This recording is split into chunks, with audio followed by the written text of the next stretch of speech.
Hare Rama, Rama Rama, Hare Hare, Hare Krishna, Krishna Krishna, Hare Hare, Hare Rama, Rama Rama, Hare Hare, Hare Krishna, Krishna Krishna, Hare Hare, Hare Rama, Rama Rama, Hare Hare, Hare Krishna, Krishna Krishna, Hare Hare, Hare Rama, Rama Rama, Hare Hare, Hare Krishna, Krishna Krishna, Hare Hare, Hare Rama, Rama Rama, Hare Hare, Hare Krishna, Krishna Krishna, Hare Hare.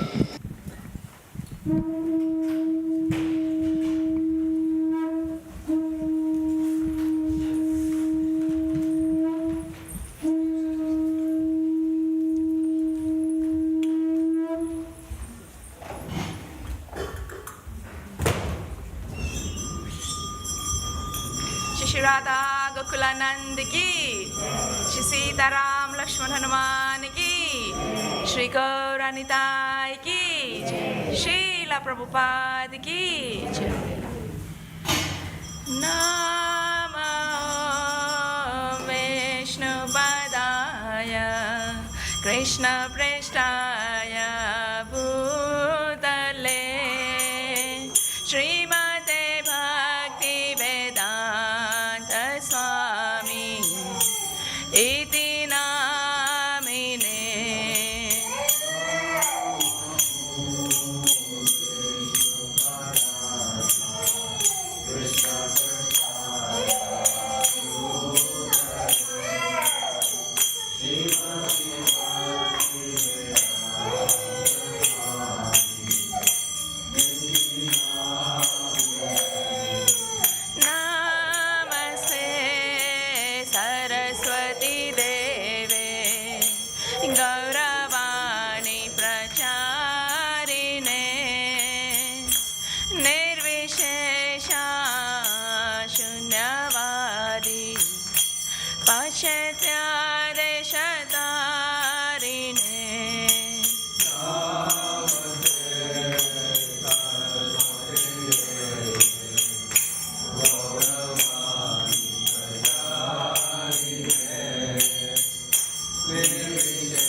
Rama Rama Hare Hare.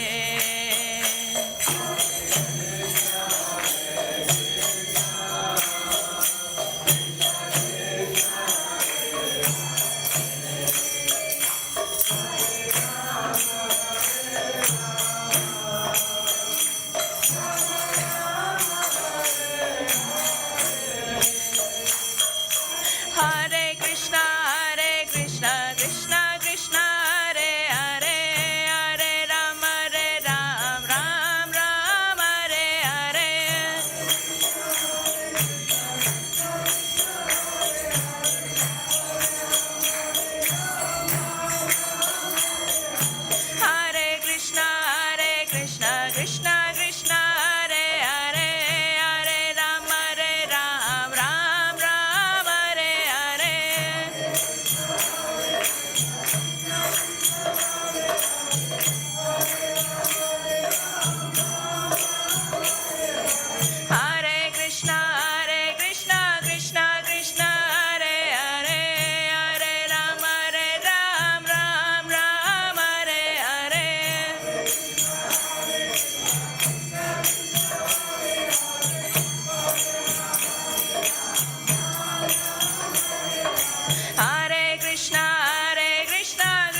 प्रफुल्लानंद की, सीताराम लक्ष्मण हनुमान की।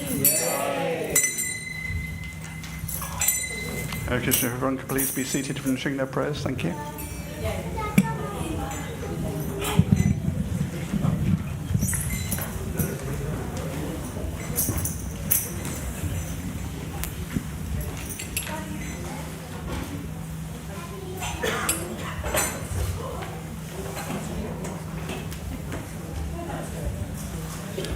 Namaste Narashimaya.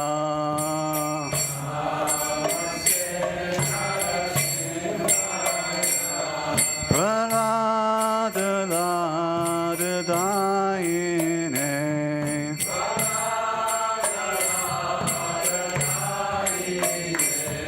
Hiranyakashipu Lakshaya.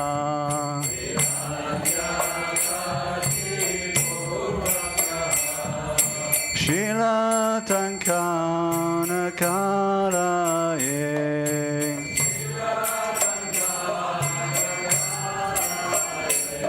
Gito Nishimo Parato Nishimo.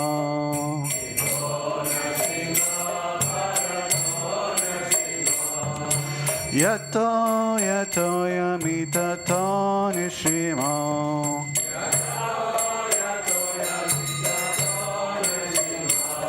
Bahe Nishimo Hirare Nishimo.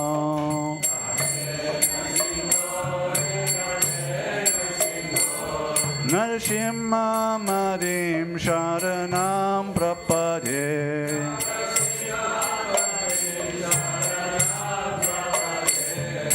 Tavakara Kamararvenakam Abhuta Shringam Dalita Hiranyakashipu Tanu Bringam Keshavadvita Narahari Rupa Jai Jagadisha Hare Jaya Jagadisha Hare Jaya Jagadisha Hare.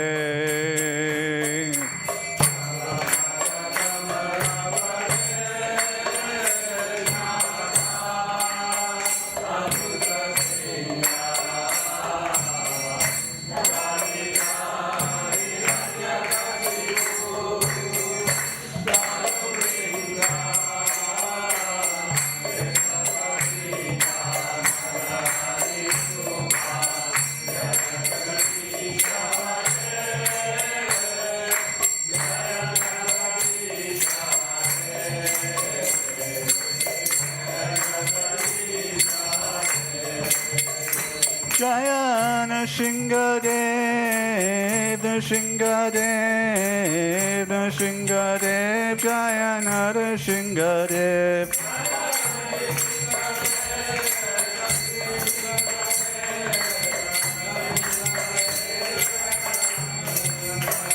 Jaya Pralab Maharaj, Pralab Maharaj, Pralab Maharaj, Jaya Pralab Maharaj.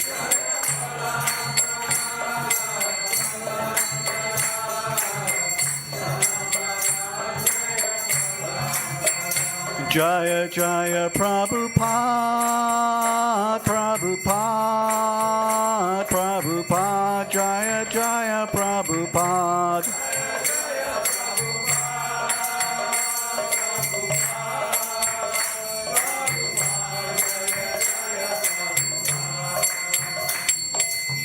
Srila Bhagavan ki jai, Parad Maharaj ki jai, Srila Prabhupada ki jai.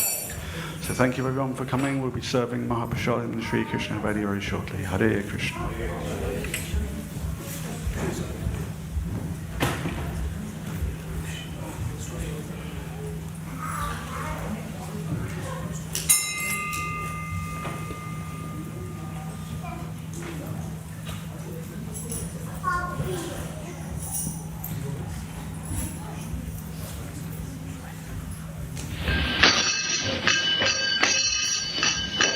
Shri Krishna Chaitanya Prabhu Nityananda Shri Advaita Gadadhar Sivasadi Gaur Bhakta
Hare Krishna, Hare Krishna, Krishna Krishna, Hare Hare, Hare Rama, Hare Rama, Rama Rama, Hare Hare, Hare Krishna, Hare Krishna,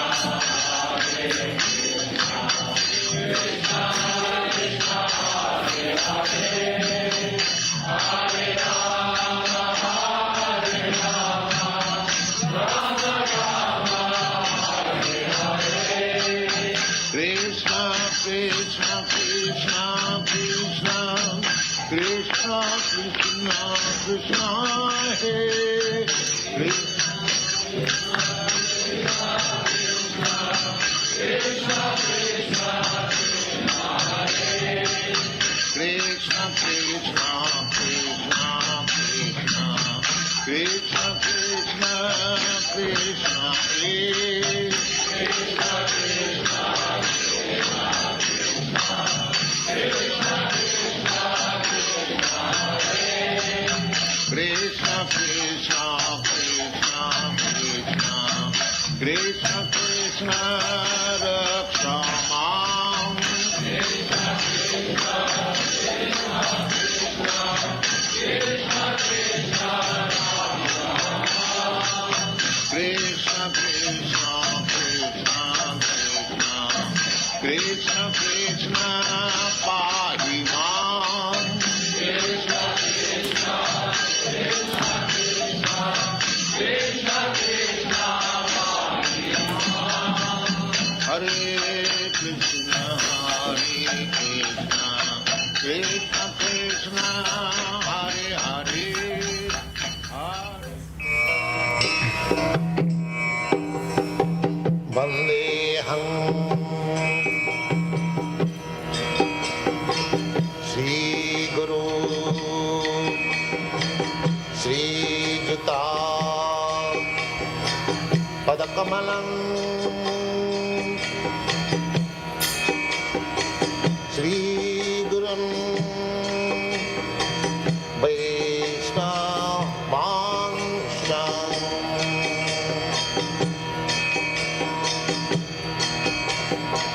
Shri Rupam Chakrajatam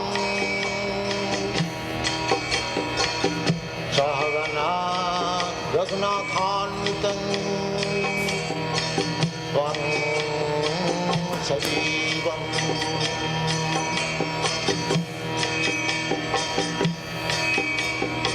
Shadaitam Savadhutam Parijana Sahitam Krishna Chaitanya Devam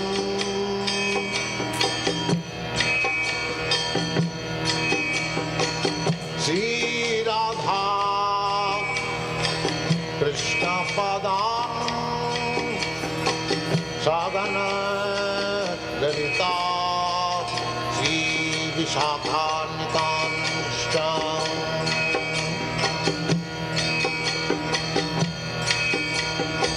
Sri Krishna Chaitanya Prabhu Nityananda Sri Advaita Gadadhar Sivasadi Gaur Bhakta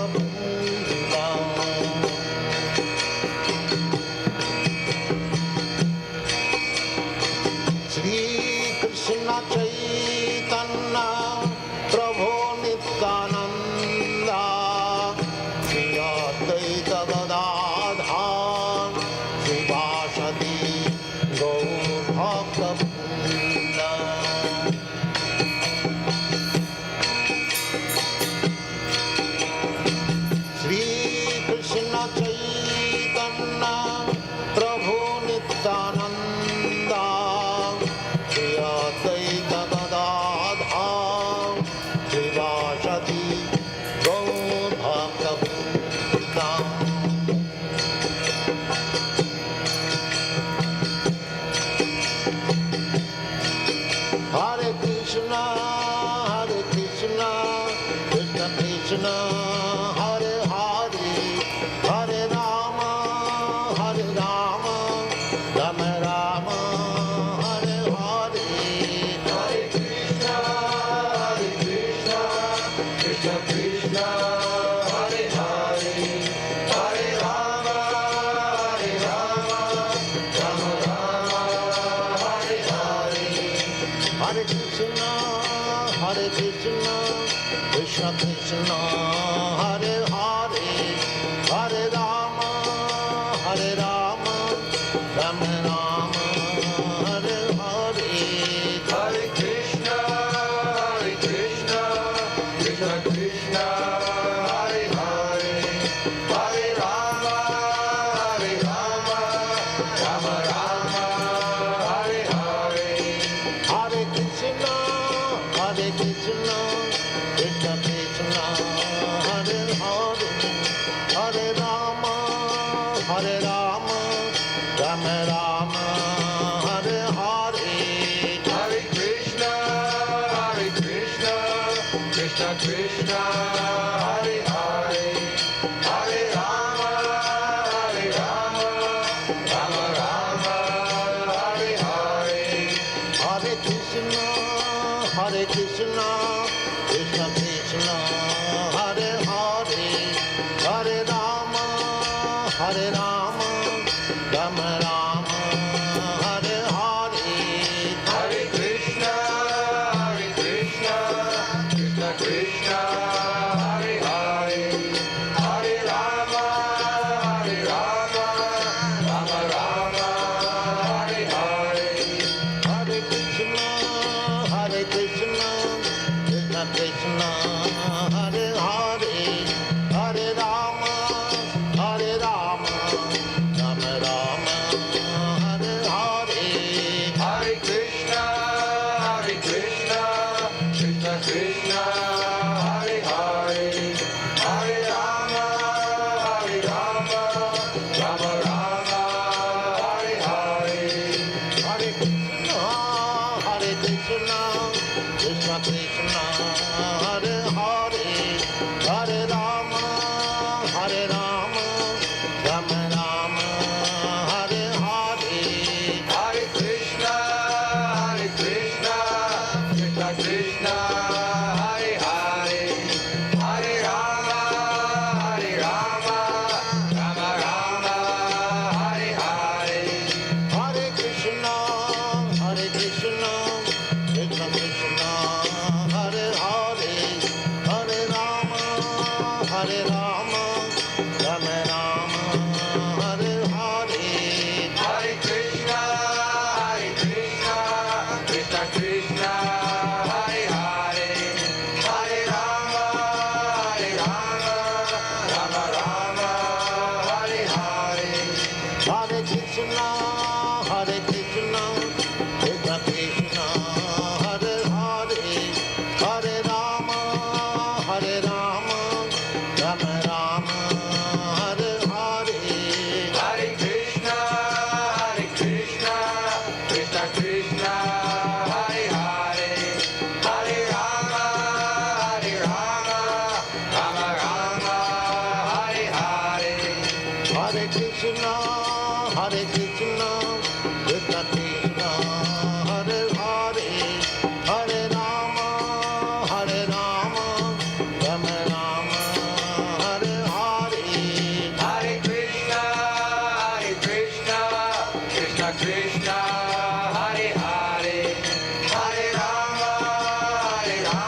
Hare Krishna, Krishna Krishna, Hare Hare, Hare Rama, Hare Rama, Rama Rama, Hare Hare.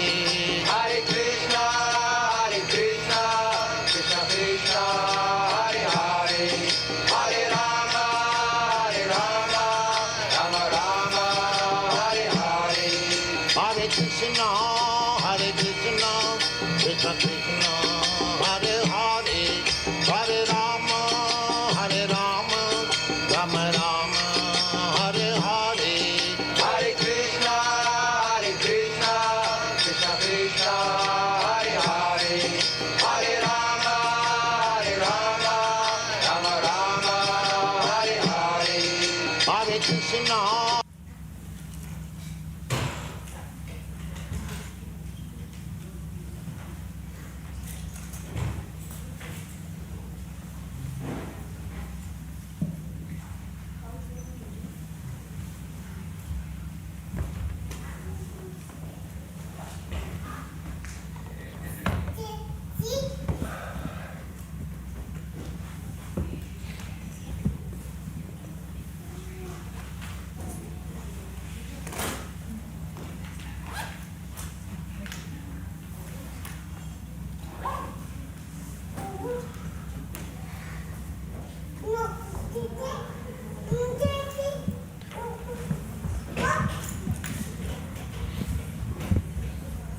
Namo Vishnu Paraya Krishna Prishta Bhutale Srimate Bhaktivedanta Swaminiti Ramana Namaste Saraswati Devi Gauravani Pracharine Nirvishesha Shunyavadi Pashtatare Shatarine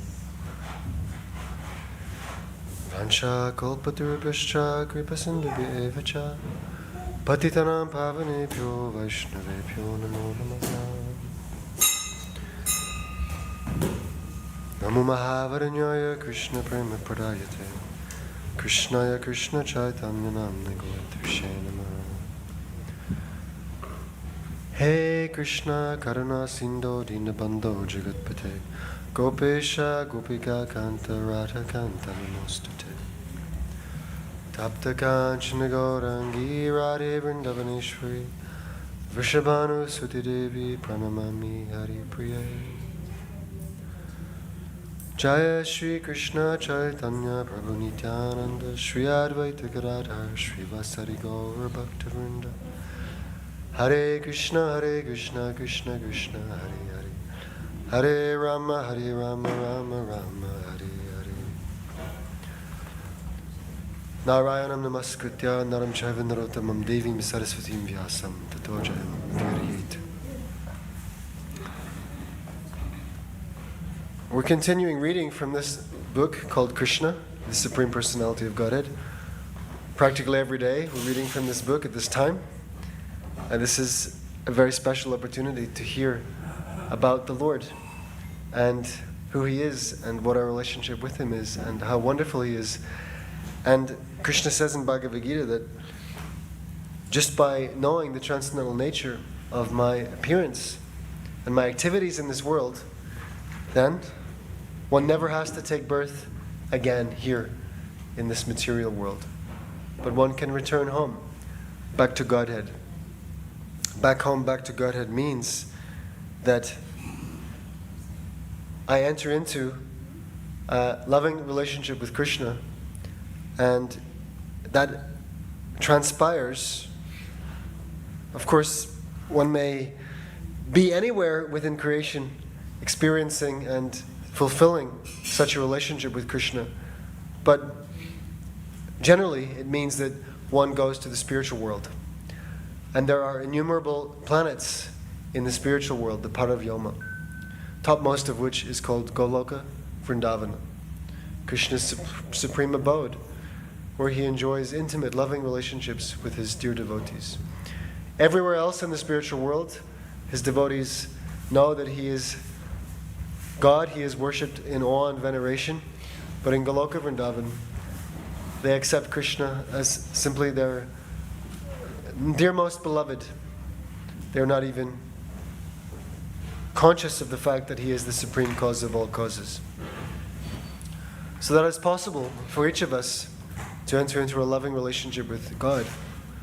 And this is the special gift of Sri Chaitanya Mahaprabhu, whom you'll see in this portrait just above my left shoulder in the center. Lord Chaitanya came 500 years ago. He appeared in Nadia, in what is now known as West Bengal. Of course, it's still called Nadia district.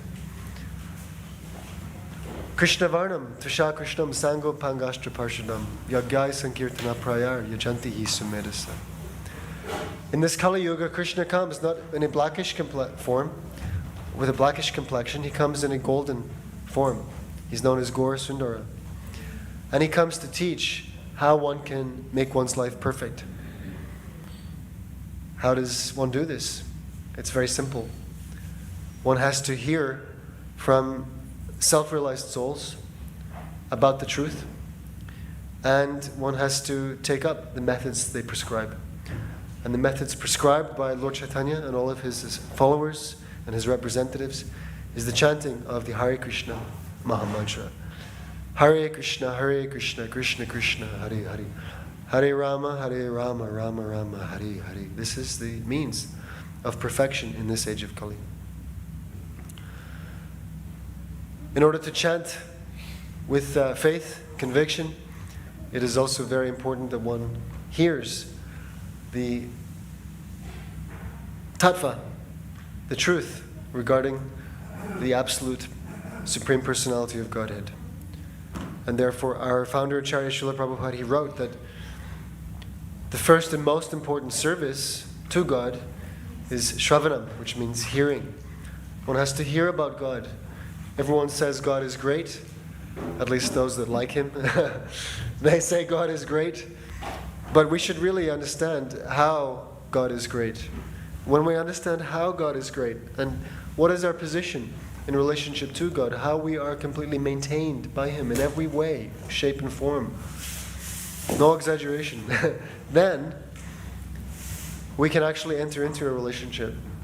Because without knowledge or without appreciating who Krishna is and how wonderful He is and what is our standing with Him, without understanding these things, how we can really begin to enter a relationship.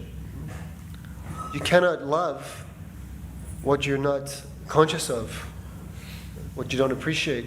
The more you know about something or someone, the more there's the possibility of loving them, especially when you find out how amazing they are. You fall in love. So that love for God is there in everybody's heart. It's already there. It just has to be awoken. It's dormant. It's waiting to be woken up. And the process of uncovering it, the process of awakening it, is simple. Hear about Krishna and chant His glories and chant His holy name in the form of this Maha Mantra. So therefore, we're continuing to read in this book, and yesterday we left off in chapter 50, which is called The Deliverance of Muchukunda. Muchukunda was a great king, formerly. He was so great that he had been requested by the demigods to help them in their battle against the asuras, against the demons. In this material world, in this universe, there is a great battle always going on between the demigods and the demons. Yes, we may not always see it in our little pocket of earth, but it's always going on, and it's more intense at different times than others. So Muchukunda was recruited, you could say, to assist the demigods. But time on the planet of the demigods is different. And when Muchukunda had completed his service, everything that he knew of his earthly life had long since passed away. And the demigods wanted to offer him a benediction for the service he rendered. So he asked that, I'm very, very tired. I would like to sleep. Yes, for as long as I want. And give me the benediction that if anyone wakes me untimely, then I can burn them to ashes. So Krishna knew this, and he knew where Muchukunda was sleeping. This is 5,000 years ago when Krishna was here. I'll give you a little context. Krishna had grown up in Vrindavan, and at a certain age he came to Mathura on the invitation of King Kamsa. King Kamsa wanted him dead, but in the event of Krishna facing Kamsa and all of Kamsa's various fighters, Krishna came out victorious, Kamsa was killed, and Krishna reinstated King Ugrasena as the king of the Bauja, Andhaka and Yadu dynasties. So Mathura was the capital. But then Mathura became besieged by the evil king, Jarasandha, and also by another king, Kalayavana. Actually, Jarasandha was defeated 17 times before, on the 18th attempt, Kalayavana, another great king, came to besiege Mathura. So, seeing the plight of Mathura, Lord Krishna drew Kalayavana away.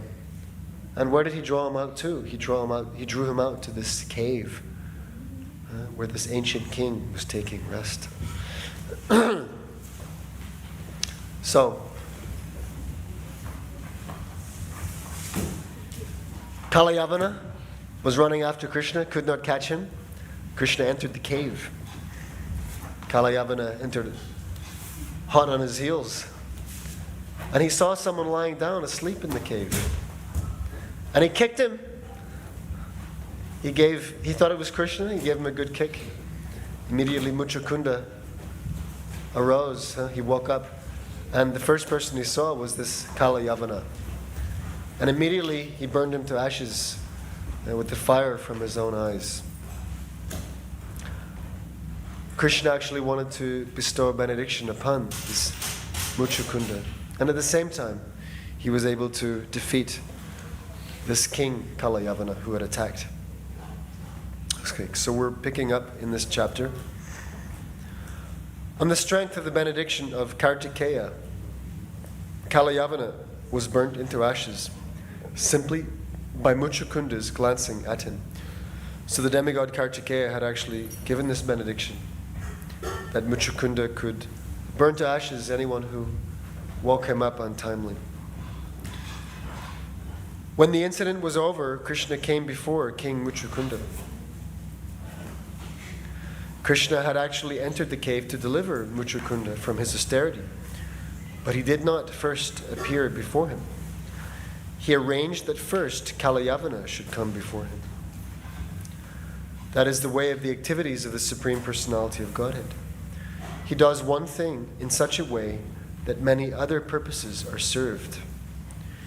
He wanted to deliver King Muchukunda, who was sleeping in the cave. And at the same time, he wanted to kill Kalayavana, who had attacked Mathura city. By this action, he served all purposes. So just before we go any further, many of you come to the temple maybe once in a while, probably not every day, but occasionally. So I'm just letting you know that this is not a formal lecture. We're simply hearing from Srila Prabhupada, our founder Acharya, and we welcome any kind of discussion, reflections, questions, as you may have them. Yeah. So at this point, before we go further, does anybody have anything there that they want to comment on so far that they've heard? If not, we'll just keep reading. And I should let you know, I don't know if anybody will let you know, but there's prasadam being served at this time, and probably for the next half hour or so, in the Haveli.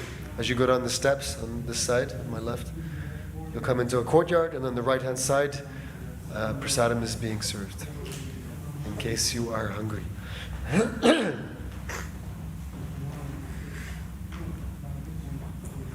When Lord Krishna appeared before Muchukunda, the king saw him dressed in a yellow garment, his chest marked with the symbol of Srivatsa, and the Kaustubha mani hanging around his neck. Krishna appeared before him with 4 hands as Vishnu Murti, with a garland called Vaijayanti hanging from his neck down to his knees. He was looking very lustrous. His face was very beautifully smiling.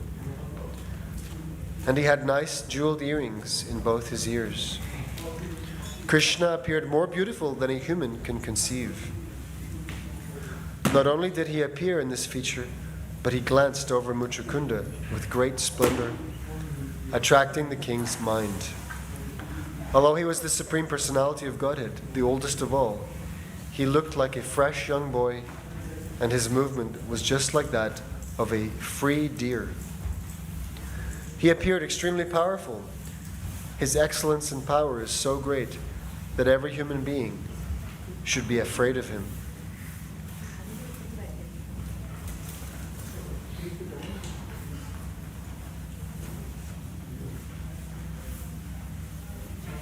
This is an interesting statement. His excellence and power is so great that every human being should be afraid of him. Of course, where there is love, then there's not fear.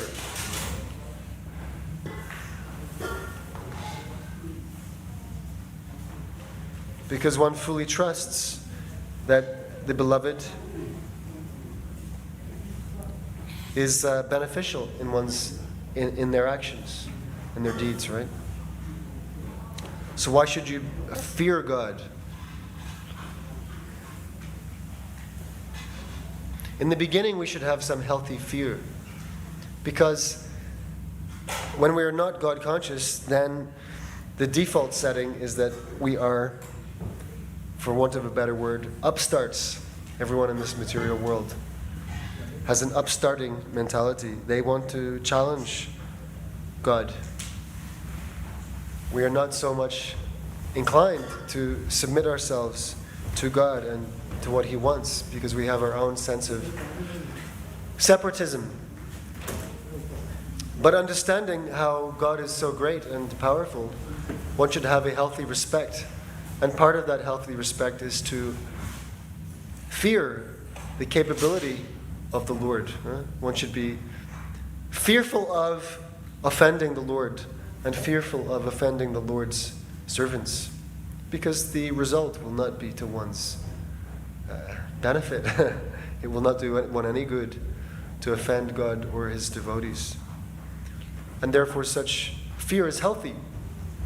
But naturally, as a relationship matures, as respect grows into trust, complete trust and intimacy, then fear dissipates completely. Such that the devotees of the Lord, the completely pure devotees of the Lord in their intimate relationship, they have no fear. Practically his mother and father, the only thing they're afraid of is that he'll get hurt. They're afraid that without my protection, Krishna will suffer. Because they're in the parental relationship. His close friends have no fear. They're quite happy to tell him that if you lose this game, you have to carry us on your backs. Yeah. If you lose this sport, then the result is that you have to piggyback. You have to give us piggybacks to the river. No fear. Only intimate, loving friendship.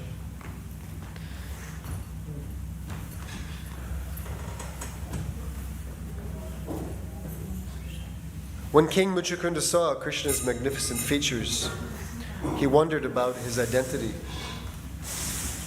And with great humility, he began to inquire from the Lord. My dear Lord, may I inquire how it is that you happened to be in the cave of this mountain? Who are you? I can see that your feet are just like soft lotus flowers. How could you walk in this forest full of thorns and hedges? I am simply surprised to see this. Are you not, therefore, the Supreme Personality of Godhead, who is the most powerful amongst the powerful? Are you not the original source of all illumination and fire? Can I consider you one of the great demigods, like the sun, the moon, or Indra, the king of heaven? Or Are you the predominating deity of any other planet? Muchakunda knew well that every higher planetary system has a predominating deity. He was not ignorant like modern men who consider that this earthly planet is full of living entities and all others are vacant. All right, so every planetary system has a predominating deity, a chief, ruler. Whereas due to our own ignorance in this material world, we have the tendency to imagine that everywhere else is vacant, only this place has life. But why? Why do we think like this? Because we're simply peering out from these two little eyeballs, which may be magnified by some mechanical contrivance. But the bottom line is that we do not have sufficient apparatus or measuring equipment to understand what life exists out there in the universe beyond. That is not within our scope. Therefore, it's necessary to take the help of an authority in matters that extend beyond the scope of our perceiving. Yes? Our eyes are very limited. If the lights go out, you cannot even see your hand 6 inches in front of your face. We're completely dependent upon the arrangement of the Supreme. How far can you see? Even if there is lots of light, how far can you see? So our senses are limited. Our ability to understand and perceive what is presented to our senses is also limited. So what do we know of the vast universe beyond? We simply have no recourse but to take the version of an authority that knows. This is called Shabda. Broadly speaking, there are 3 ways of acquiring knowledge. Pratyaksha means what is present to my senses, right? That's what I accept as true. People say, seeing is believing. Yes? Pratyaksha. Then there's Anuman. If I can't see it, yes, but perhaps I hear the noise, then I think, oh, what's that noise? Maybe it's a child clattering, his bowl with his spoon. Maybe somebody dropped a plate. So many things it could be, right? Where the mind looks for an answer to the question, what made that sound? Right? This is Anuman. And then we go through various logical attempts to discover what it is, right? By the the inductive process. Just like you see some smoke in the distance and you think, oh, smoke. There must be fire on the hill. Right? This is the classic inductive example, right? Must be fire on the hill. But is there?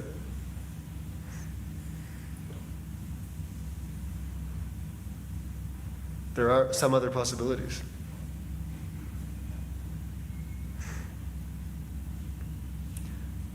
So we'll never come to an absolute conclusion by either Pratyaksha or Anuman. They're helpful, for sure. But if we want absolute knowledge, especially about that which is beyond the range of our perception, then it's necessary to consult an authority. So I hear a sound outside, and I can speculate about what it is. But if someone comes to me and says, hey, I was just outside and I saw some boys playing, and they were lifting some heavy metal things, and then they dropped them, right? Then I can understand, okay, here's someone who was there on the scene, and they experienced it directly, right? So I'm taking the help of their pratyaksha to inform my understanding of the situation. So God has the perfect pratyaksha. He has the perfect perception because He is everywhere at all times. So if I am able to receive information from such an authority, then I can know what is happening everywhere at all times, in theory, provided that such an authority gives me access to that information, right? So I was just reading yesterday or today. The perfect devotees, perfect transcendentalists, they are Trikaligya. They can know everything of past, present, and future because they are so intimately connected with Krishna, who is residing in their own hearts as the Super Soul.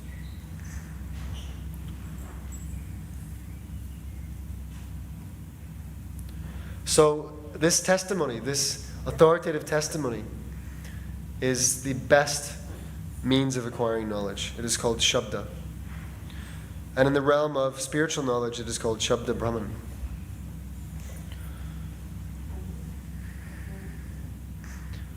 So Prabhupada says, Muchukunda was not ignorant like modern man who consider that this earthly planet is full of living entities and all others are vacant. The inquiry from Muchukunda about Krishna's being the predominating deity of a planet unknown to him is quite appropriate. Because he was a pure devotee of the Lord, King Muchukunda could immediately understand that Lord Krishna, who had appeared before him in such an opulent feature, could not be one of the predominating deities in the material planets. He must be the Supreme Personality of Godhead, Krishna, who has his many Vishnu forms. He therefore took him to be Purushottama, Lord Vishnu. This word Purushottama means the Supreme Person. In about a week's time, we will be entering Purushottama Mash, a very auspicious period that comes around only every so often. And it is very good to dedicate one's body, mind, words to Lord Purushottama, Krishna, during this month especially. So Muchukunda can understand that this person that is before me is not some demigod.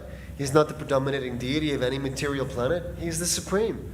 He's the Supreme Personality of Godhead, Lord Vishnu, Purushottama.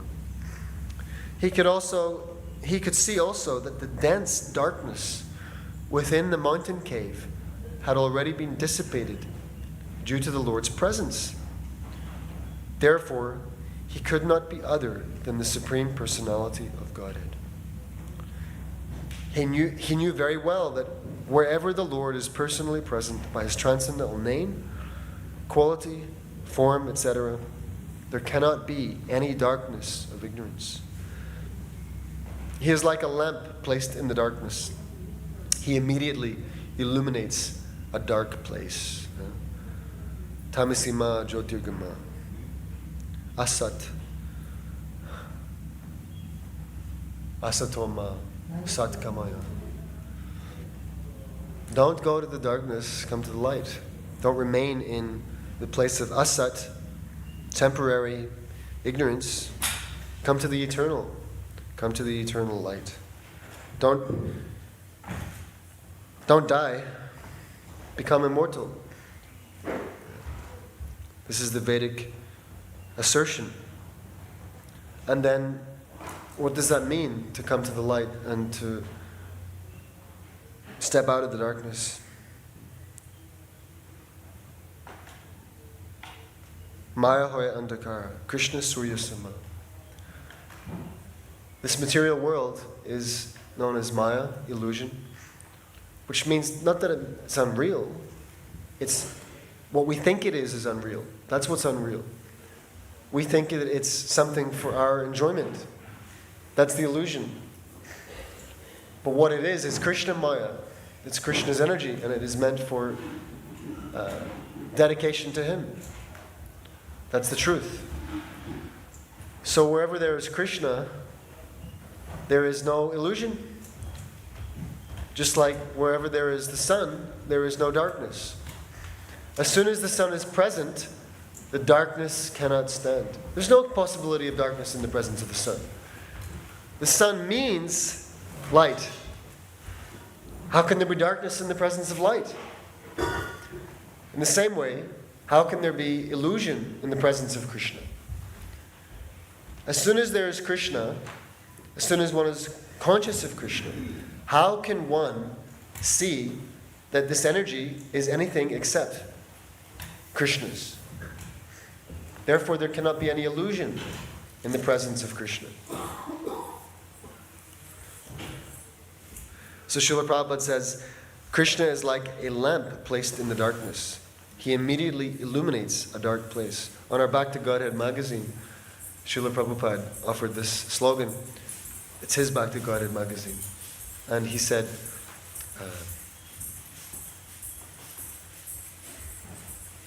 yes, where there is Godhead, there is no nations.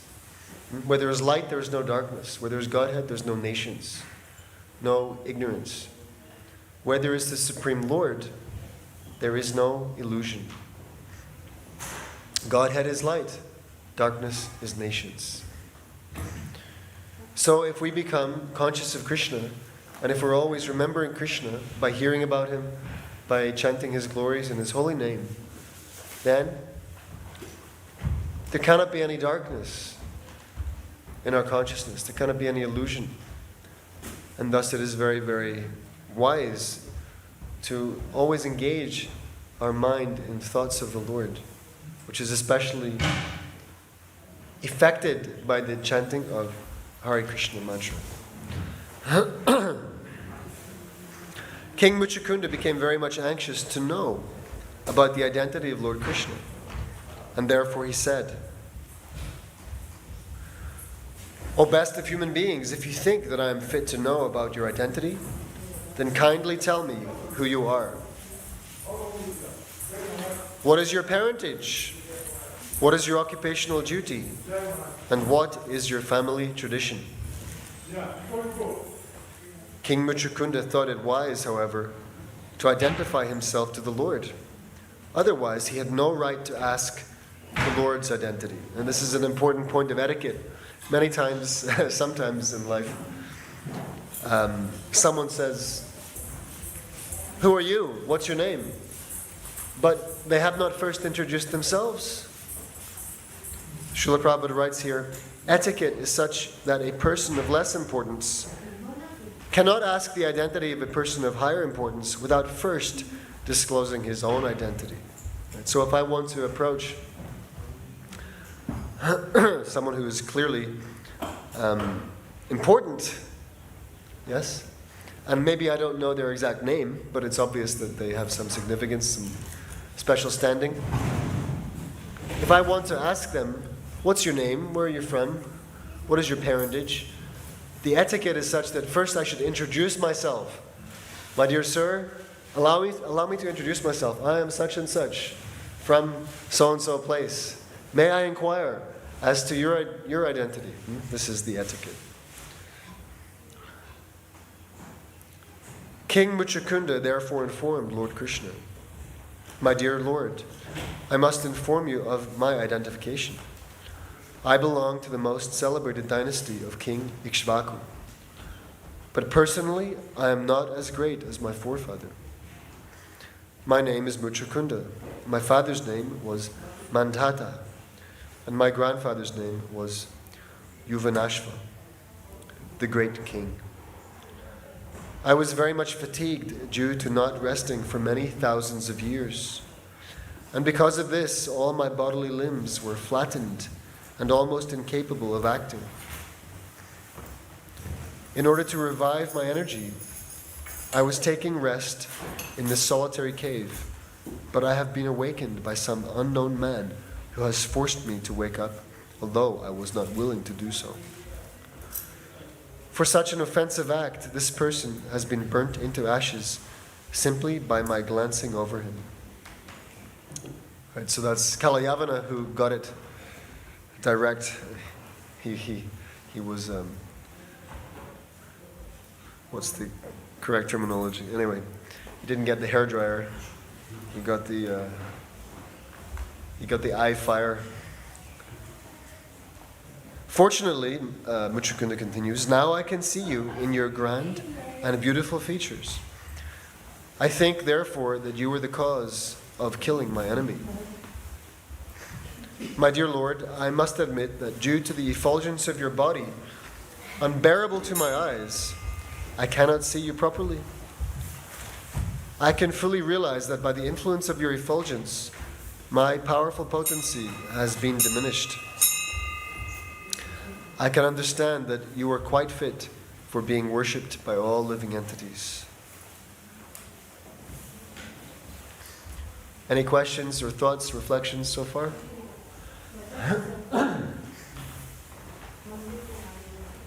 We'll read on. Seeing King Muchukunda so anxious to know about his identity, Lord Krishna began to answer smilingly as follows. My dear King, it is practically impossible to tell about my birth, appearance, disappearance, and activities. Perhaps you know that my incarnation, Anantadev, has unlimited mouths.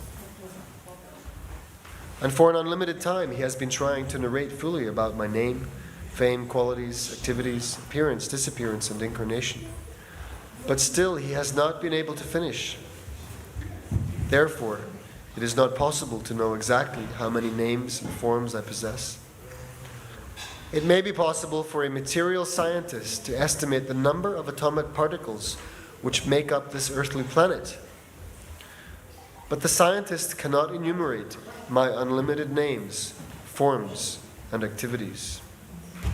Right, so this is quite a striking example. Krishna says that a material scientist might estimate the number of atomic particles that make up this earth planet. But such a scientist cannot enumerate Krishna's unlimited names, forms, and activities. There are many great sages and saintly persons who are trying to make a list of my different forms and activities, yet they have failed to make a complete list.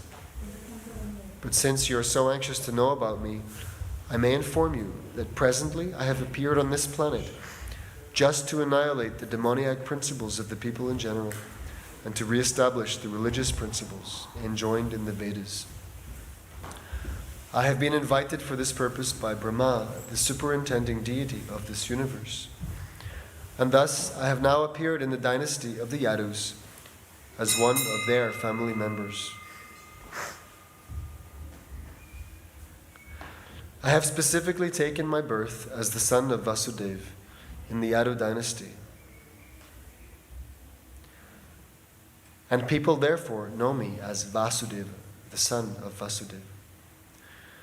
You may also know that I have killed Kamsa, who was in a previous life known as Kalanemi, as well as Pralambasura and many other demons.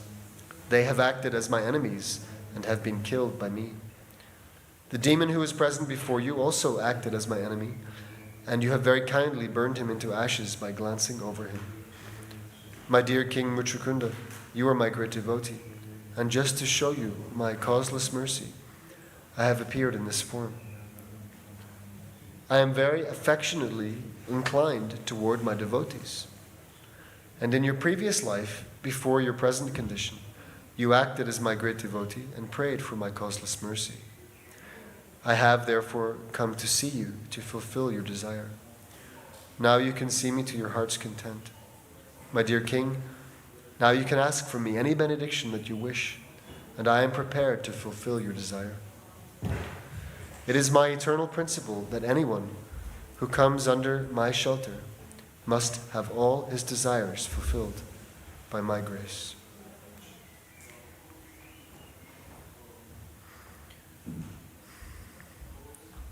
Who else finds this particular sentence encouraging? Shall I read it again? This sentence? Krishna says, "It is my eternal principle that anyone who comes under my shelter must have all his desires fulfilled by my grace." So who will refuse the shelter of the Supreme Lord, Sri Krishna? After hearing that Krishna pledges that it's his eternal principle to fulfill all the desires of anyone who comes under his shelter. We are full of desires, especially in this material condition. We're sarva kama. So many desires are there. So many problems to solve. So many things we want.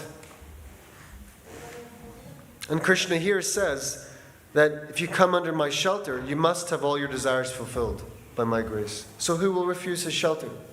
What foolish person will refuse Krishna's shelter? What foolish person will refuse to come and hear the narrations of the Lord's pastimes? Who will refuse to take up in earnest the chanting of the Hare Krishna Maha Mantra? Who will refuse the opportunity to enter into a relationship, a devoted relationship with the Supreme Lord? Who will refuse the opportunity of loving devotional service to Krishna?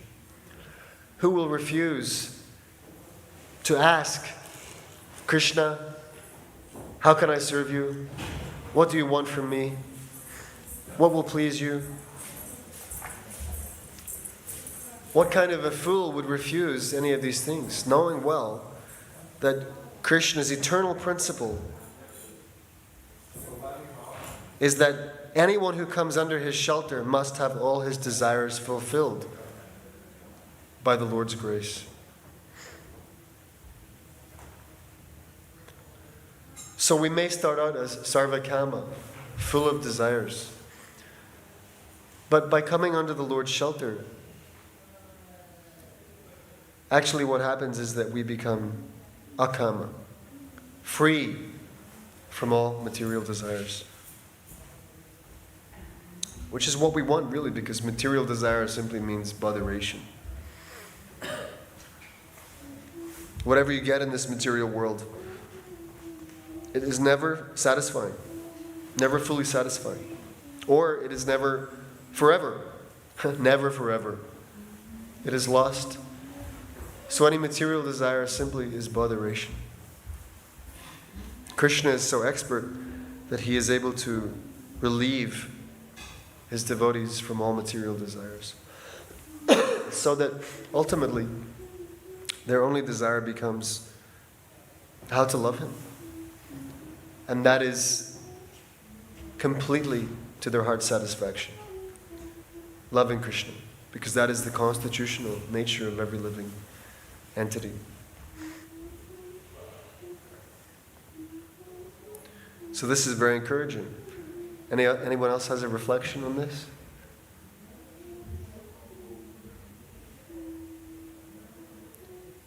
No? Okay. Krishna says, I really should set this up so I can see if anyone online has any question. I'll try to do that from tomorrow. Krishna says, my dear king, now you can ask from me any benediction that you wish, and I am prepared to fulfill your desire. It is my eternal principle that anyone who comes under my shelter must have all his desires fulfilled by my grace. When Lord Krishna ordered King Muchukunda to ask a benediction from him, the king became very joyful, and he immediately remembered the prediction of Gargamuni, who had foretold long before that in the 28th millennium of Vaivasvata Manor, Lord Krishna would appear on this planet. As soon as he remembered this prediction, he began to understand that the Supreme Person, Narayana, was present before him as Lord Krishna. He immediately fell down at his lotus feet and began to pray as follows.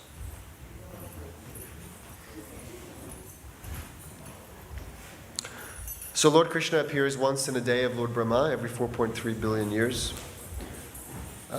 During that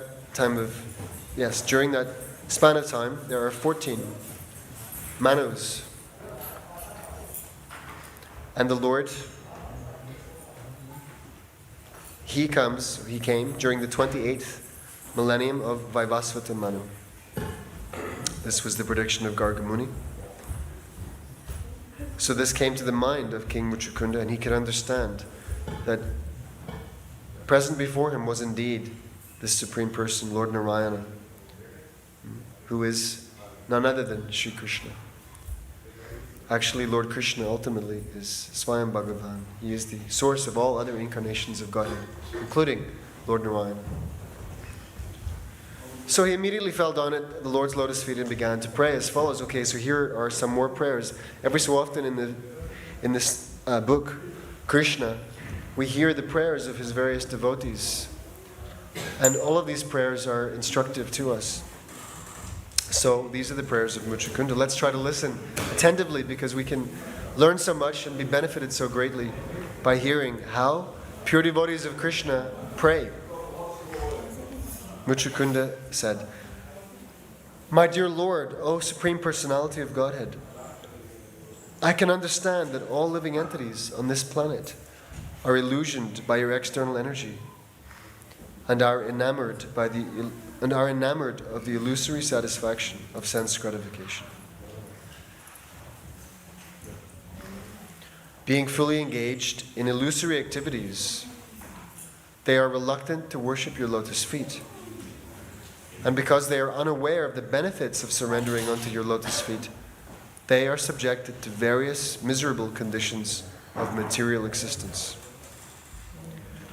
They are foolishly attached to so-called society, friendship, and love, which simply produce different kinds of miserable conditions."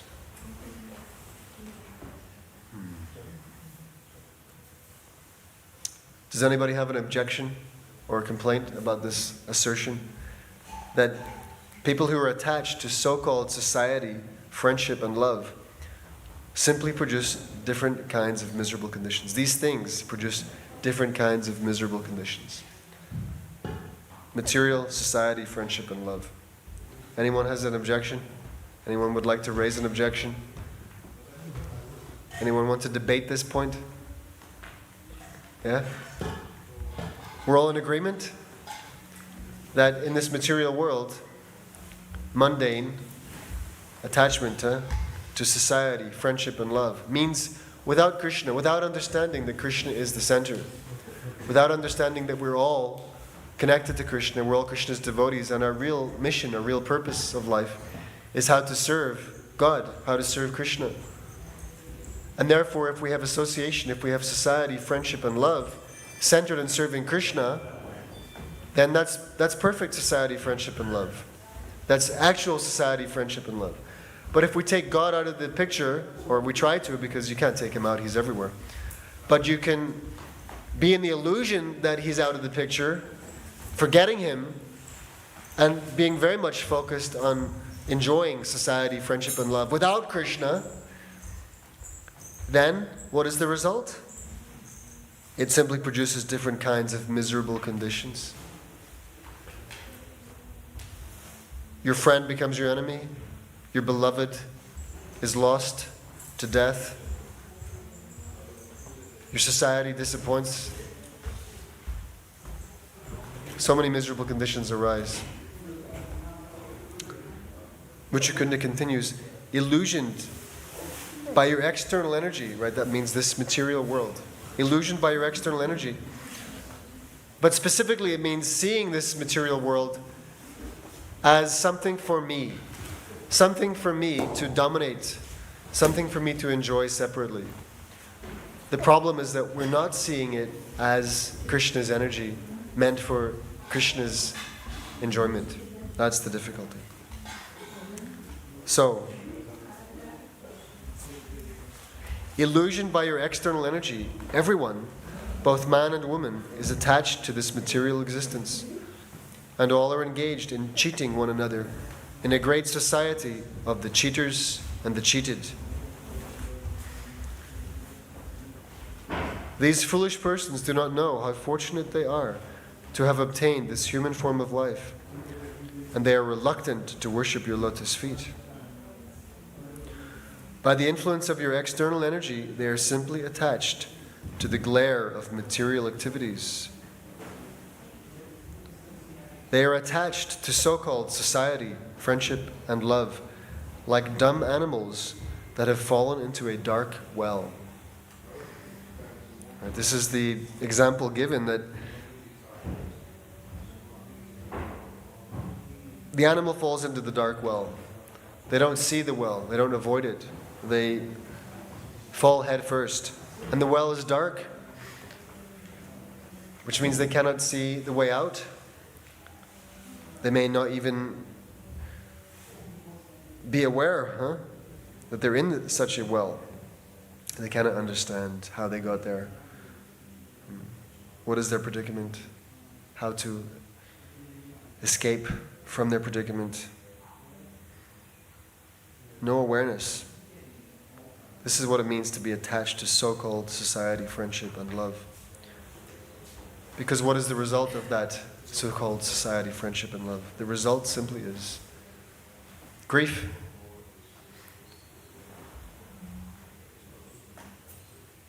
It may be fun occasionally, apparently.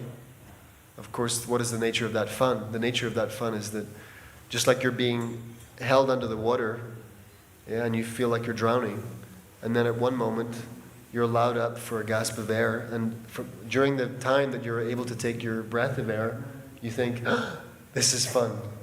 Finally, this is nice. But the fool does not know that in the very next moment, again he will be pushed under the waves. This is the nature of this material world. So we're attached to so-called society, friendship, and love. Mine is Krishna. But the result of that attachment is simply being placed into miserable conditions. So we're like dumb animals that have fallen into a dark well. This is the prayer of King Muchukunda, great devotee of Krishna. Srila Prabhupada writes, the example of a dark well is given because in the fields there are many wells, unused for years and covered over by grass. And the poor animals, without knowing of them, fall into them. And unless they are rescued, they die. Being captivated by a few blades of grass, the animals fall into the dark well and meet death. Similarly, foolish persons, without knowing the importance of the human form of life, spoil it.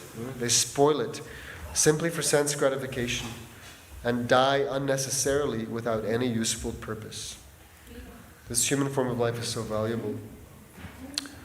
But if we simply use it thinking that, yes, this is, my body is for my enjoyment, everything that my body can contact is for my enjoyment, this society, friendship, and love is for my purpose, my enjoyment, we simply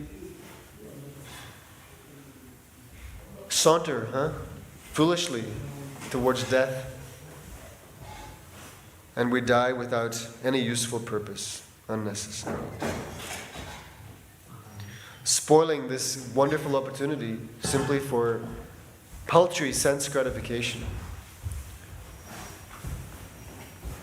Muchukunda continues, my dear Lord, I am not an exception to this universal law of material nature.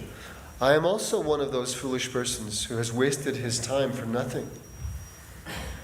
And my position is especially difficult on account of my being situated in the royal order.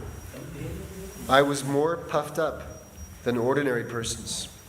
An ordinary man thinks of becoming the proprietor of his body or of his family, but I began to think in that way on a larger scale.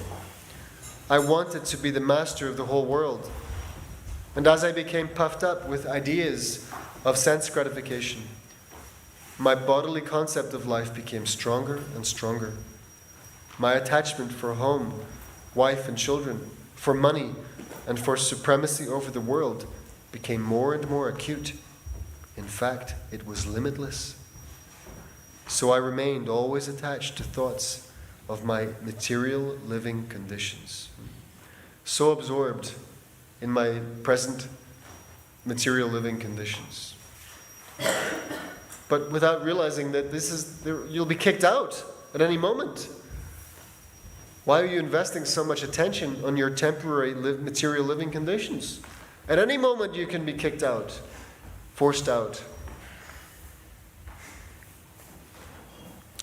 Therefore, my dear Lord, I wasted so much of my valuable lifetime without any benefit. My misconception of life having been intensified, I began to think of this material body, which is just a bag of flesh and bones, as the all in all. And in my vanity, I was like a dog who believes that he has become the king of human society. In this misconception of bodily life, I began to travel all over the world, accompanied by my military strength, soldiers, charioteers, elephants, and horses. assisted by many commanders and puffed up by power, I could not trace out your lordship, who is always sitting within my heart as the most intimate friend. I did not care for you, and this was the fault of my so-called exalted material condition. I think that, like me, all living creatures are careless about spiritual realization and are always full of anxieties, thinking, what is to be done? What is next? But because we are strongly bound by material desires, we continue to remain in craziness. So King Muchukunda here is giving a very nice prognosis of the material condition. Yes? This really hits it's on the nose. This is on the nose. He says he thinks, like me, that all living creatures are careless about spiritual realization, right? Like look in the world. Careless about spiritual realization. Running after, it's like some pop star decides to go on a tour and tickets are released at a particular time and, all these young people are rushing to snap them up. They even have to go into a waiting room to get the ticket. And even though a virtual waiting room, right? It's online. And even though they have entered that waiting room and they're, crossing their fingers and everything else that crosses to get one, they're randomly assigned, they can't do it by order of entrance. It's just you go into a pool and you wait until the tickets come online and then they're gone. They're gone. And if you're fortunate, you got one, and there's a larger chance you didn't because so many more people want a ticket than are available. But who's coming to the Hare Krishna temple to listen to the narrations of the Lord or to the kirtan of Krishna's holy names? Who's running for that ticket, which is free? Who's running? Very few. There are some, right? But they're very few and far between. Because people are careless about spiritual realization. They don't know what is in their best interest. Simply concerned with external objects and enjoyment of those objects.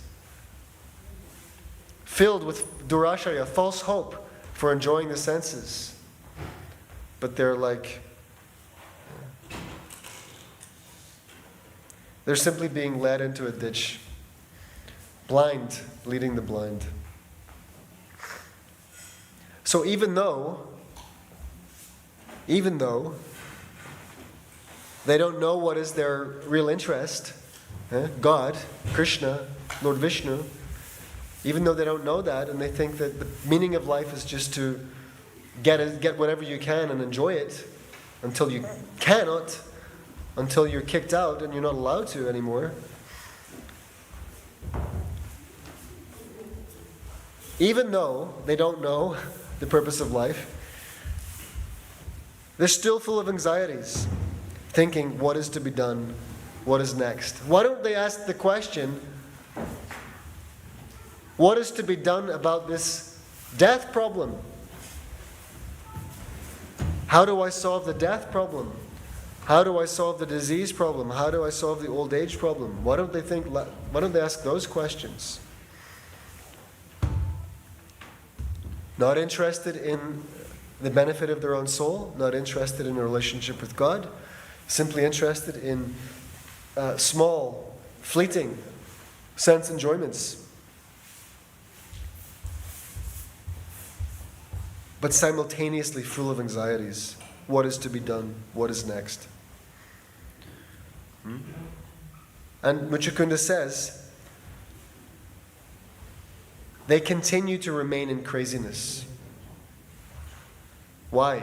Why do we continue to remain in this craziness of not solving the real problem of birth, old age, disease, and death?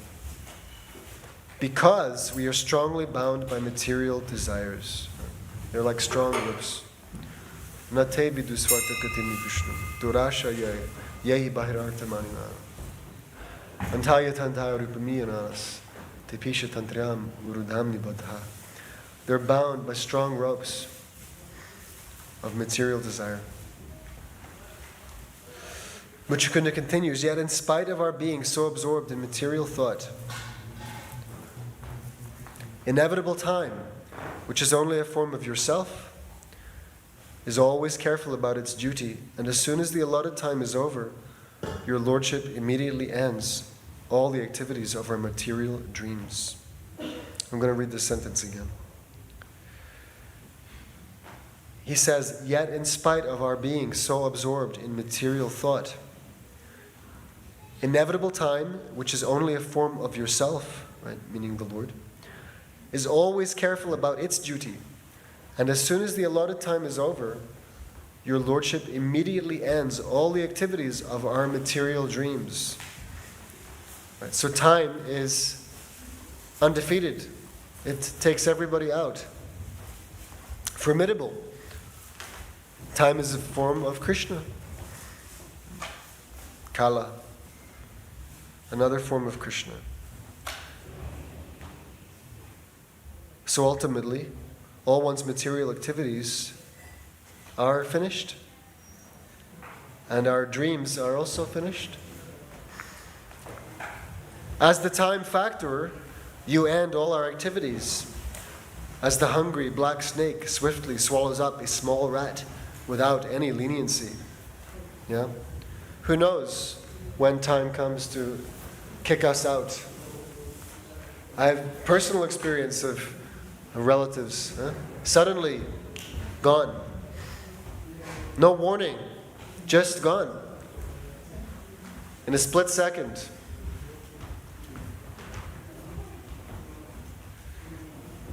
As the time factor, you end all our activities. As the hungry black snake swiftly swallows up a small rat without any leniency. Due to the action of cruel time, the royal body, which was always decorated with gold ornaments during life, and which moved on a chariot drawn by beautiful horses, or on the back of an elephant nicely decorated with golden ornaments, and which was advertised as the king of human society, that same royal body decomposes under the influence of inevitable time and becomes fit for being eaten by worms and insects, or being turned into ashes or the stool of an animal. This beautiful body may be nice while in the living condition, but after death, even the body of a king is eaten by an animal and therefore turns into stool, or is cremated in the crematorium and turned into ashes, or is put into an earthly grave where different kinds of worms and insects are produced out of it. So you can be a very big man, right? I hesitate to name many names, but we all know some famous so-called big men in human society.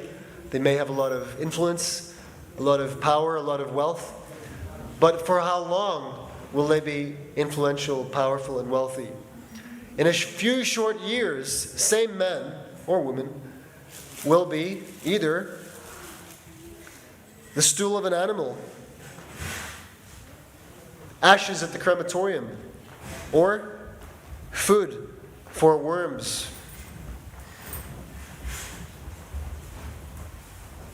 One may be very proud of one's position and one's conveyance, one's very expensive four-wheeled conveyance. One may take a lot of pride in the shiny, expensive car, right? Or one's chopper, or one's private jet. But in a few short years, one will be nothing but the stool of some animal, ashes in the crematorium, or food for the worms underground. And one's fancy car or private jet will pass into the hands of another fool for a few short years only. We're about to have Bhagavad Gita class in a few minutes. If the speaker is here, kindly make yourself known. Hare Krishna Mataji. If you're eager to start, you're welcome.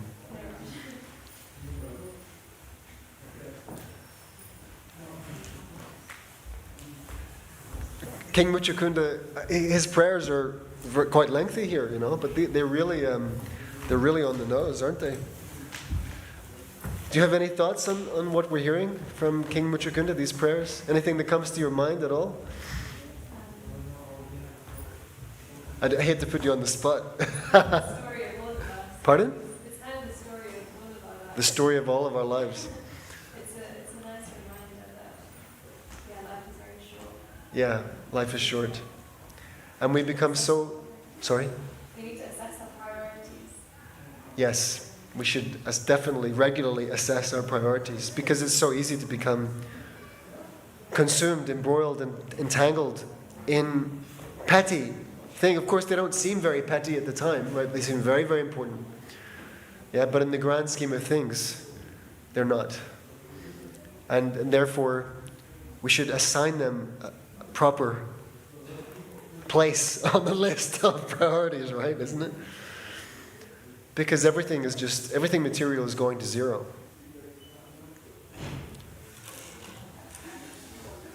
So what's the solution? Well, the solution is to eliminate all material from my life. And so someone who doesn't know thinks that means, then I should just, hand over everything, including the shirt on my back, and walk into the forest and, practice some kind of meditation. No. It means that everything should be dedicated for the service of the Lord. And therefore, under spiritual guidance, I should find out what I can offer Krishna, what this soul in this body and mind can best offer Krishna. That's eliminating all the material from my life.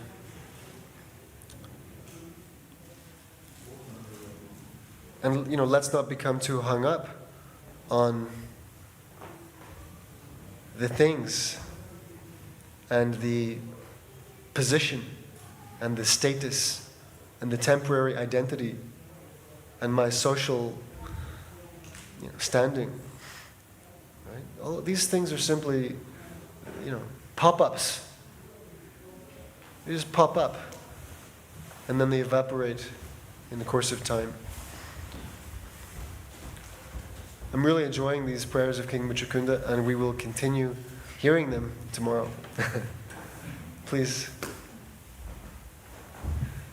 begin Bhagavad Gita class 7.1. New chapter. It's only going to be for a week though, this chapter, because from next week or from Sunday we're going to be reading from the 15th.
Hare Krishna, everyone. Thank you so much for joining today's Bhagavad Gita class. Today we'll be starting chapter 7 of the Bhagavad Gita. Just before we go into that, we'll sing a bhajan called Jaya Radha Madhava, which we typically start a class with. And Prabhupada in his commentaries described this bhajan to be a window into the spiritual world. And so when we sing this bhajan, we have an opportunity to meditate on that goal that which we're aspiring for in our spiritual life.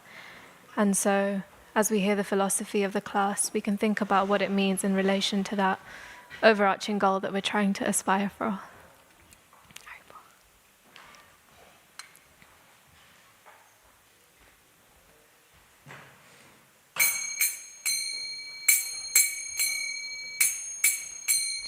Jaya Radha Madhava Kunja Bihari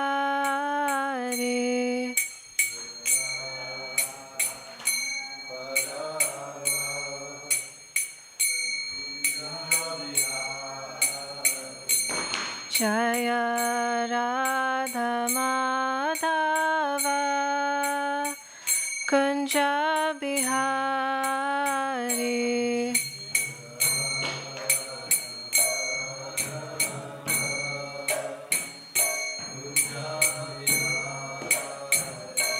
Jaya Gopi Janavalabha Girivardhari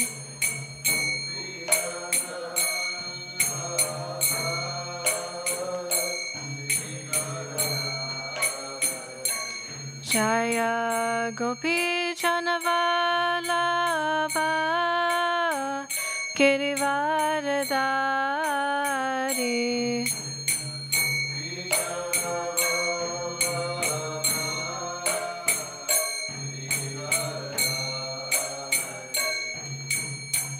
Yashodanandana Braja Janaranjana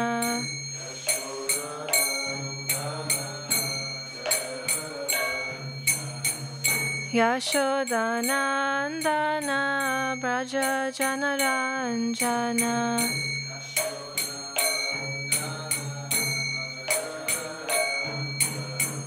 Yamuna Tira Vanachari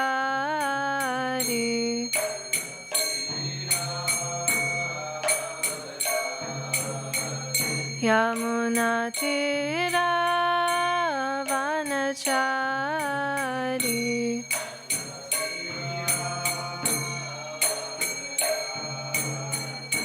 Jaya Radha Madhava Kunja Bihari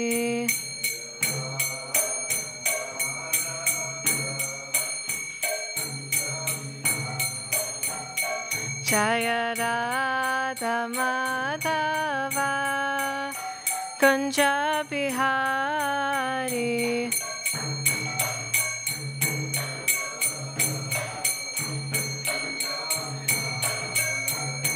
Jaya Gopi Janavalabha Girivardhari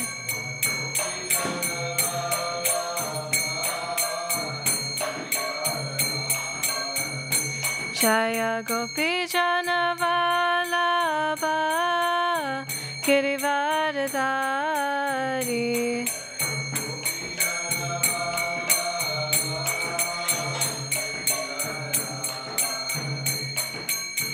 Yashodanandana Braja Janaranjana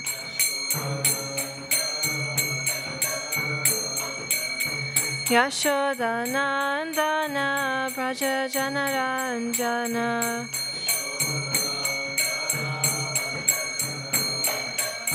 Yamuna Tira Vanachari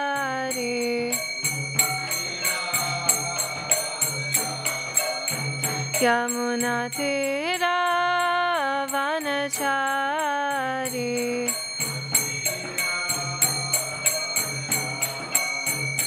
Jaya Radha Madhava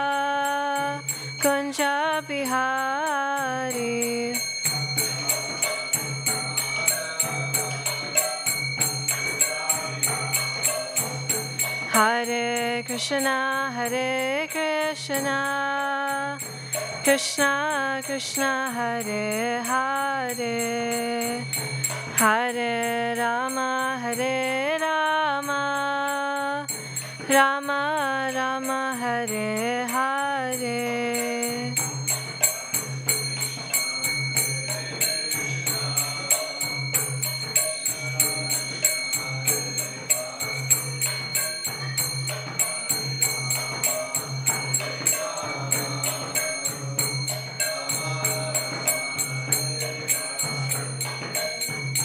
Hare Krishna, Krishna Krishna, Hare Hare, Hare Rama,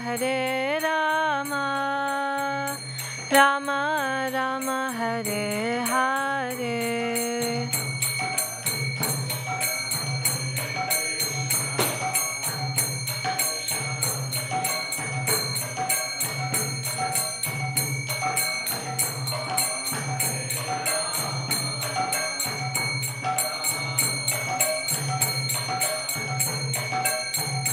Hare Krishna, Krishna Krishna, Hare Hare, Hare Rama, Rama Rama, Hare Hare.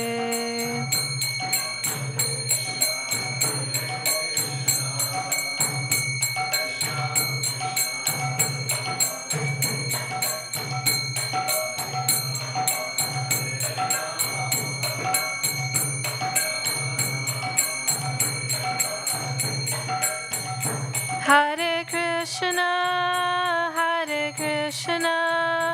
Krishna Krishna, Hare Hare, Hare Rama, Rama Rama, Hare Hare.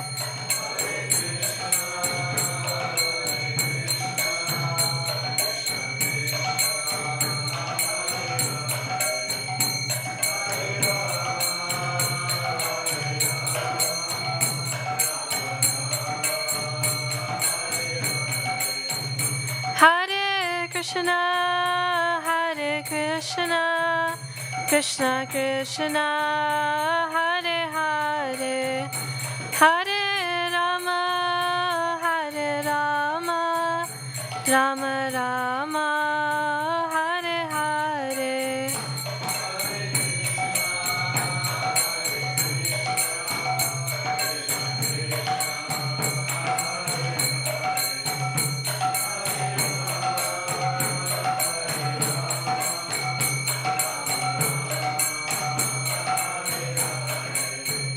Jaya Radha Gokula Nanda, Radha Gokula Nanda, Radha Gokula Nanda, Shri Radhe.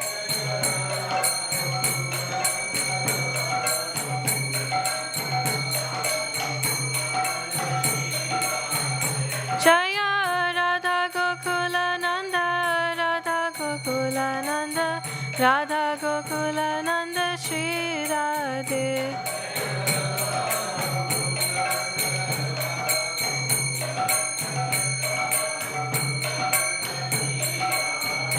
Jaya Sita Ram Lakshman Hanuman, Jaya Sita Ram Lakshman Hanuman.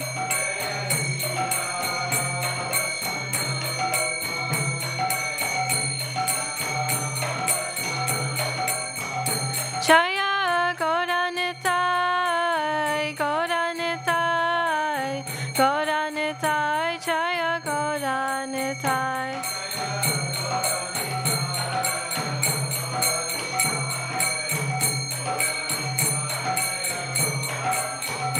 Jaya Prabhupada, Prabhupada, Prabhupada, Srila Prabhupada.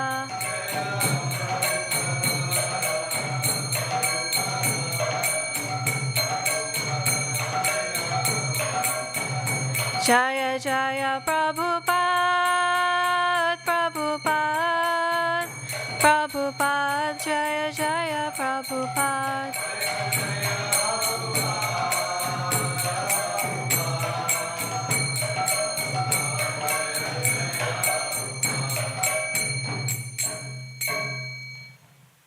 Sitaram Lakshman Hanuman ki jai.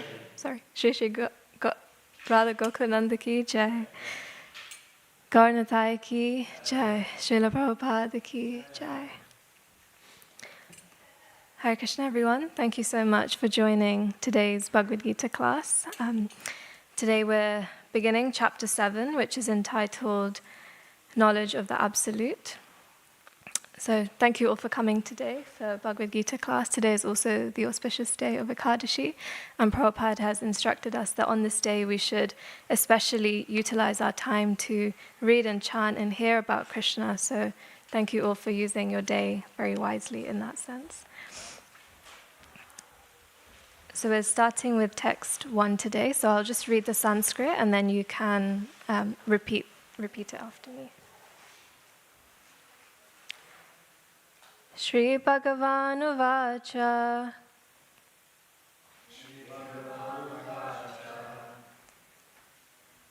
Maya Shakta Manapartha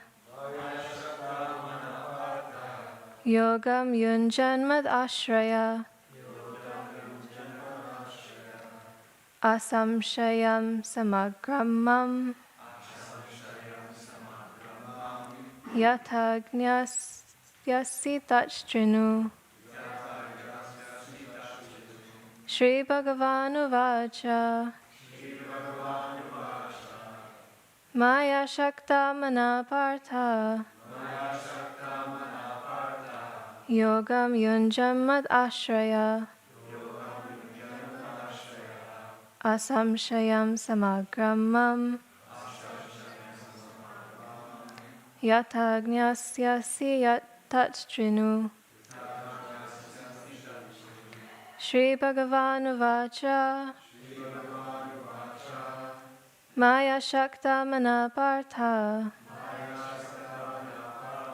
Yogam Yunjam Mad Ashraya Asamshayam Samagramam Yatagnyasya Tachtrinu Shri Bhagavan Uvacha. The Supreme Lord said, Mai, to me, Ashakta Mana, mind attached, Partha, O son of Pritha, Yogam, self-realization, Yunjan, practicing, Mat Ashraya, in consciousness of me, Krishna consciousness, Asamshayam, without doubt, Samagram, completely, Mam, me, Yatha, how, Gnasyasi, you can know, Tat, that, Shrinu, try to hear. Translation and purport by His Divine Grace A.C. Bhaktivedanta Srila Prabhupada. Srila Prabhupada ki jai. The Supreme Personality of Godhead said, Now hear, O son of Pritha, how by practicing yoga in full consciousness of me, with mind attached to me, you can know me in full, free from doubt. Purport. In this 7th chapter of Bhagavad Gita, the nature of Krishna consciousness is fully described. Krishna is full in all opulences, and how he manifests such opulences is described herein. Also, 4 kinds of fortunate people who become attached to Krishna, and 4 kinds of unfortunate people who never take to Krishna are described in this chapter. In the first 6 chapters of Bhagavad Gita, the living entity has been described as non-material spirit soul, capable of elevating himself to self-realization by different types of yogas. At the end of the 6th chapter, it has been clearly stated that the steady concentration of the mind upon Krishna, or in other words, Krishna consciousness, is the highest form of all yoga. By concentrating one's mind upon Krishna, one is able to know the absolute truth completely, but not otherwise. Impersonal Brahmajyotir, or localized Paramatma realization, is not perfect knowledge of the absolute truth, because it is partial. Full and scientific knowledge is Krishna, and everything is revealed to the person in Krishna consciousness. In complete Krishna consciousness, one knows that Krishna is the ultimate knowledge beyond any doubts. Different types of yoga are only stepping stones on the path of Krishna consciousness. One who takes directly to Krishna consciousness automatically knows about Brahma Jyotir and Paramatma in full. By practice of Krishna consciousness yoga, one can know everything in full, namely the absolute truth, the living entities, the material nature, and their manifestations with paraphernalia. One should therefore begin yoga practice as directed in the last verse of the 6th chapter. Concentration of the mind upon Krishna, the Supreme, is made possible by prescribed devotional service in 9 different forms, of which Shravanam is the first and most important. The Lord therefore says to Arjuna, Tat Trinu, or hear from me. No one can be a greater authority than Krishna, and therefore by hearing from him, one receives the great opportunity to become a perfectly Krishna-conscious person. One has therefore to learn from Krishna directly, or from a pure devotee of Krishna, and not from a non-devotee upstart puffed up with academic education. In the Srimad Bhagavatam, this process of understanding Krishna, the Supreme Personality of Godhead, the Absolute Truth, is described in the 2nd chapter of the 1st canto as follows. Shrinvantam Swakatha Krishna Punya Shravana Kirtana Hridhi Anta Stohi Abhadrani Vidunoti Suritsatam Nashta Prayashu Abhadreshu Nityam Bhagavata Sevaya Bhagavati Uttama Shloke Bhaktir Bhavati Naishtiki Tada Rajastamo Bhava Kama Lobha Dayaschaye Cheta Eter Anavidam Stitam Sattve Prasidati Evam Prashanna Manaso Bhagavad Bhakti Yogata Bhagavad Tattva Vijnana Mukta Sangasya Jayate Vidyate Hridaye Grantis Chiryante Sarva Samshaya Shriyante Chasya Karmani Drishta Eva Manishvare. To hear about Krishna from Vedic literatures or to hear from Krishna directly through the Bhagavad Gita is itself righteous activity, and for one who hears about Krishna, Lord Krishna, who is dwelling in everyone's heart, acts as a best-wishing friend and purifies the devotee who constantly engages in hearing of him. In this way, a devotee naturally develops his dormant transcendental knowledge.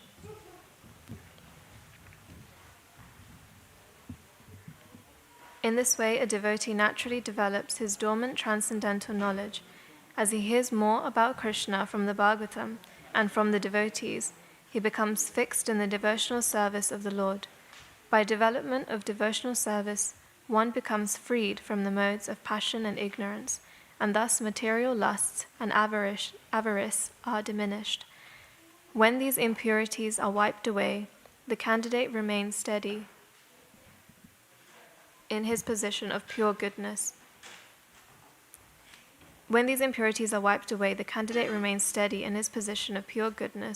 Becomes enlivened by devotional service, and understands the science of God perfectly. Thank you. Thus Bhakti Yoga severs the hard knot of material affection and enables one to come at once to the stage of asamshayam samagram, understanding of the Supreme Absolute Truth, Personality of Godhead. Bhagavatam 1:17-21. Thank you.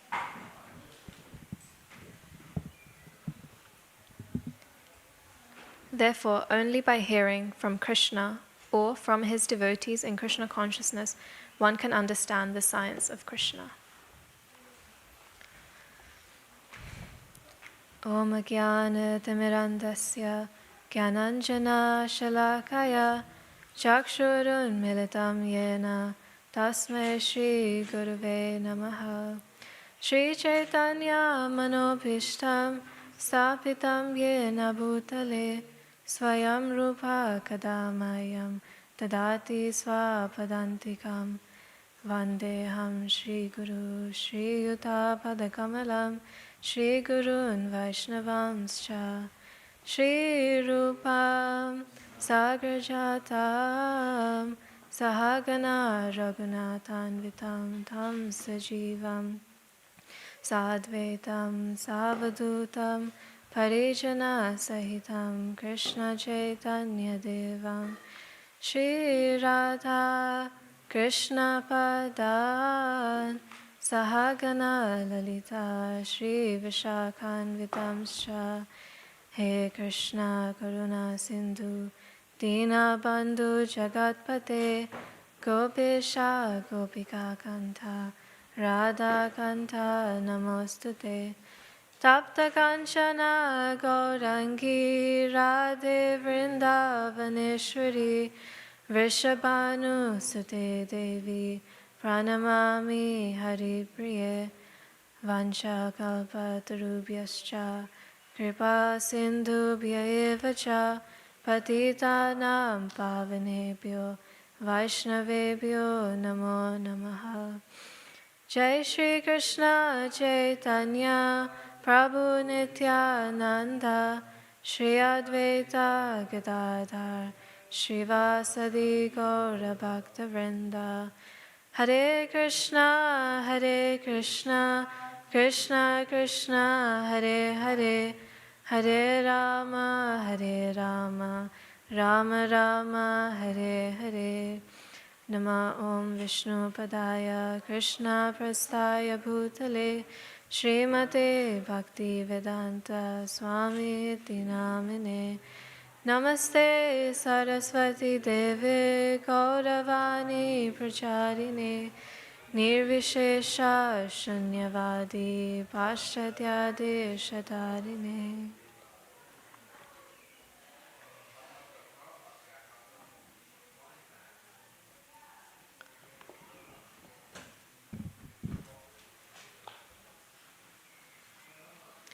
Hare Krishna, everyone. Thank you all again for joining today's Bhagavad Gita class, especially on this auspicious day of Ekadashi. So today we're starting chapter 7 of the Bhagavad Gita, which is entitled Knowledge of the Absolute. So within the philosophy of Krishna consciousness, we often hear about this word, absolute. So what does this actually mean? Often we hear about the absolute truth, and then we also hear about relative truth. So absolute truth is something which a piece of information, piece of knowledge, or a premise or a statement that is true at all times, in all places. And it doesn't require any specific conditions to be intact for that statement to be true.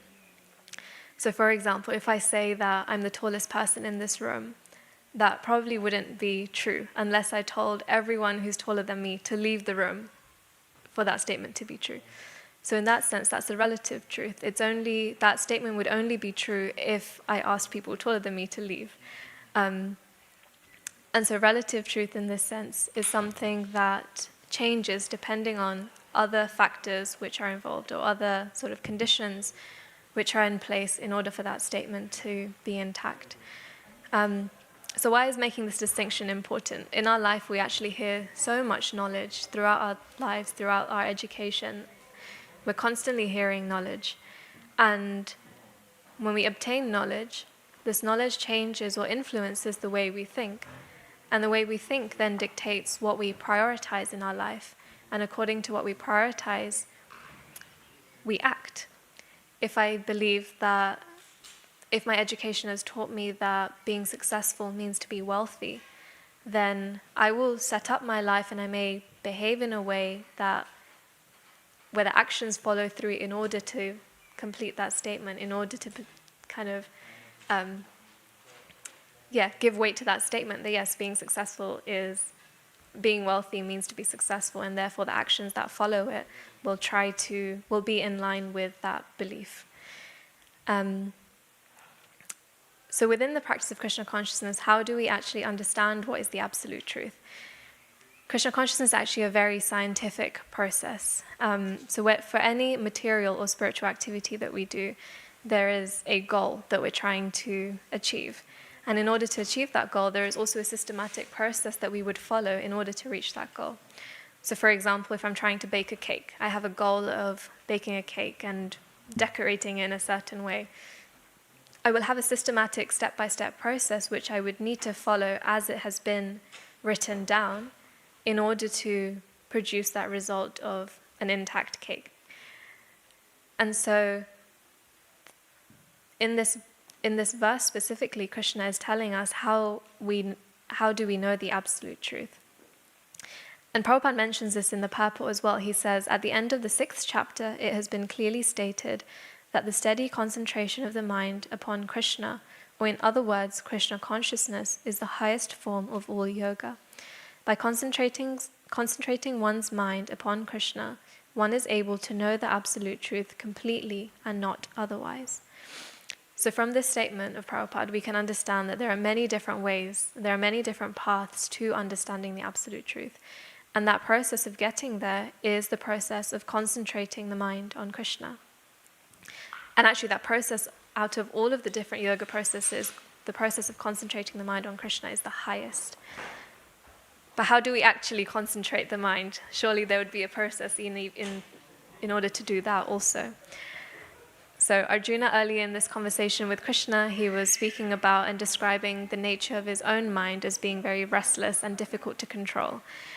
And we may also have this similar experience in our lives, that our mind is very difficult to control. And then Krishna gives him the answer in this verse, that now hear. And Srila Prabhupada is also emphasizing this process of hearing. And hearing is one of the 9 processes of devotional service, one of the ways that which we can serve Krishna and also meditate on Krishna. And so Prabhupada is saying here that concentration of the mind upon Krishna, the Supreme, is made possible by prescribed devotional service in 9 different forms, of which Shravanam is the first and most important. So for us as devotees or practitioners of Krishna consciousness, Prabhupada is explaining that in order to understand the absolute truth, we need to fix our mind, and in order to fix our mind on Krishna, we need to hear. And there is no greater authority to hear about Krishna than to hear from Krishna himself. We can hear about Krishna directly from him. And so how do we do that? We have the books which we can hear Krishna's teachings directly from, such as the Bhagavad Gita, or we can also hear about Krishna through his pure devotees. So for us that would be learning from the teachings of Srila Prabhupada. And within the philosophy of Krishna consciousness, we understand that ultimately the goal we are trying to obtain or reach is that we want to reawaken our relationship with Krishna. This process of Krishna consciousness, or reawakening that relationship, is not an artificial imposition on the heart. It's not that we suddenly start doing these activities and we suddenly become interested in Krishna and we want to develop that relationship. But Prabhupada is saying that no, this relationship is already inherent within us. It's actually our constitutional position to be a servant of Krishna. But because of our contact with material nature, we've forgotten that relationship. And so hearing is this process of reminding ourselves of that relationship which we've forgotten about. And so there's a really nice verse in one of the literatures called Chaitanya Charitamrita, which says, Nitya Siddha Krishna Prem Sadhya Kabunai Shravanadi Shuddha Chitta Karya Yudai. And this translates to, pure love of Krishna is eternally established in the hearts of the living entities. It is not something to be gained from another source. When the heart is purified by hearing and chanting, this love naturally awakens. So again, this emphasis is being placed on hearing about Krishna. But Prabhupada, Jai Shri Shri Radha Gokulananda ki Jai, Sitaram Lakshman Hanuman ki Jai, Gauranitai ki Jai, Srila Prabhupada ki Jai. So now that we've established that concentrating the mind on Krishna is the highest form of practicing yoga, in order to do that, we need to hear about Krishna and also from Krishna. But then who do we hear about Krishna from? Prabhupada is also giving us this information in his purport. And he's saying that there's 2 sources that we can learn about Krishna. First one is Krishna himself. We can read and hear Krishna's teachings directly from texts like the Bhagavad Gita. And the second one, he says, is from a pure devotee of Krishna. And in this way, we can hear either directly from Krishna about Krishna, or through somebody who is very deeply connected to Krishna through their own practice, like that of Srila Prabhupada. And these pure devotees are those who have re-established that relationship with Krishna, and so they're able to guide us and in any different aspect of our life, whether it's our professional spheres. We may try to seek guidance from those who are more advanced, who are more experienced in that way of working or that field or that goal that we may be trying to reach. And so in a similar way, we apply that same principle to our spiritual practice as well, that in order for me to learn and progress and receive guidance, I also need those who have traveled the path that which I'm trying to travel, and therefore I can receive guidance from them. But how does this process of hearing actually work? We get told quite often that hearing is very important. We have a morning Bhagavatam class, we have an evening Bhagavad Gita class, we try to chant Hare Krishna, we try to hear the mantra. There's so much of our practice which evolves around hearing. So clearly there's quite a lot of emphasis, and it's a very important aspect of our process. But how does this actually work? What's the science behind it? If Krishna consciousness is a scientific process, there must be a very clear, systematic explanation as to how it works. And so Prabhupada in this purport has given us a series of verses from a text called the Srimad Bhagavatam, which is sort of the postgraduate study after the Bhagavad Gita. And so for the remainder of the class, we'll just sort of discuss these verses which Prabhupada has sort of brought our emphasis to and our focus to. So I'll just say the verses as well, so you can refer to them in your own time if you like. So the first one is from Canto 1, Chapter 2, verse 17. Shrinvantam sva katha Krishna punya shravana kirtana hridiyanta sto hiyabadrani vidunoti suritsatam. And the translation of this is, Sri Krishna, the personality of Godhead, who is the Paramatma Supersoul in everyone's heart and the benefactor of the truthful devotee, cleanses desire for material enjoyment from the heart of the devotee, who has developed the urge to hear his messages, which are in themselves virtuous when properly heard and chanted. So within the purport of this specific verse, Prabhupada is explaining that the messages of the Supreme Personality of Godhead, Krishna, they are non-different from him. So hearing about Krishna, hearing from Krishna, these are all non-different to having the direct association of Krishna. And Prabhupada is emphasizing here that in those places where there is offenseless hearing and glorification of Krishna, it is to be understood that Krishna is directly present in those spaces, and he is there in the presence of this transcendental sound. And this transcendental sound is as powerful as Krishna himself. So we can imagine how much value we can receive simply by hearing and chanting about Krishna. So how does this work then? Is it just that Krishna is present and somehow we become purified? No. Krishna is all pure, and so anything which comes into contact with Krishna also becomes purified. And so when we're chanting or hearing, we're reading, we're associating with devotees, in those spaces where we are glorifying Krishna, Krishna becomes directly present, and through his association, we become purified because he is also all pure. And so within this verse, Krishna, it's being said that Krishna is seated within the heart of all devotees as Paramatma, as Supersoul. This Paramatma has been with us since we came to the material world.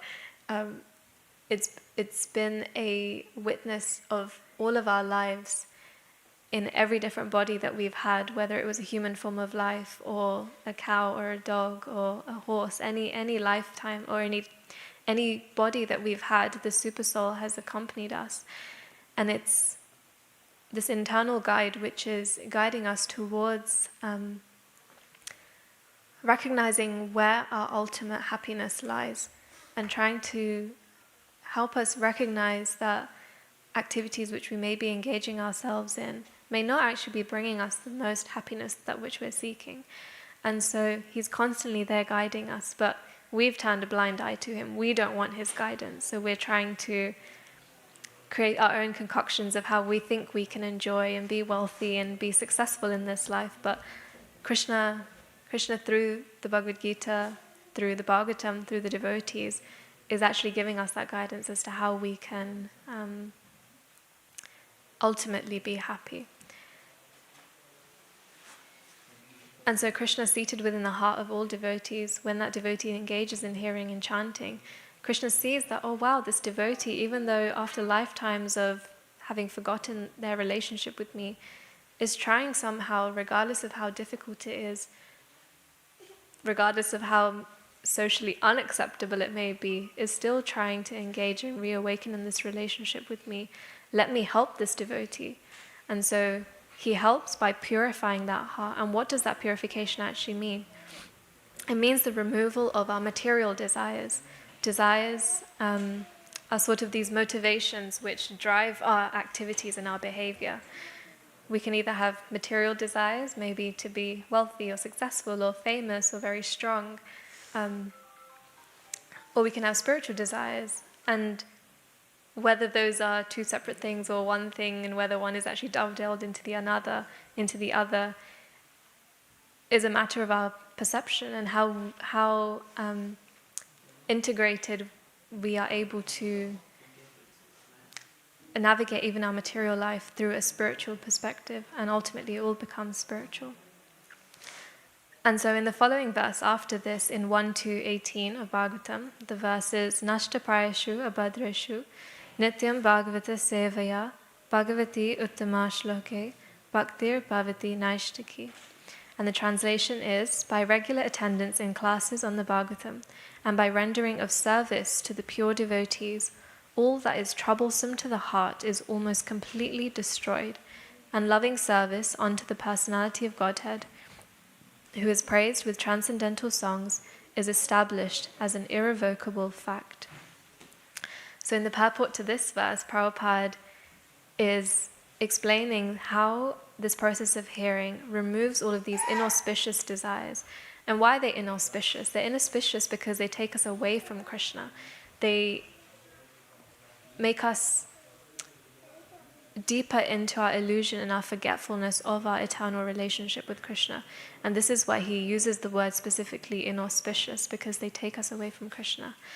And he's saying that these desires which take us away from Krishna are actually obstacles on our spiritual path of self-realization. And so just as in a material analogy, we may have a disease. In order to cure that disease, we may take some medication. And so when that medication takes effect, or how do we know that medication takes effect? Because the symptoms of the disease should relieve. We would know that I'm getting better from this disease once those symptoms start to subside. And so Prabhupada is giving us the remedy also. He's saying that the remedy of these inauspicious desires is actually the association of pure devotees, or the Bhagavatas. And he's saying that there are two Bhagavatas, namely the book Bhagavad and the devotee Bhagavad. He says that both the Bhagavats are competent remedies, and both of them, or either of them, can be good enough to eliminate the obstacles. A devotee Bhagavat is as good as the book Bhagavat, because the devotee Bhagavat leads his life in terms of the book Bhagavat. And the book Bhagavad is full of information about the personality of Godhead and his pure devotees, who are also Bhagavats. Bhagavata book and person are identical. So Prabhupada here is explaining that these books are perfect. All the knowledge that we require to understand our eternal identity and the process of obtaining that, of reaching that goal, is provided within these books. These books are perfect in that sense. So we can get guidance directly from the books, or we can also get guidance from those individuals who have imbibed those teachings of the scriptures. And so he's saying that the book and the person who has imbibed the teachings of the scriptures are actually identical, because simply from reading the book, the teachings that we can get from the book, or the teachings and guidance that we can get from the person who's imbibing the lessons from the book, are actually the same.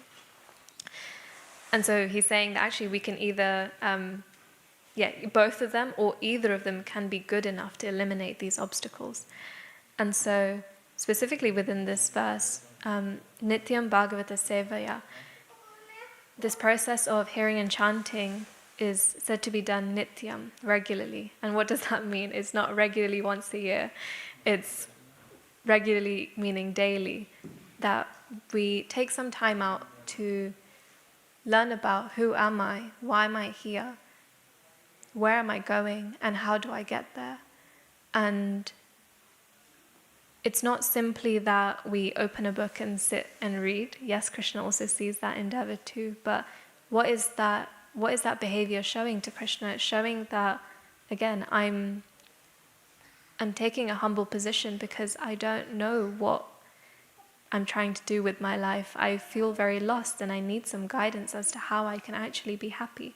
I'm trying to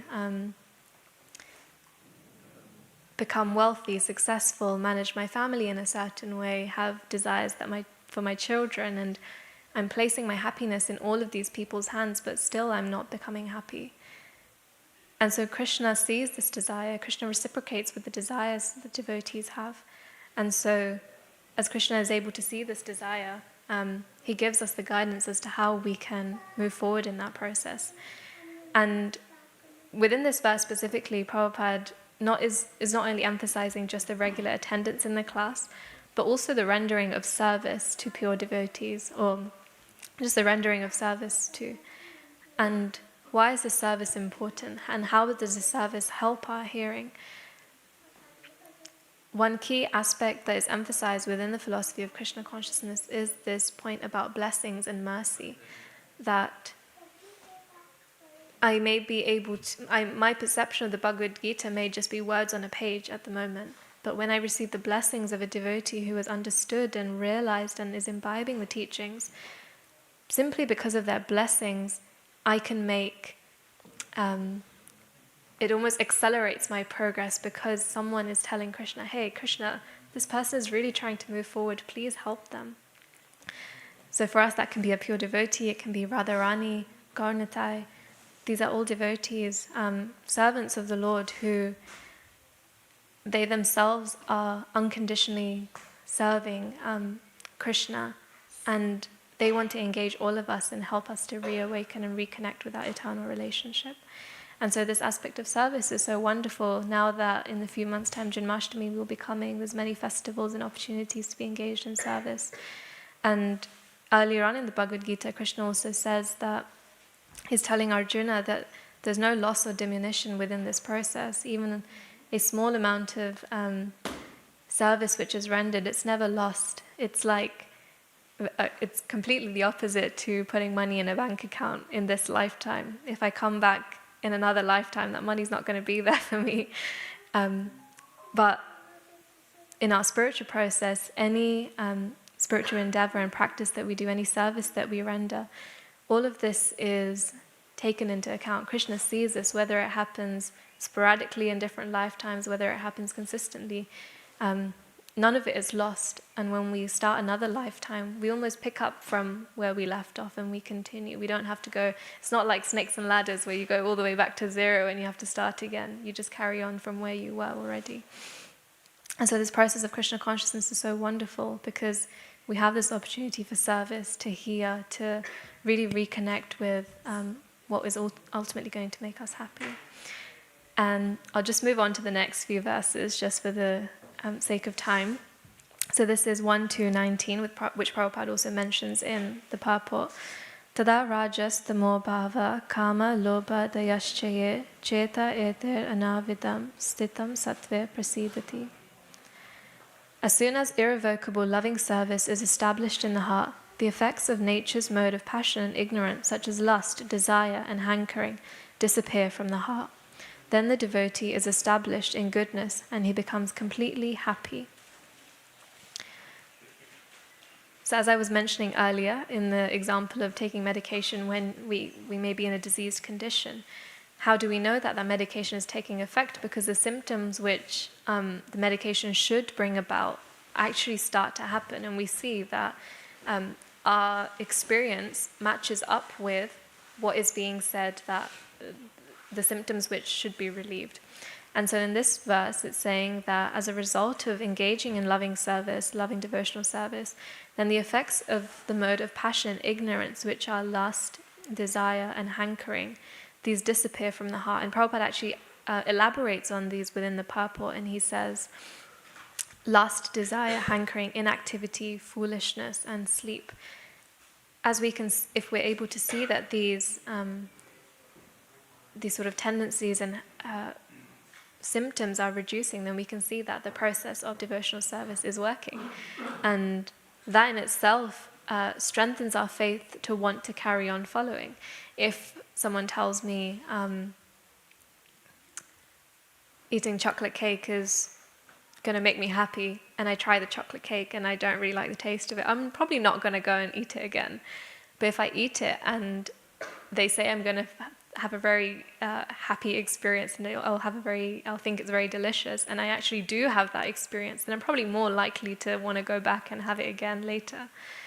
And so in this way we can see how scientific these scriptures are, that they give us such a clear systematic process that we don't become misled. We know exactly where we are, where we're trying to go, the process to get there, and the symptoms that we should be experiencing along the way, to know that we're on the right track.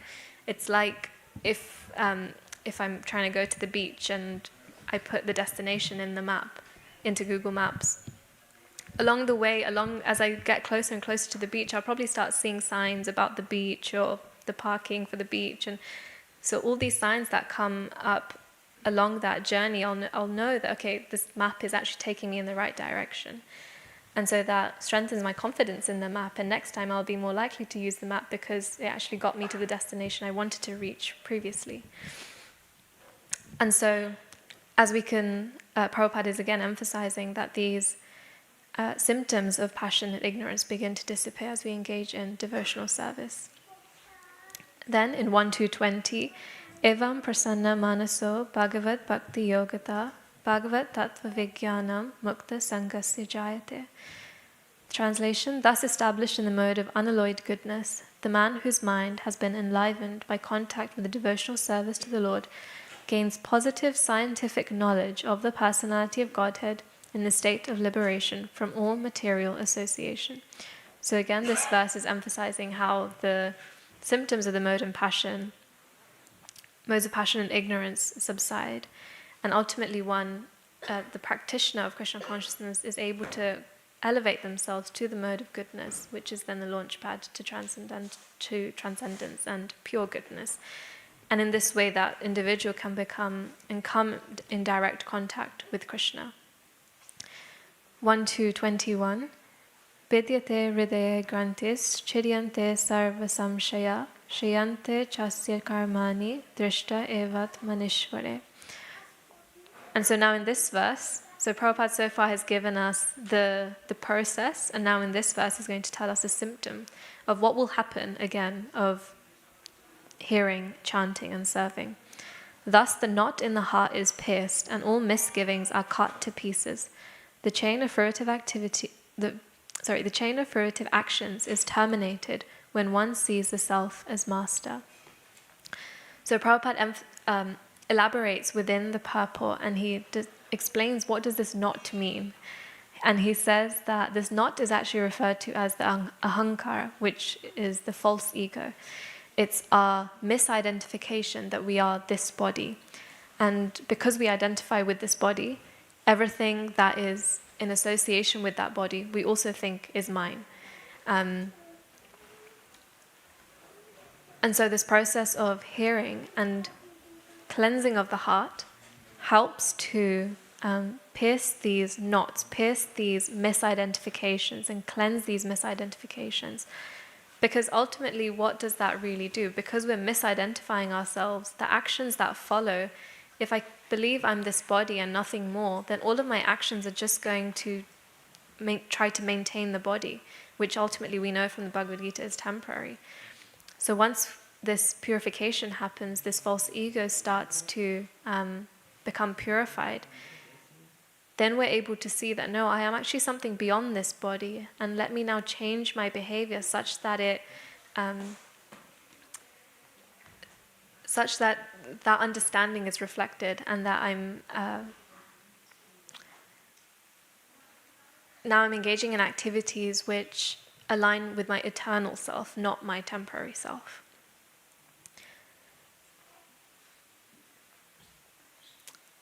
Yeah, and especially this point of service, because this ahankar, this false ego, makes us believe that we're the center of attention. We think that, everybody should serve me, and then when we engage in service, it completely flips the script and puts us in the complete opposite position. And that may feel very uncomfortable, that can feel very uncomfortable and unnatural, because that innate nature of being a servant of Krishna has become so buried that to be a servant, to do some service, to think about someone else other than ourselves feels so unnatural. But I'm sure we can all think about times in our life where we have had a desire to, help someone or to be of service. And even if you maybe know someone who may be very hard-hearted or doesn't, think in that way, maybe if they see a child or someone in need, maybe that tendency really comes out. And so we can see that there is this dormant nature to be of service, of being a servant is actually very deep-rooted within us. And this process is giving us an opportunity to cleanse that and reawaken that eternal identity. And again, just to finish off, like I said, Krishna consciousness is a very scientific process. So aside from the other symptoms of the modes of passion and ignorance subsiding, of our ahankar, our false ego, becoming cleansed, there's a verse 127 in Bhagavatam which actually gives two very specific symptoms which we should experience. And this is knowledge and detachment. So through the proper following of the injunctions of scripture, through engaging in devotional service, through properly hearing and chanting from authorized sources, then these two symptoms should be experienced, that we gain knowledge. And this is not just theoretical knowledge on the mental level. It may start there, but it becomes realized. I may theoretically know that I should eat healthy, but that may not necessarily translate into my behavior. When that understanding is realized, then naturally the behavior which will reflect that understanding will show. So, for example, in my choice of food, I may be more conscious of what I eat. And so knowledge, and specifically realized knowledge. And the second symptom is detachment. So we may think, why would I want to be detached? How is this beneficial to me? But actually detachment actually reflects our surrender onto Krishna. So we can see that as one is progressing in their Krishna consciousness, in their spiritual practice, either their surrender or at least desire to surrender will increase onto Krishna. So thank you all for listening. I hope this has been helpful in understanding a little bit more about the scientific process of Krishna consciousness, and actually so how valuable it is and how clear-cut Prabhupada has presented us this philosophy. Otherwise we probably wouldn't be able to understand. The Vedas are explained to be so knotty and difficult to understand, and he's given us such a succinct and distilled understanding of this philosophy. So I'm very grateful to all of you for your attention and for hearing today. I think maybe taking a question might be a bit too tight, but there will be darshan soon in 2-3 minutes, so please stay for Arati as well. Thank you so much. Srila Prabhupada ki jai.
Hare Krishna, everybody. Let's just keep a narrow corridor at the center of the temple room, because our spiritual master, founder Acharya, Srila Prabhupada, is always present with us. And we like to keep a line of sight for him to the deities, and for the deities towards him. This is very much Prabhupada conscious. We don't stand with our backs directly to such an exalted personality. And if you see anybody standing right in front of Srila Prabhupada, don't be shy, just give them a nudge. Ask them to move left or right. Thank you. Who else wants to say?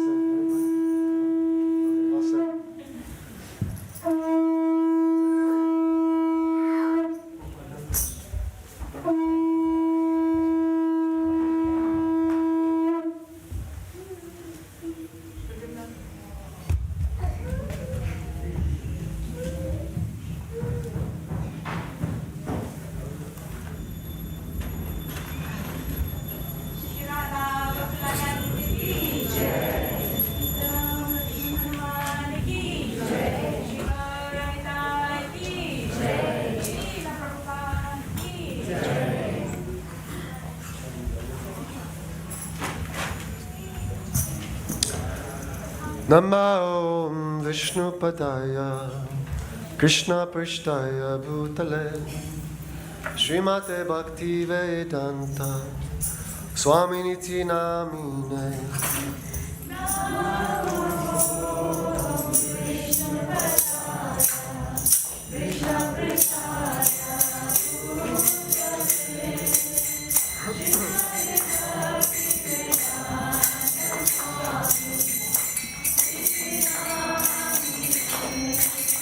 Namaste Sarasvate Deve Gauravani Pracharine Nirvishesha Shunyavadi Paschatya Rishatarine.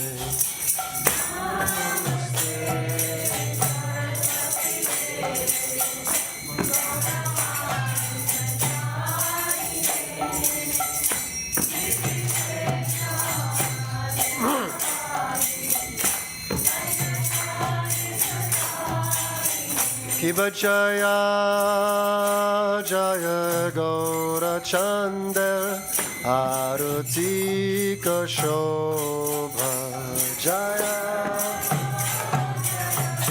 Gaura Chandra Arati Shobha Kiba Jaya Jaya Gaura Chandra Arati Shobha Jaya Gaura Chanda Arati Shobha Janavitata-vane Jagamana Lobha.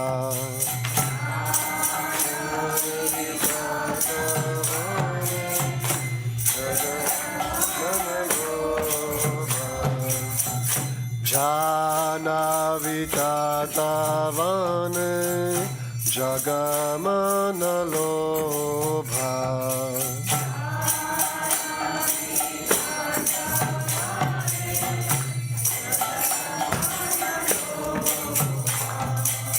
Gaurangera Rotik Shobha Jagajanamana Lobha.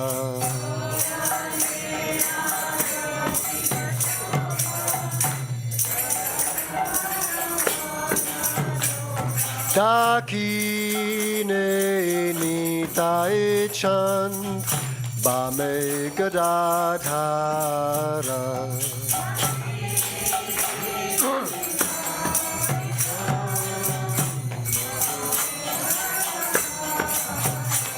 Dakine Nitai Chand Bame Gadadhara.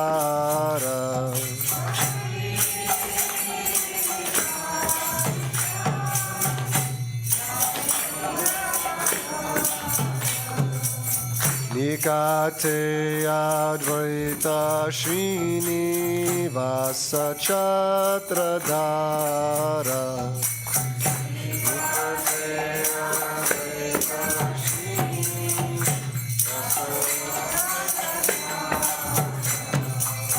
Nikate Advaita Srinivasa Chatradhara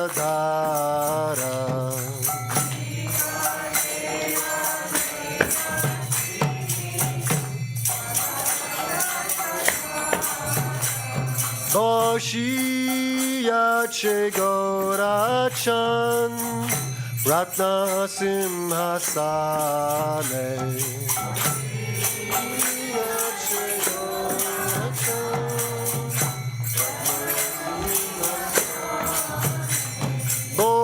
Boshiya Chegorachan Ratna Simhasane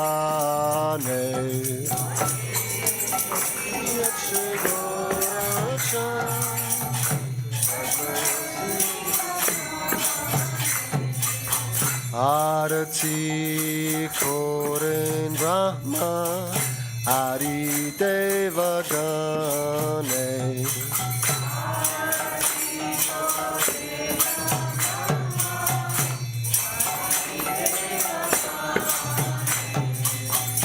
Arati Koren Brahma Adi Devagane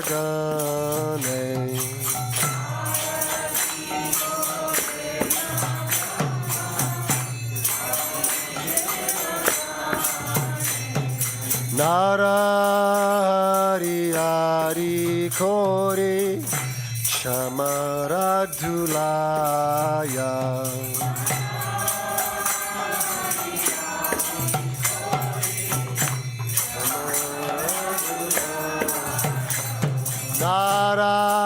Narari Ari Kori Chamaradulaya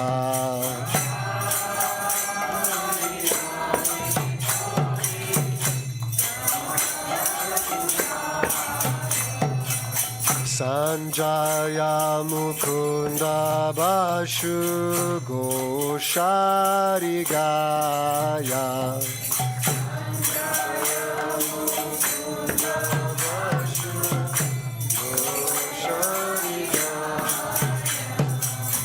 Sanjaya Mukunda Bashu Gosharigaya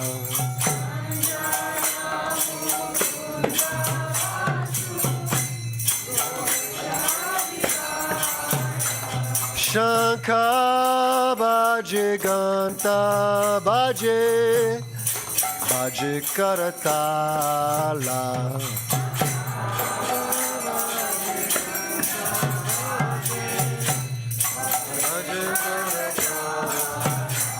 Shankha Bhaje Ganta Bhaje Bhaje Karatala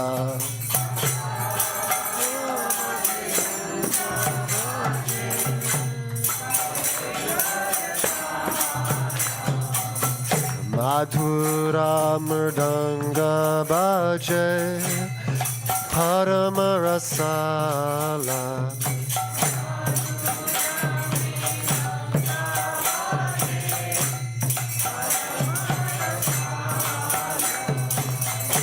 Madhura Mridanga Bhaje Paramarasala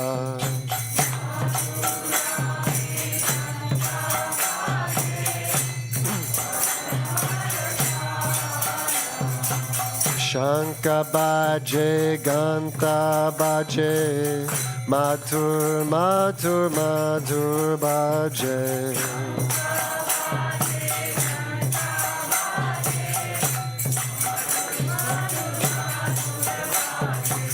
Shankha Bhaje Ganta Bhaje Madhur Madhur Madhur Bhaje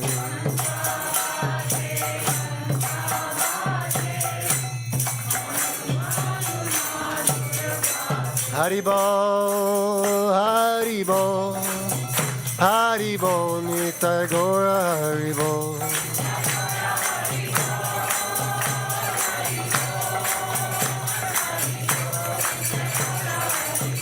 Nitai Gora Haribo, Haribo, Haribo, Nitai Gora Haribo.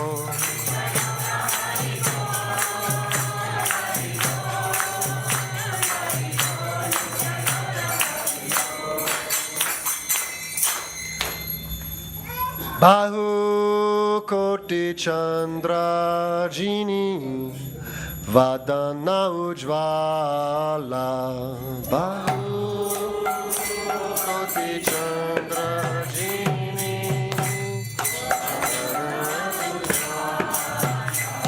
Bahu Koti Chandra Jini Vadana Ujvala.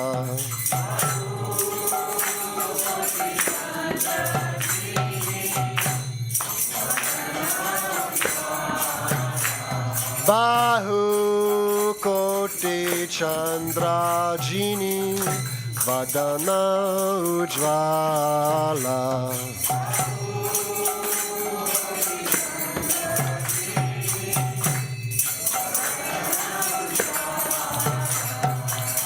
Gala Deshevana Mala Kore Jala Mala.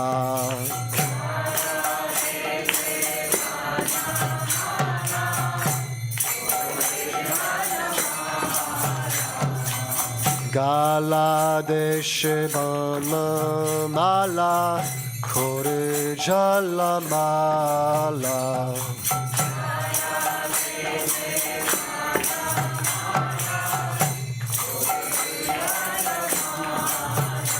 Shiva Shuka Narada Preme Gada Gada.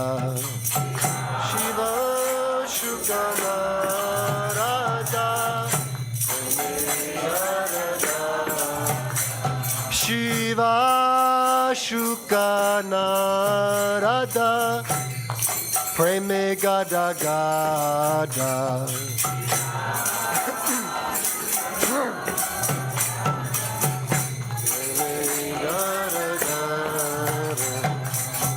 Hakati vinoda deke Gaurara sampada.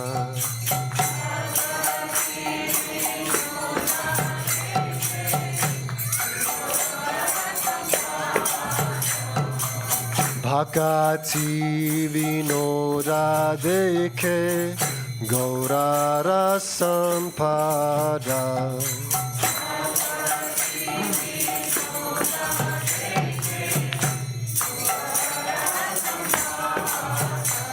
Kiba Jaya Jaya Gaura Chander Arati Shobha.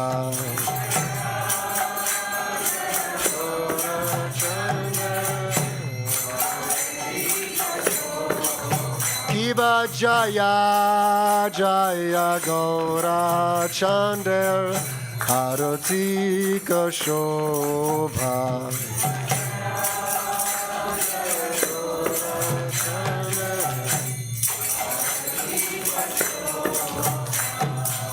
Jana Vitatavane Jagamana Lobha.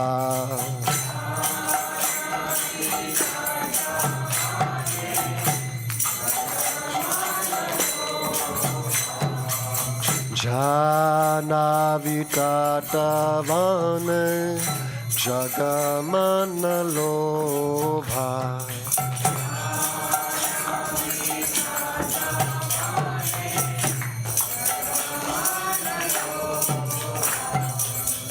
Gaurangera Rotik Shobha Jaga Jana Mana Lobha.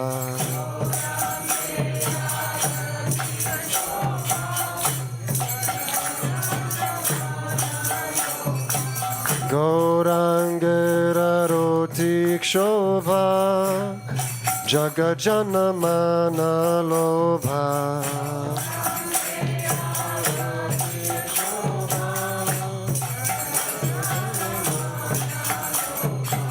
Gaurangararotik shobha. Jagajanamana lobha.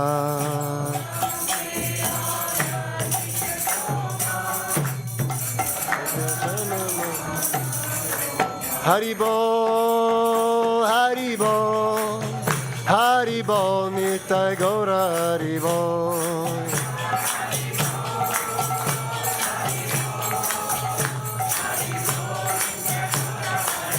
Nitai Gora Haribo, Haribo, Haribo, Nitai Gora Haribo.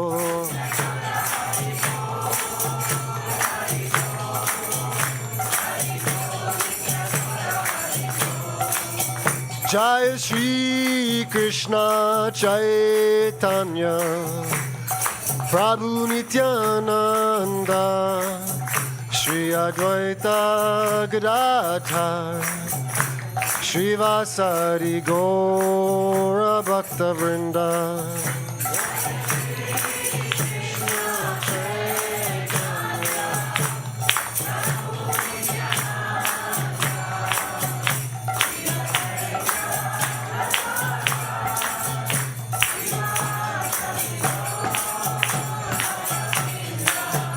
Jai Shri Krishna Chaitanya Prabhu Nityananda Shri Advaita Gadadhar Shri Vasari Gaura Bhakta Vrinda.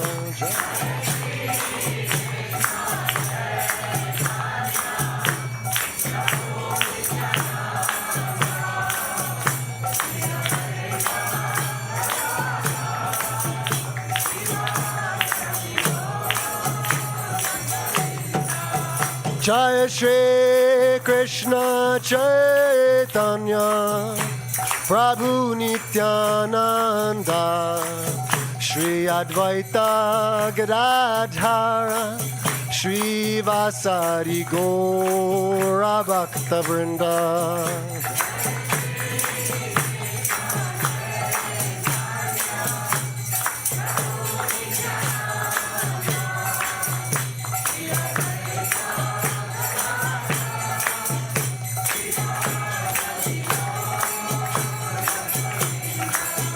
Hare Krishna, Hare Krishna, Krishna Krishna, Hare Hare, Hare Rama, Hare Rama, Rama Rama, Hare Hare.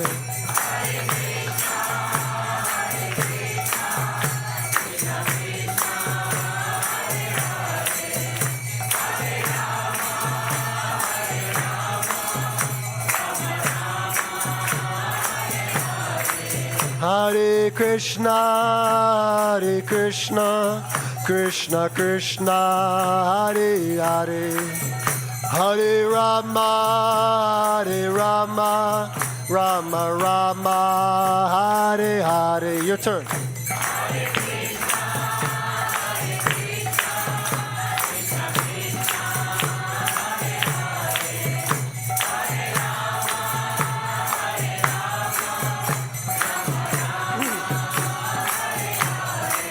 Hare Krishna, Hare Krishna, Krishna Krishna, Hare Hare, Hare Rama, Hare Rama, Rama Rama, Hare Hare.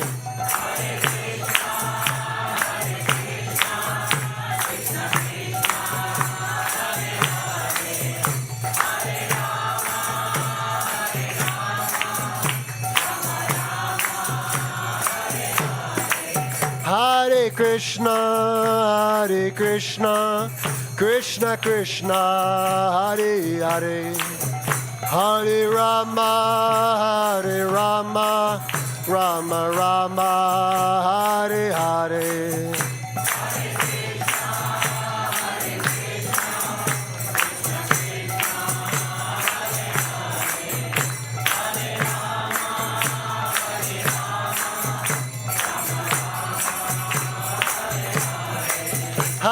Krishna,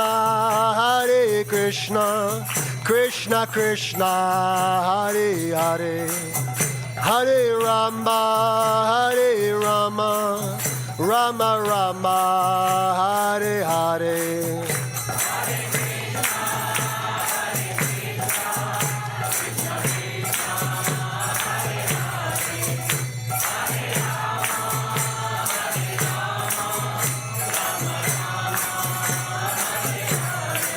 Hare Krishna, Krishna Krishna, Hare Hare, Hare Rama, Rama Rama, Hare Hare.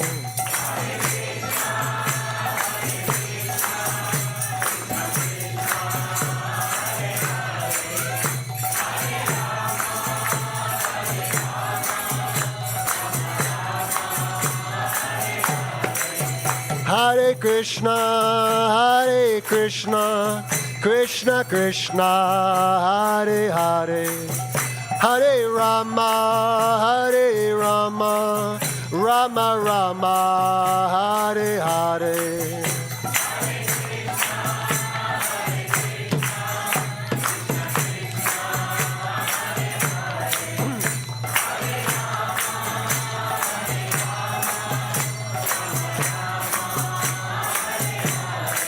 Hare Krishna, Krishna Krishna, Hare Hare, Hare Rama, Rama Rama, Hare Hare.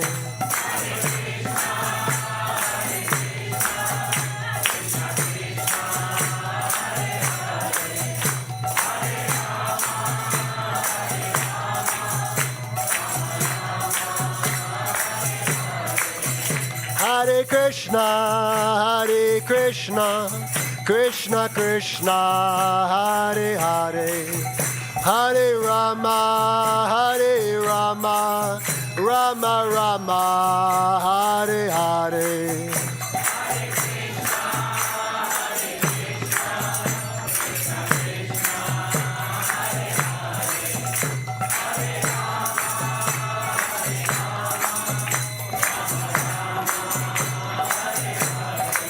Hare Krishna, Krishna Krishna, Hare Hare, Hare Rama, Rama Rama, Hare Hare.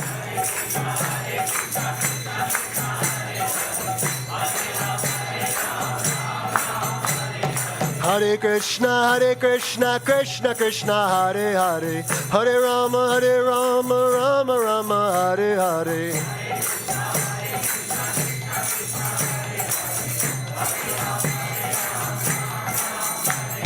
Hare Krishna, Krishna Krishna, Hare Hare, Hare Rama, Rama Rama, Hare Hare.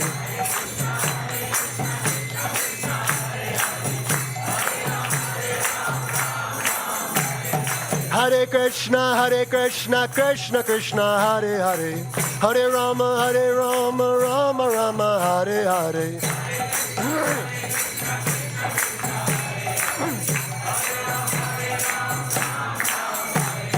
Hare Krishna, Krishna Krishna, Hare Hare, Hare Rama, Rama Rama, Hare Hare.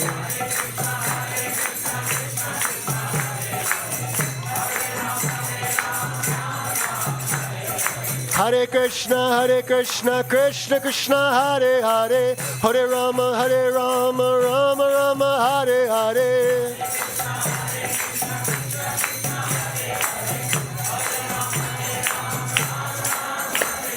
Hare Krishna, Krishna Krishna, Hare Hare, Hare Rama, Rama Rama, Hare Hare.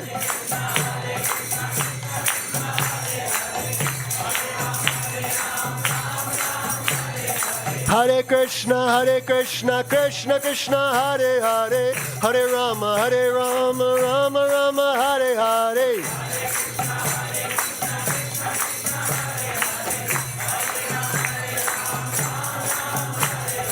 Hare Hare Krishna, Krishna Krishna, Hare Hare, Hare Rama, Rama Rama, Hare Hare.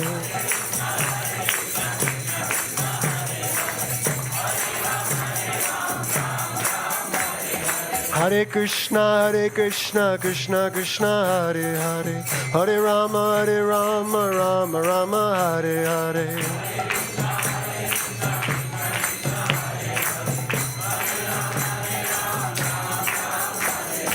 Hare Krishna, Krishna Krishna, Hare Hare, Hare Rama, Rama Rama, Hare Hare.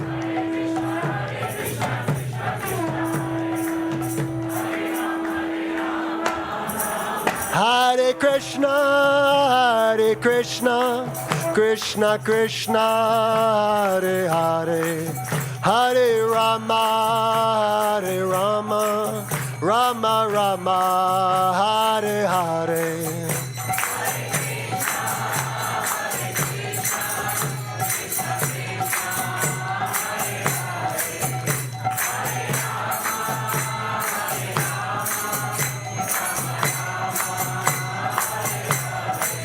Hare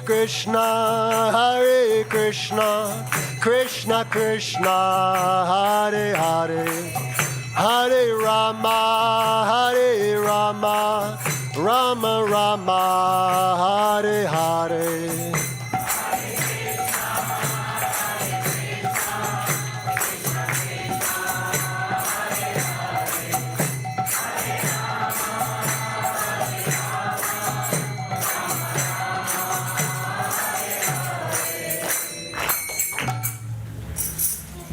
Please everybody bow down, heads to the floor. There's enough space, no excuses. And we're going to chant Prema Dhvani prayers. Jai Om Vishnupad Paramahamsa Parivrajagacharya Ashtotara Sapta Shri Srimad, His Divine Grace Srila Abhay Charanara Vinda Bhaktivedanta Swami Srila Prabhupada Ki Jai. Jai Om Vishnupad Paramahamsa Parivrajagacharya Ashtotara Sata Shri Srimad, His Divine Grace Srila Bhaktisiddhanta Sarasvati Goswami Maharaj Prabhupada Ki Jai. Anantakoti Vaishnava Vrinda Ki Jai. Namacharya Srila Haridas Thakur Ki Jai.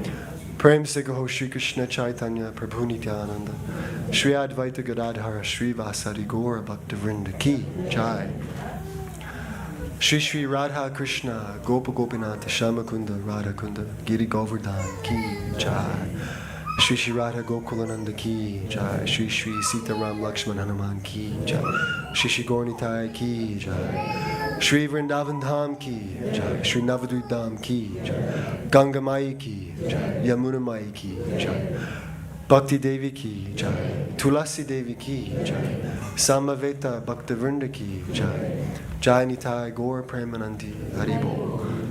All glories to the assembled devotees, Hare Krishna. All glories to the assembled devotees, Hare Krishna. All glories to the assembled devotees, Hare Krishna. All glories unto the lotus feet of Sri Sri Guru and Gauranga. All glories to Srila Prabhupada.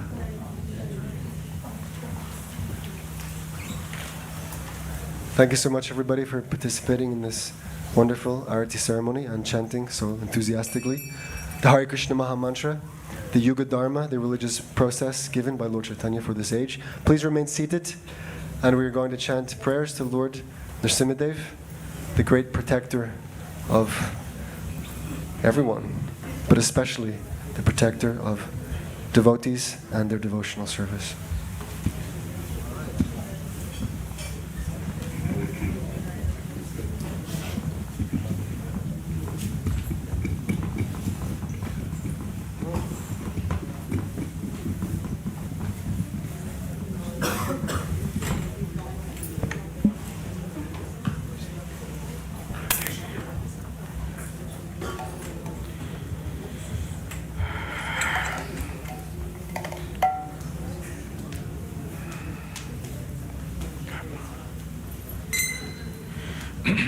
Namaste Narasimhaya.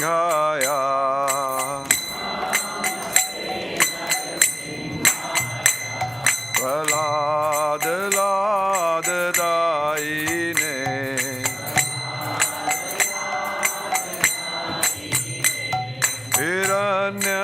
काशीपूर्वक्षः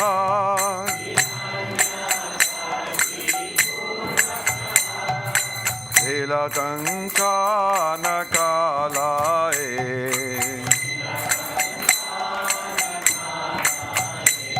हितो न सिमो परतो न सिमो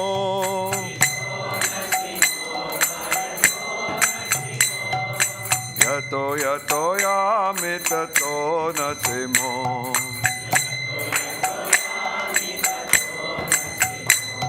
बाहे न सिमो हृदये न सिमो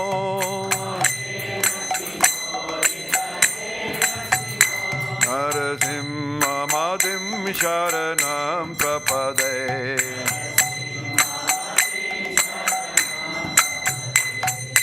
तव कर कमल वरे नखान अद्भुत श्रृंगार दलितार हिरण्यकशिपु तनुभृंगा केशवदीता नरहरि रूपा जय जगदीश हरे जय जगदीश हरे जय जगदीश हरे कमल वरे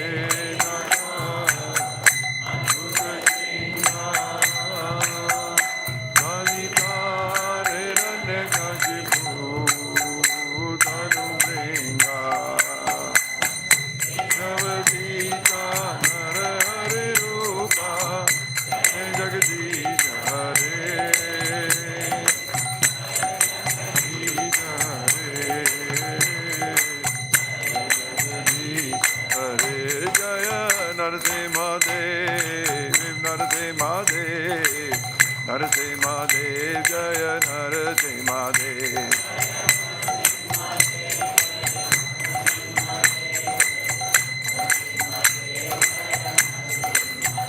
जय प्रहलाद महाराज प्रहलाद महाराज प्रहलाद महाराज जय प्रहलाद महाराज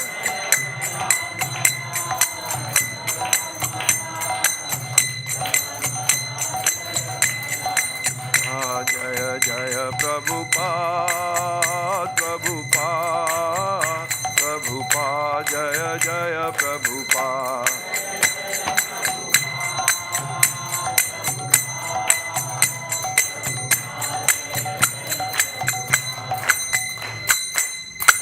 श्री नरसिंह भगवान की प्रहलाद महाराज की गौर प्रेमानंदे हरि हरि बोल.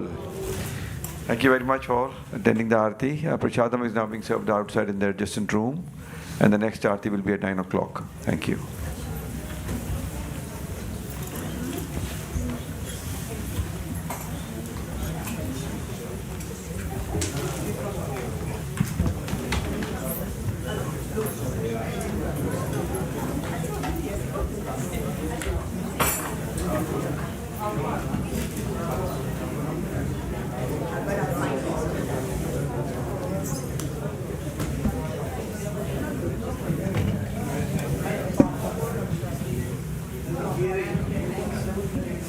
Hare Krishna. Thank you all so much for coming for the Gaura Arati. So tonight we have a very special event. We have there's a special bhajan. Bhaja hure mana Shri Nanda Nandana Abhaya Charanara Vindare Dulabha Manabha Janama Sat Sange Taro hoye bhava sindhure. This verse, the second verse of this song, talks about how we can take the association of saintly personalities and cross over this ocean of birth and death and cross over all the miseries of this. So the secret is really to have satsang, sadhusanga. So today we're very fortunate to have all the way from Govardhan Eco Village in India, Mumbai, near Mumbai. We have His Grace Damodar Prabhu. Hare Krishna. So we'll be hearing from him until 9:30. So please do stay with us if you can. Hare Krishna.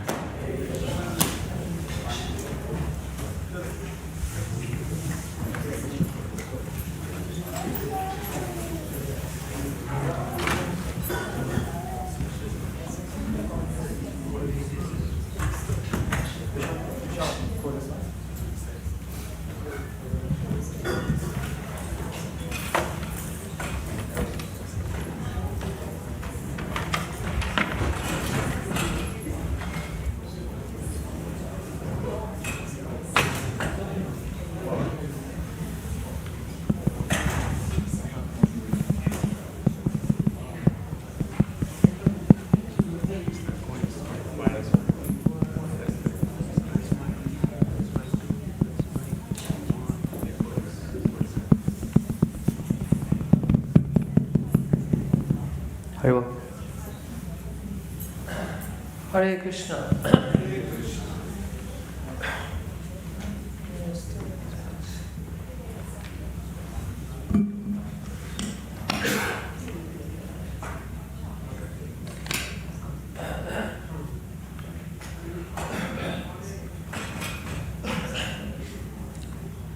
Hare Krishna. Hare Krishna. We will chant the invocation prayers. Om Jnanatimirandasya Jnananjana Shalakaya Chakshurunmilitam Yena Tasmai Shri Guruve Namaha. Shri Chaitanya Manobishtam Sapitam Yena Bhutale Swayam Rupa Kadavahyam Dadati Swapadantikam Vandeham Shri Guru Shri Yuta Padakamalam Shri Gurum Vaishnavamsya Shri Rupam Sagrajatam Sahagana Raghunatham Vitam Tam Sajivam Sadvaitam Savdutam Parijana Sahitam Krishna Chaitanya Devam Shri Radha Krishna Padan Sahagana Lalita Shri Vishakham Vitamsya He Krishna Karuna Sindhu Dinabandhu Jagatpate Gopesha Gopika Kanta Radha Kanta Namastute Tapta Kanchana Gaurangi Radhe Vrindavaneshwari Vrishabhanu Sute Devi Pranamami Hari Priye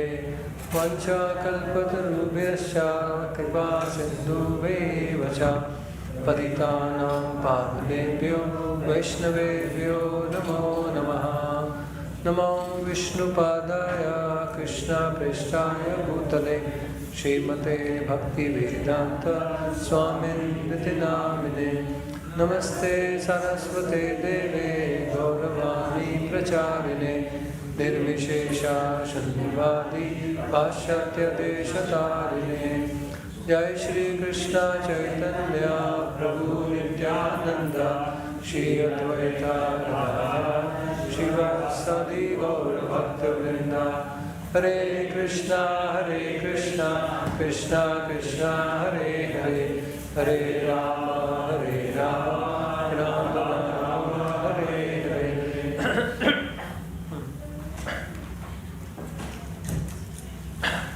Hare Krishna. Hare Krishna. So I would like to welcome all of you this evening. It's a weekday, it's a working day. Still you all have come to participate in this Sangha. Hare Krishna. Thank you. Very grateful for your presence.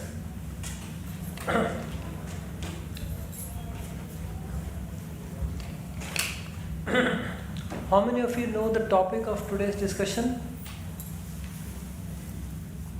Anyone know the topic of today? Yes, Prabhu. What's the topic of today's? No, this is not. This is the journal. It's a devotee care seminar, but there is a specific. Devotee care is very broad term. It's a very specific topic I have been given. Let's see if some of you know the topic. Yes, Chaitanya Chandra Prabhu, right? Chandra Chaitanya Prabhu, yes. I think look at the website and say Okay. ripple effect. Okay, the ripple effect. One act of care can change everything. Okay, so that's the topic. It's on the website. So right now Prabhu looked on the website. Smart thing to do. So the topic is in relation to devotee care, but the precise topic is the ripple effect. And what is the ripple effect? The ripple effect is that one action that triggers a series of events that leads to a widespread change, which is not anticipated also. Like one small act could lead to a big widespread change.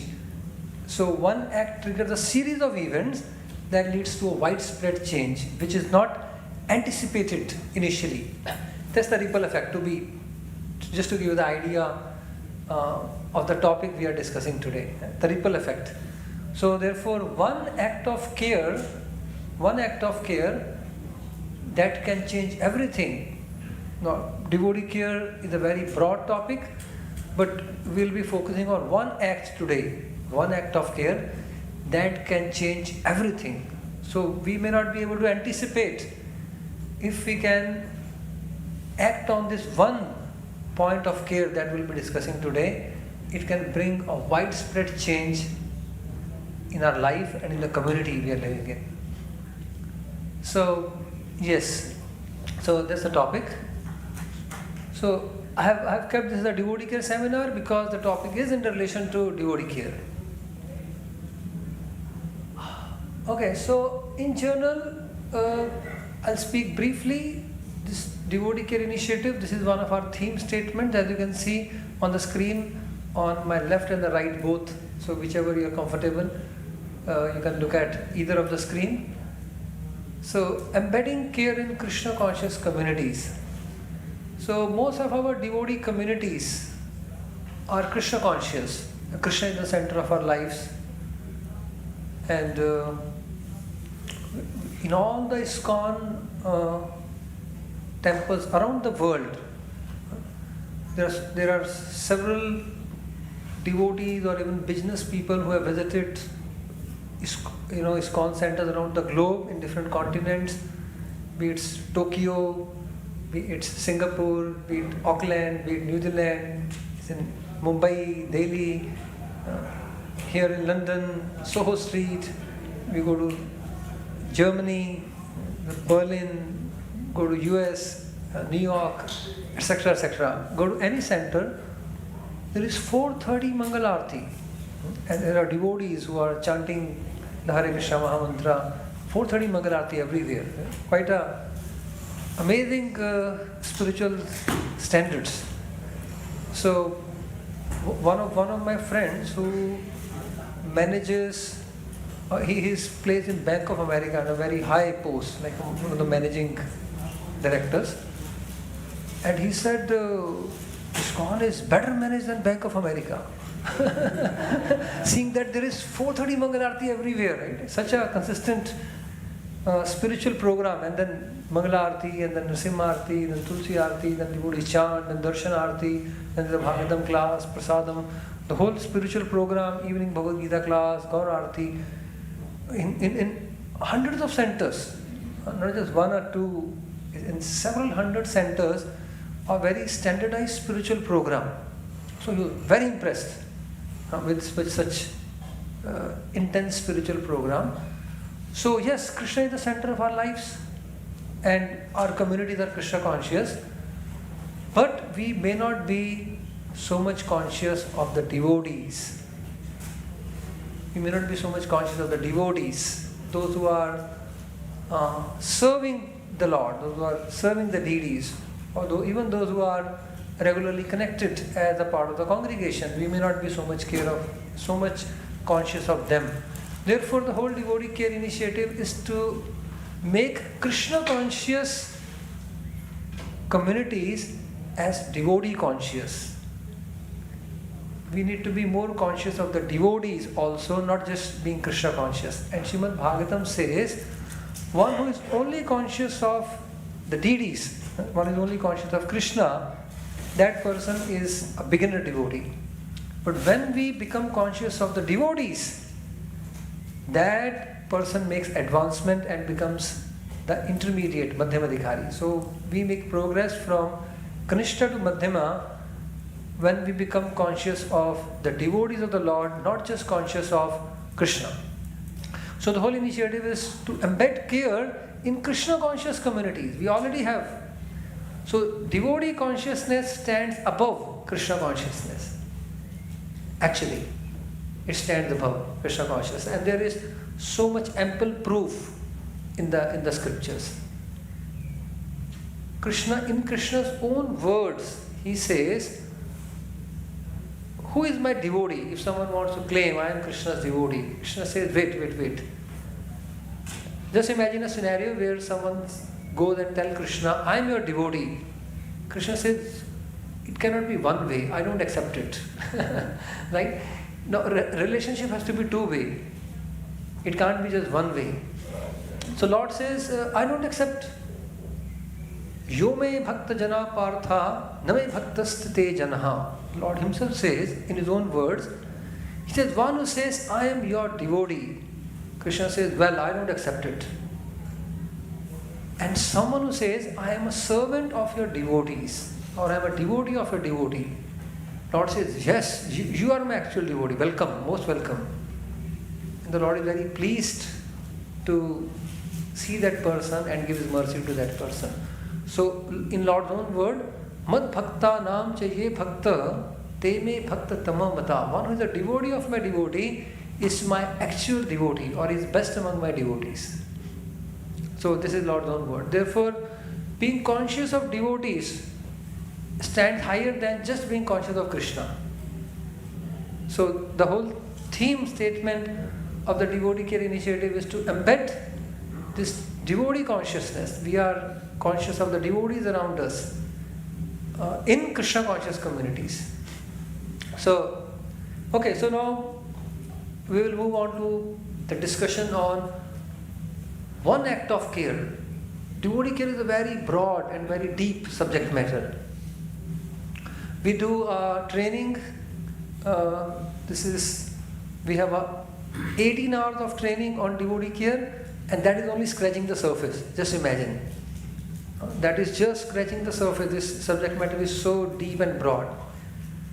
So, but I am now presenting to you one act of care which can trigger several events which can bring a widespread change in our life and in our community.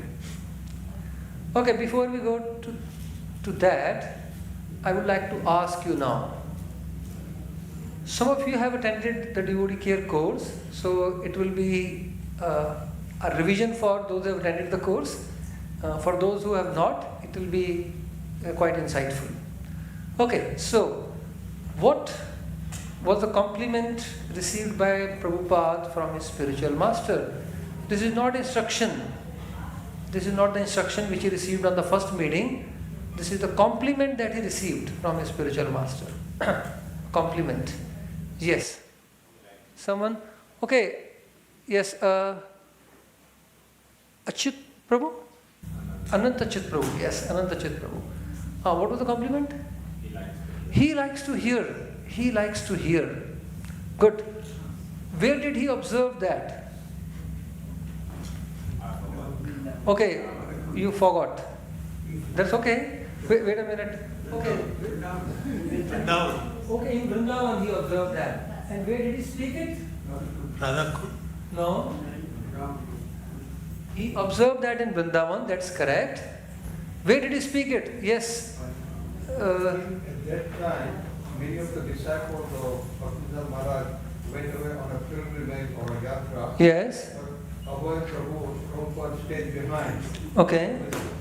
Okay, good. This is where he observed. Fine. So, we'll tell you just the scenario. That time, Prabhupada was known as Abhay Babu. He was not initiated. So, Abhay Babu, while on his business tour, he heard that my spiritual master is taking devotees on Vrindavan Parikrama. He thought, let me join for one day this Vraj Parikrama of my spiritual master. So, he joined when the party was stationed at a place called Koshi. So, he joined. For one day he joined the Vrindavan Parikrama. And it was announced that devotees could go to see the deity of Sheshai Krishna. So, Krishna is performing a pastime of lying on the milk of ocean. And Radharani has assumed the mood of Lakshmi. And she is massaging Krishna's feet. So, there is a beautiful deity. This is one of the Vana. Sheshai Vana. There is one Vana. And there is a beautiful deity, and this pastime took place over there. There is a Shir Sagar Sarovar in front of the temple. So those who want to go to see this darshan can go, but Srila Bhakti Siddhanta Saraswati Thakur would also be speaking parallelly. Those who want to hear could hear from him. So that was announcement being made. Now just imagine he had come to Vrindavan, joined the parikrama just for one day. And then Abhay Babu thought, what will I see? Let me hear from my spiritual master. Now, if you are going for one day, most of the people would like to go for darshans. Most of the people. And most of the people went for darshan also. There were few who stayed back to hear. Of those who stayed back to hear, it was a long class. So several hours, one by one devotees got up. They had some other services, whatever need to be done, some other engagement, etc. One by one got up. By the end of the class, Abhay Babu was the only survivor of the long class. He was alone sitting at the end of the long class. And his spiritual master that time noticed him. There was no conversation. He just got up and left, no conversation. So he just noticed it. And later, when he was about to be initiated in Prayagraj, this is years later, he was about to be initiated, and the temple president is introducing the new initiates and is saying, Guru Maharaj, here is Abhay Babu. And Guru Maharaj cut him down. He said, I know him. And he was surprised. Like, how do you know him? He's not such a very known figure. And I don't think he has kind of, no one has introduced you to him. So he was surprised. But his Guru Maharaj said, I know him. And then he said, he likes to hear. That's the only thing he knew about him. Just imagine. He didn't know that what kind of business he's doing, how many times he has succeeded in the business, how many times he has failed, what are the new initiatives. He didn't know anything actually. But he said, I know him. And what is the thing he knows about him? He likes to hear. That's the only thing he knew about him. And that's the main relationship with the spiritual master. Actually, there's a main relationship. He had already established a very solid connection with his spiritual master. And his spiritual master knew him. What did he know about him? He likes to hear. And he said, he likes to hear. And then he said, he did not go away. I have marked him. Means I have spotted him. Now he became actually very intimate by that act of hearing. So his spiritual master was so pleased. And now he knew him. So that came as such a pleasant surprise. For Abhay Babu at that point of time. So this is the compliment, and therefore what we are going to talk today is about hearing or listening as an act of care. And we'll see that how this can bring about a ripple effect, as we discussed in the beginning, ripple effect. Okay, I would request one of you to please read this quote, someone to volunteer.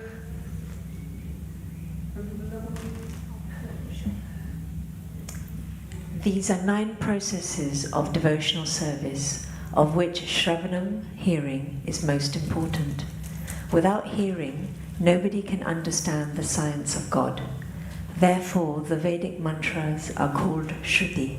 Shruti means it is to be heard. This was a quote from Lord Shri Krishna's Appearance Day, Montreal, August 16, 1968. Thank you.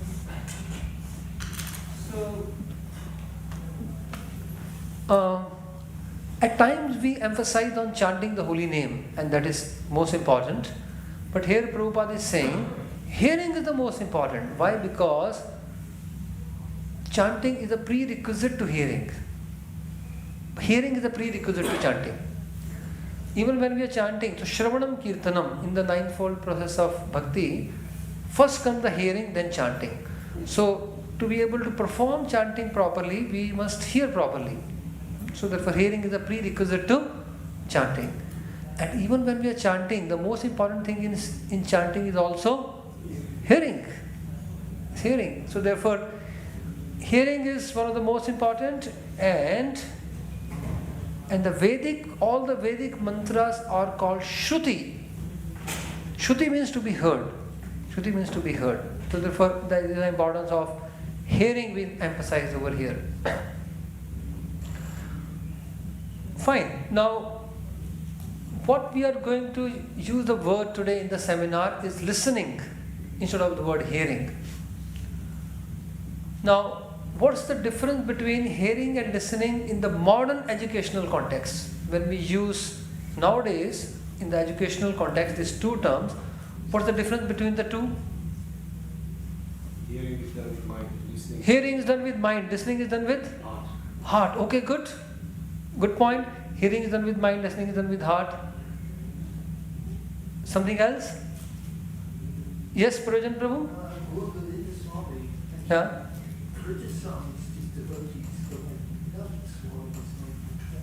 Okay.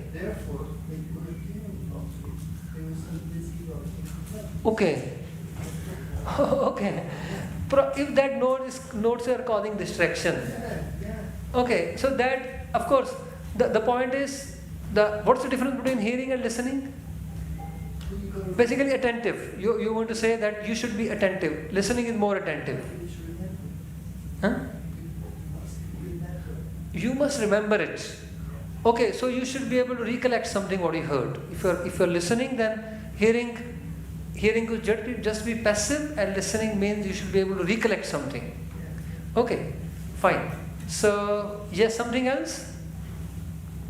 If someone wants to share what the difference between hearing and listening? There's an old Mankajapuri. He had a cow. I don't know if you know this pastime. Okay, we'll not go into the pastime now. But it says about him. So every time he spoke, the cow would stop chewing.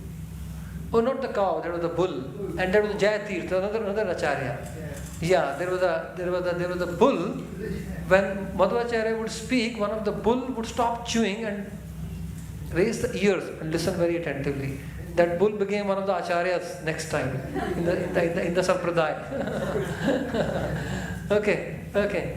So fine. So basically, hearing could be passive, but listening is active. Hearing is just through the ears, rather than even we will not say the mind. So hearing is just through the ears. At times we may be totally mindless. We may not be mindful of hearing. So hearing is through the ears, while listening is through the ears, through the eyes, through the head, and through the heart. We will see that. You can draw this cross for listening.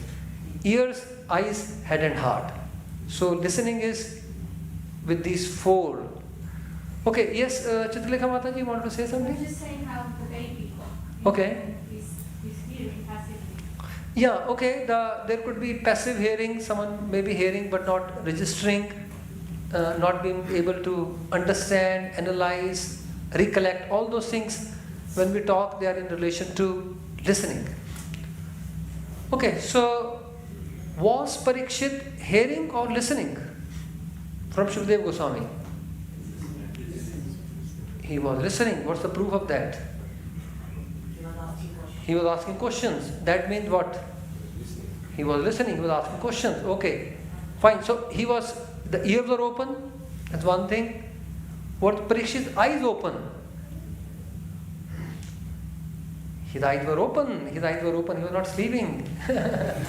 Rather, when Shukdev Goswami said, "My dear king, maybe you can take some rest. We can pause the katha. You may be feeling tired.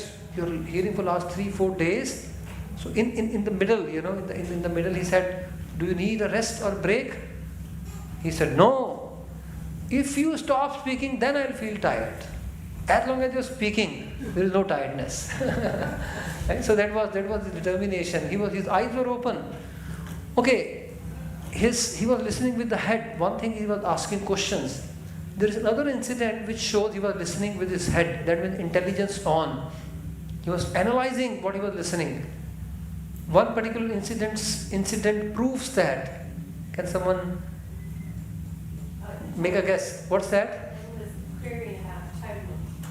Oh yeah, good. What's her name?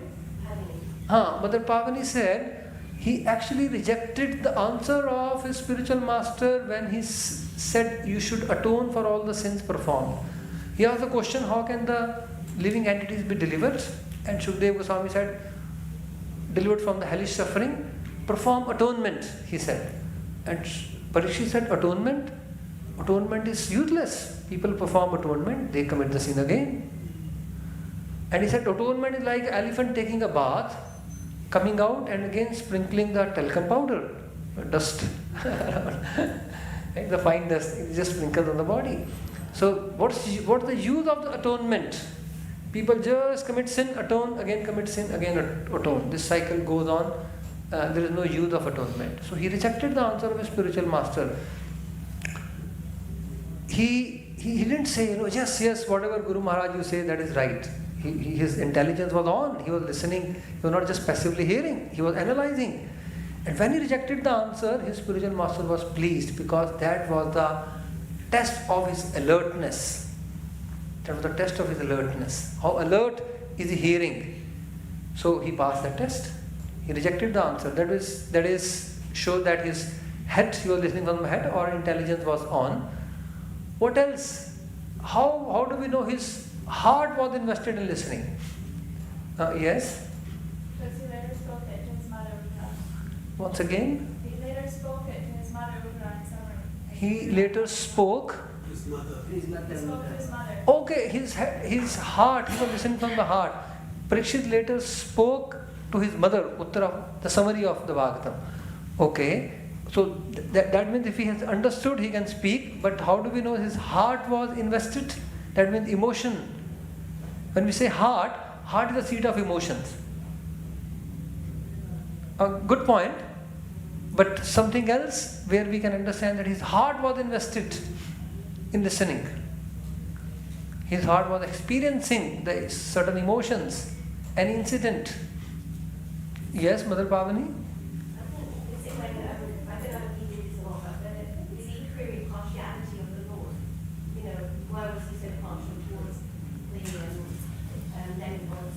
Okay, he questioned about the partiality. That shows his intelligence. Again, the emotions are not addressed over there. That also shows his intelligence. There are several questions he asked which shows his intelligence was on, but somewhere where his heart was invested. Some incident shows where Parikshit's heart was invested. Yes, Prayojan Prabhu. Prabhupada, once he heard, he wanted to spread it. I am talking of Parikshit now. Parikshit, which the incident which shows Parikshit's heart was invested in hearing from Shukadeva Goswami. Where do we understand that? Any incident from Bhagavatam which shows Parikshit's heart was invested in hearing. If you have any guess, you can make. Don't worry. Even if you give a wrong answer, that's all right. Yes, Prabhu. I felt grateful for the mercy Krishna showed to his forefathers, the Pandavas. Okay, he felt grateful for the mercy Krishna showed to the Pandavas. Yes, those feeling gratitude were there. Krishna became the messenger, the order carrier, the servant, the advisor for the Pandavas. Yes, Mother Chitralekha? I said yes. Except when Sringi cursed him and he said he didn't retaliate. And he took instruction to heart as mercy of the Lord. Okay, he did not retaliate when he heard. Well, this is the incident we are talking of hearing from Shukadeva Goswami, where we see his heart was invested while hearing. This is prior to hearing. Yes. When after Shukadeva Goswami described the hellish planets, then Krishna Maharaj was feeling sad for the living entities. Good. What's her name? Subhadra. Yes, so Subhadra has correctly answered. This is one incident of several, and the most important. When the suffering of the hellish planets were described, his heart was pained. His heart experienced a lot of pain hearing the suffering of all the living entities. And then he reflected on what he heard in Canto 2, 3, 4 and 5. He reflected back and then said, please tell me how these living entities will be delivered. He asked a question. Several questions Parikshit asked which were not for him, which were for others, for the sake of others. So his heart was moved hearing the suffering of others, and he asked a question for the deliverance of others, not for himself. Here we learn one important thing. While Parikshit was undergoing his own crisis in life, just imagine anyone is going to leave body in 7 days. Now we are talking in the middle of the Katha. This is happening. In the 5th canto, he is going to die in next few days. Just imagine. That's quite a serious crisis in life. While he is dealing with his own life crisis, he wants to help others. Still he is in the mood of helping others. So actually this should be the life of devotees. While we have our own struggles, we have our own challenges in life, Same time we try to help others. While we are dealing with our own life crisis, there are different kind of crises we all have to deal with, but simultaneously we should be aware of the other people's difficulties, their struggle, their challenges, their crisis, and try to help them while we are also on the same boat. Right? So this is one important lesson we get from Parikshit. Okay, so Parikshit was listening because his ears were open, his eyes were open, his intelligence was open, and his heart was open to experience the emotions. So with his open ears, eyes, head and heart, he was listening. So this is about listening. Now, there is quality of listening. There is a quality of listening. We'll have a short demonstration here by Rishabh and Jai Prabhu. And I want you to observe, there will be 5 scenes, and give one word to describe each scene. So you'll have to note it down. Have your phone or something. You have to describe the scene in one small phrase. There will be 5 scenes. What kind of listening they are demonstrating, you have to describe either in one word or a small phrase. And there will be 5 scenes. So you have to write 5 words or phrase to describe what kind of listening are you observing and is being demonstrated. Fine? I hope that is clear. Okay, yes. So you could come to the center here. Come in the center. Okay, take this mic.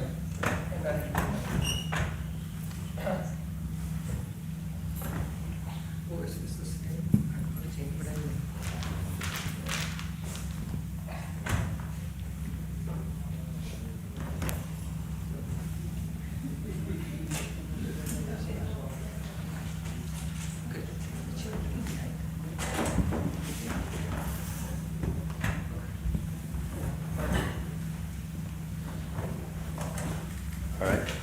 We'll start with scene 1. Sorry, I'll introduce who we are first. So I'm a new Bhakta, and this is my temple president, and we'll just go for a bit of conversations, and you let us know what we think. So we'll start with scene 1. Alright. Hare Krishna Prabhu. Hare Krishna. I need your help and guidance for my spiritual life. Can't you see I'm so busy right now? Come later. When can I come, Prabhu? Ask me later. Just don't bother me right now. I have too many things to do. That's the end of scene 1? Scene 2. So we go for scene 2 now? Put the mic nearby. Okay. Try. Right. Hare Krishna Prabhu. Hare Krishna. I'm going for Harinama book distribution every single day. Very good, very good. Keep it up. You know the newcomers who are coming to the temple? I'm preaching to them every single day. Very good. But recently I've realized that my health is not so good. Very good. What? Scene 3. End of scene 2. Okay. Hare Krishna Prabhu. Hare Krishna. Last month I went home and my parents, they're not feeling so well. They're getting a bit old, and with old age there's some suffering,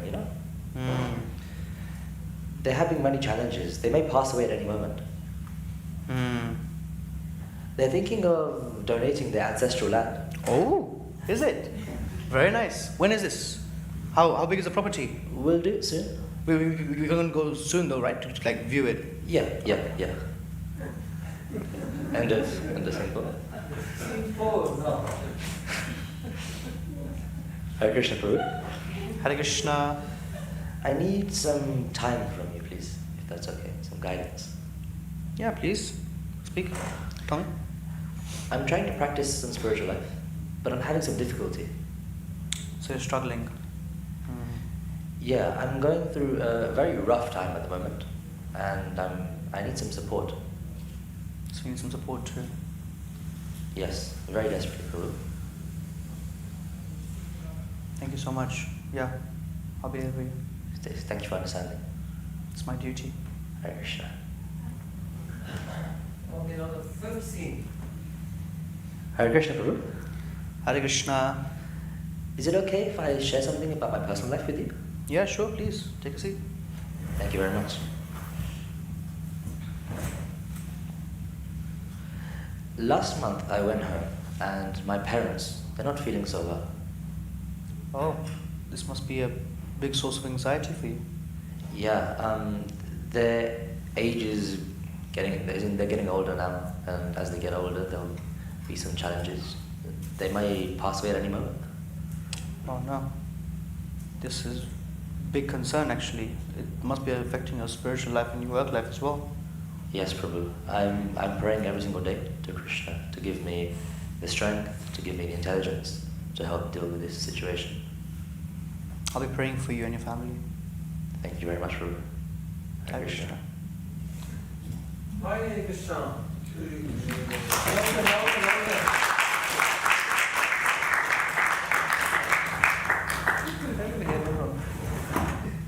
Okay. After some time, the second one. Hare Krishna. Okay, so what was the first kind of listening? Any? Please raise your hand. What is the title you give to the first kind? What describes? Yes, Prabhu? Ignorance. Okay, ignorers, or we call it as indifferent, ignoring. Yeah, dismissive, ignoring, indifferent. That's good. That was the first kind. Now, how do you feel when you are ignored? When someone doesn't want to listen to you, how do you feel? Disheartened. Mother Chitralekha? Rejected. Not valued, right? Something else? Oh, Prabhu's side? No connection? No connection, yes. Not happy. Humiliated. Fine, good. Humiliated. Yes, Prabhu?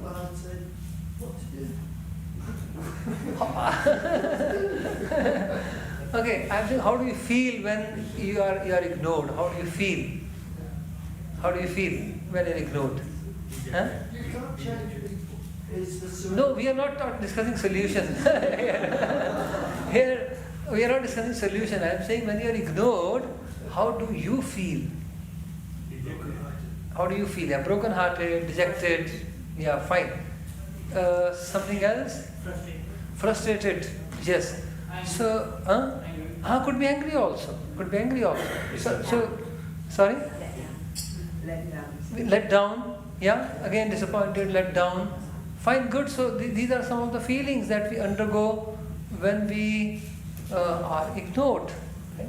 Now this is, and sometimes it could be devastating for some people. I remember once I was conducting the devotee care course about listening, and in the course one of the sections is about listening, which we are discussing today. And one devotee shared that he received a call from another devotee. He said, I want to talk to you. And this devotee said, somehow I'm so busy. Can we talk day after tomorrow? Right? So this today and tomorrow has been very hectic. Can we talk day after tomorrow? And this devotee just kept the phone down. Like he said, okay. And he kept the phone down. And next day morning, they received the call that this devotee has ended his life. This devotee committed suicide. He was anyway going through a lot of difficulty, depression and so on. So that was like the last call he made, to see that if he could get some help from this person. And when he saw that, okay, this person is also busy, he felt there is no one in this world for me now. There is no one who's concerned about me at all, no one has time for me. So it had a devastating effect. No, it's not. Now this person, he didn't knew that this is such a scenario. Now it's not that person's fault because we are at times busy. But when I was asking this devotee who received the call, who later repented, out of that, only if I could have taken out time, I didn't know, He was a lot of repentance in his heart, though it was not his fault. But later I asked this devotee, what is the realization? Your introspection, what did you conclude it? What is the lesson you can share? He said, I concluded, next time when someone calls me and say, I want to talk to you, and I'm very busy, it's not that I will say yes, it's not practical all the time. He said, I will at least ask, is it urgent? I could have asked him, is it urgent? And the person said, yes, it's very urgent. And because it's a question of life and death for that person. So I will ask, is it urgent? And then, if it's urgent for some devotee, then I'll have to prioritize. If not, then I can ask him, can we talk tomorrow, day after tomorrow, if it's not urgent, and so on and so forth. So feeling ignored could be devastating for somebody. It could have devastating effect also. One thing is disappointment, letdown, humiliation, etc., anger, and so on and so forth. But being ignored could even be devastating. So that's the first scene we saw. What was the second? What was the second kind of hearing?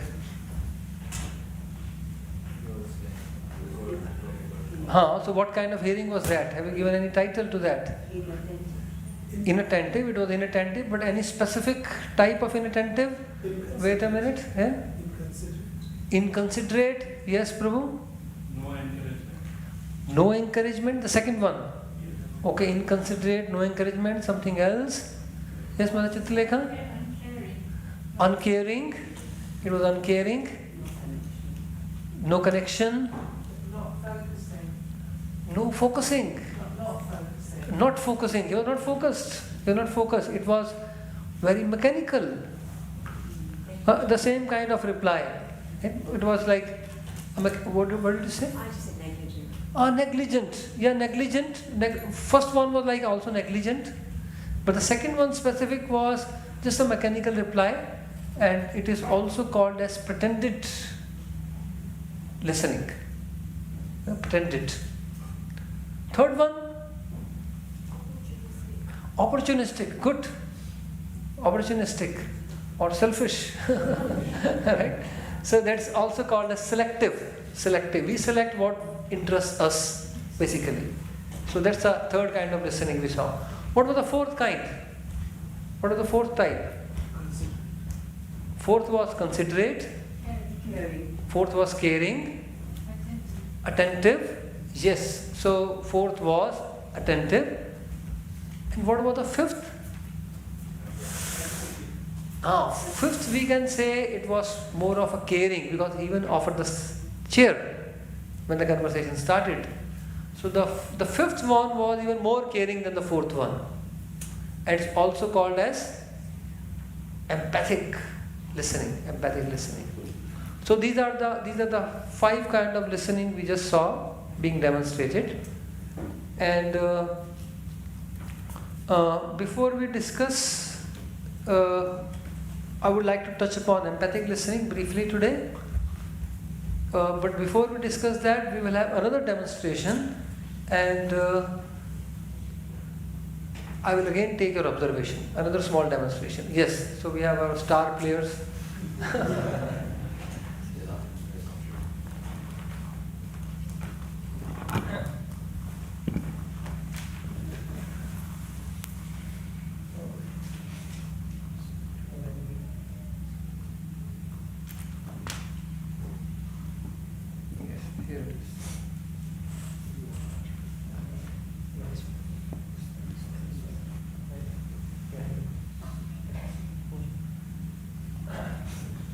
Okay, so similar roles, but it's a slightly different scenario.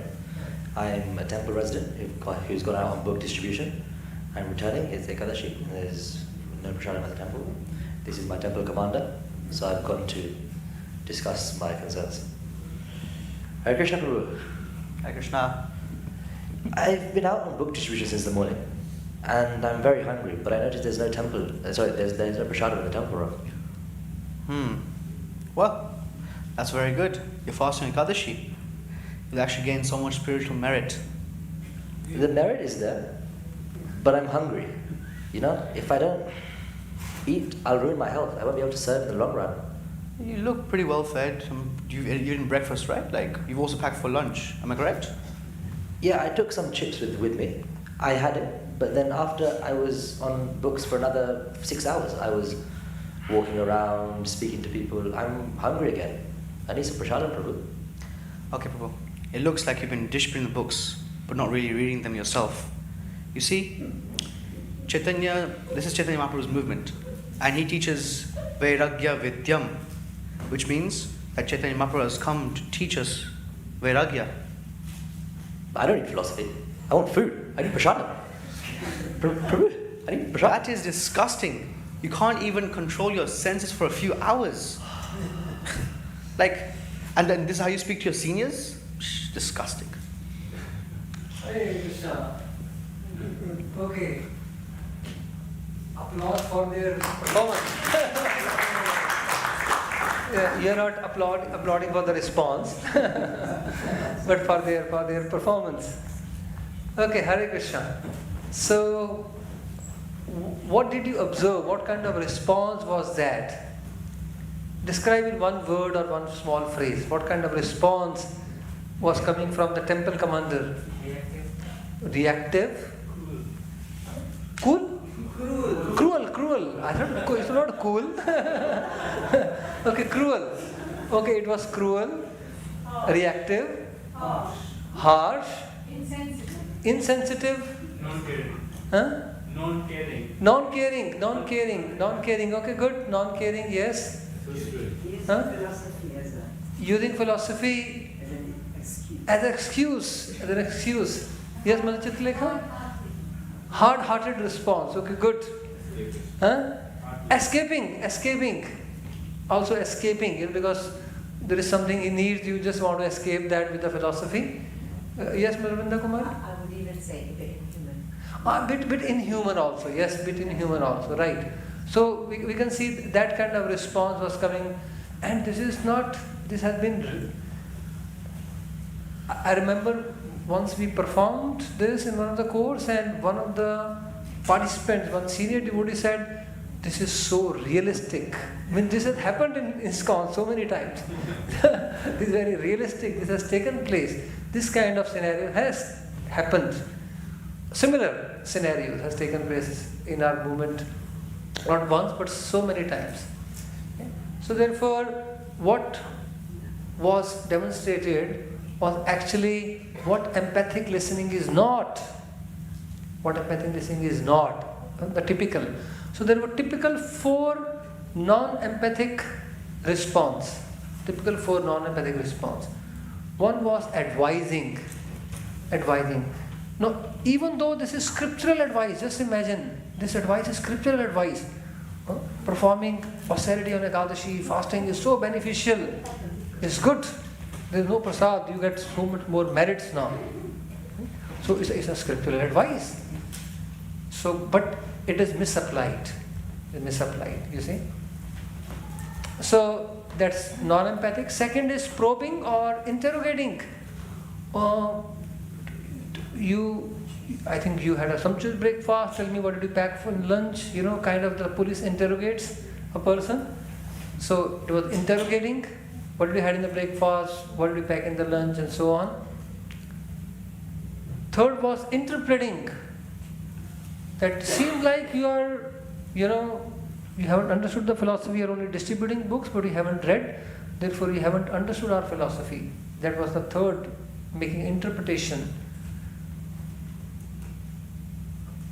And the fourth one was evaluation. That's disgusting. You don't know how to talk. You can't control your senses, so on and so forth. So that was the fourth non-empathic response. So there were several non-empathic responses here, which were quite inhuman, cruel, hard-hearted, as you all described. Now please tell me, what would be the first empathic response?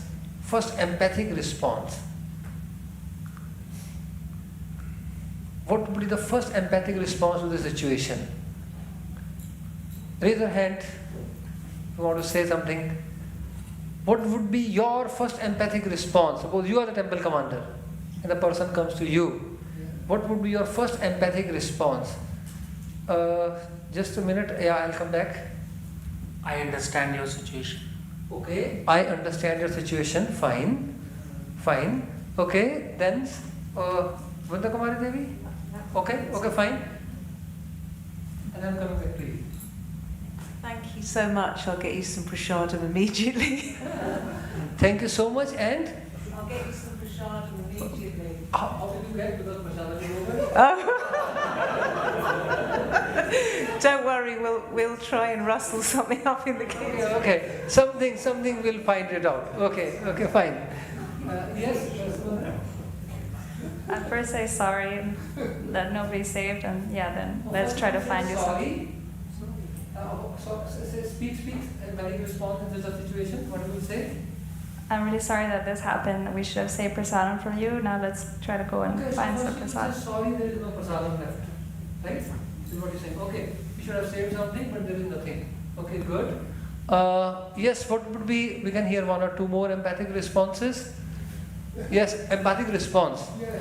One line. Yeah, there was a gentleman, he came here drunk, actually. No, please, I know, and I'm telling you my reactive response. In this Yeah, what would be your response? Yeah, my response was, I heard about his problem, and that his daughter had married a Muslim, and he was crying and drunk. I said, look, come here, sit down, and talk about it to me. I said, what would your daughter feel if she saw you in a drunken condition? And he sort of listened to that. He calmed down, sat in his car, sobered overnight, and went away. Okay, and that's an experience. Okay. Thank you for sharing the experience. Someone want to share the empathic response in this case? One line. What would be your empathic response to this situation? Well, I'll give you the plate of Maha that I saved myself. Okay. Empathic response is, I have saved one plate of Mahaprasad. For me, I will give that to you, right? Okay, fine, good. Something else? We are a rich temple. Go and get something from Govindas. We are a rich temple. Don't worry. The temple prasadam is finished. Govindas is still operating. We'll get you a nice plate from the Govindas. Okay. That's an opulent, rich response. Okay.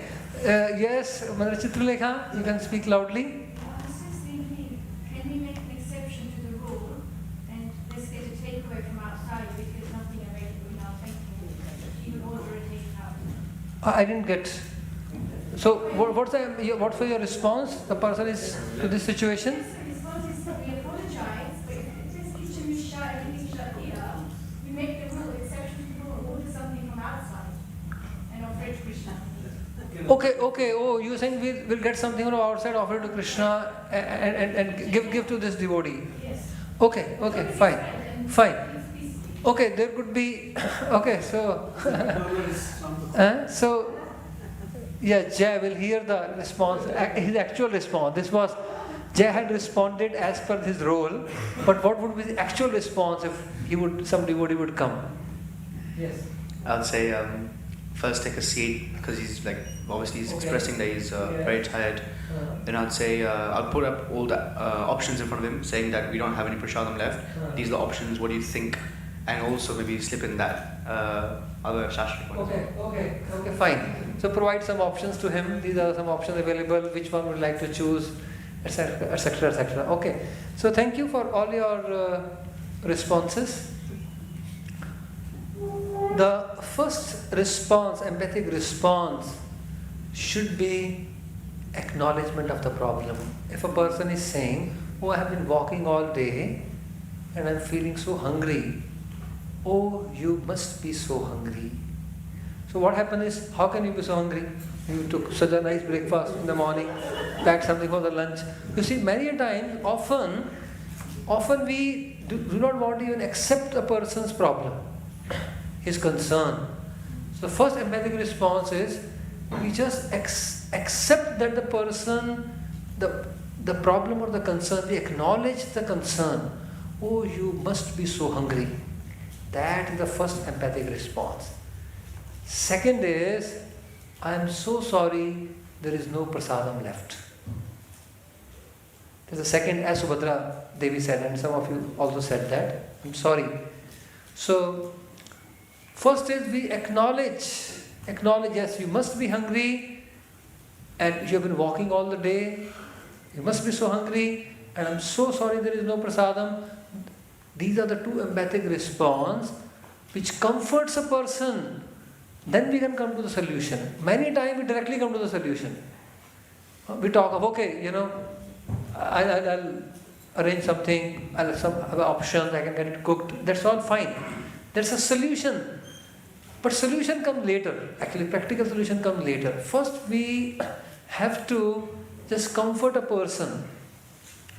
So, actually, in actual scenario, if you just acknowledge the problem and say, I'm so sorry, there is no prasadam, the person will feel that there is someone who is concerned about me. Right? And then you say, okay, let me try to arrange something for you.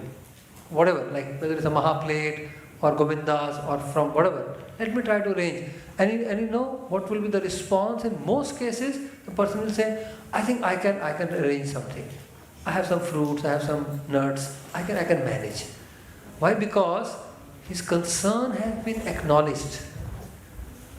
And Prabhupada would say, real hunger is not that of a stomach, it is that of heart. It is that of a heart.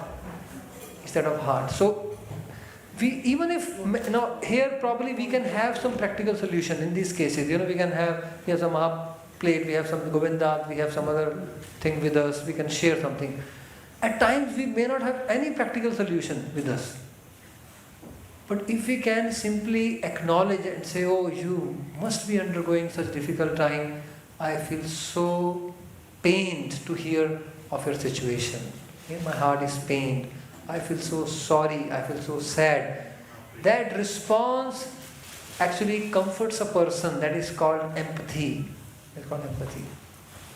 So empathic response is very powerful. Whenever a person is mentally disturbed, they need some solution, probably more than solution. They need some empathy. They need to hear that someone is concerned about them. Someone feels the pain, someone feels sorry. That is called empathy or empathic response. I'll give you one very powerful story from Chaitanya Charitamrita, which illustrates this point, which emphasizes this, because it's so important. Who is the yatra manager for Lord Chaitanya? Shivanand Sen is the yatra manager for Lord Chaitanya. Every year he takes several hundred devotees on yatra from Jagannath Puri from Navdeep to Jagannath Puri. And he maintains all these devotees. One day he got late in arranging accommodation and prasadam. He's a selfless servant. And Nityanand Prabhu got so angry that he kicked Shivanand Sen on the chest.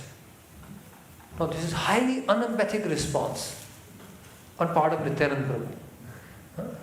He got delayed in arranging some prasadam. He's a very selfless servant, and managerially some delays could be there. But Nityanand Prabhu kicked him on his chest and caused his three sons to die. Just imagine the height of unempathic response.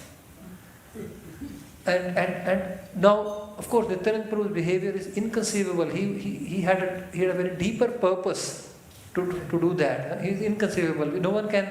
Therefore, we cannot imitate the activities of the Lord. So he had a very deeper purpose. Shivanand Sen could understand, but his nephew, he could not appreciate. And he said, this is so unempathic. This is just against the principle of Lord Chaitanya. This is bossing over. Nityanand Prabhu is outrightly bossing over my uncle. So his nephew could not take it. He left the group to lodge a complaint to Lord Chaitanya against whom? Nityanand Prabhu. This is the actual story. So then he goes fast, he leaves the groups, goes then to lodge a complaint, and when he reaches the presence of the Lord, he offered his obeisances while wearing his outer jacket. And the social custom that time was you were supposed to remove the jacket and offer obeisances. When he offered his obeisances with his jacket on, Lord Chaitanya's servant Govinda said, Shrikanta, have you forgotten the right etiquette? Have you forgotten the etiquette? Remove your jacket and offer obeisances. And when Lord Chaitanya heard, he said, Govinda, don't speak like this. He is in a disturbed state of mind. Don't give him any instruction. Let him do whatever makes him happy. This was the response of Lord. Let him do whatever makes him happy, even if he is not following some etiquette, etc., etc. So here we learn the most important principle of empathic response, affection before instruction. So Govinda was giving him good instruction. But there is affection before instruction. People in this world need affection much more than instruction. They need affection. Their heart needs affection. And then when the heart is solaced, then they can accept some instruction also. So therefore, when you see someone is disturbed, don't discuss practical solutions.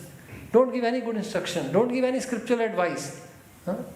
They don't need solutions, instructions, scriptural advice, etc., etc. People need some words of empathy,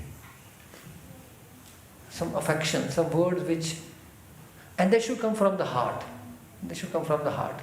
So gradually we need to see that, we need to understand when devotees are undergoing difficulty, we should pray that we can feel the pain of other devotees. As Parikshit, when he heard the suffering of the living entities, he doesn't even know who all are these living entities, but he felt pain.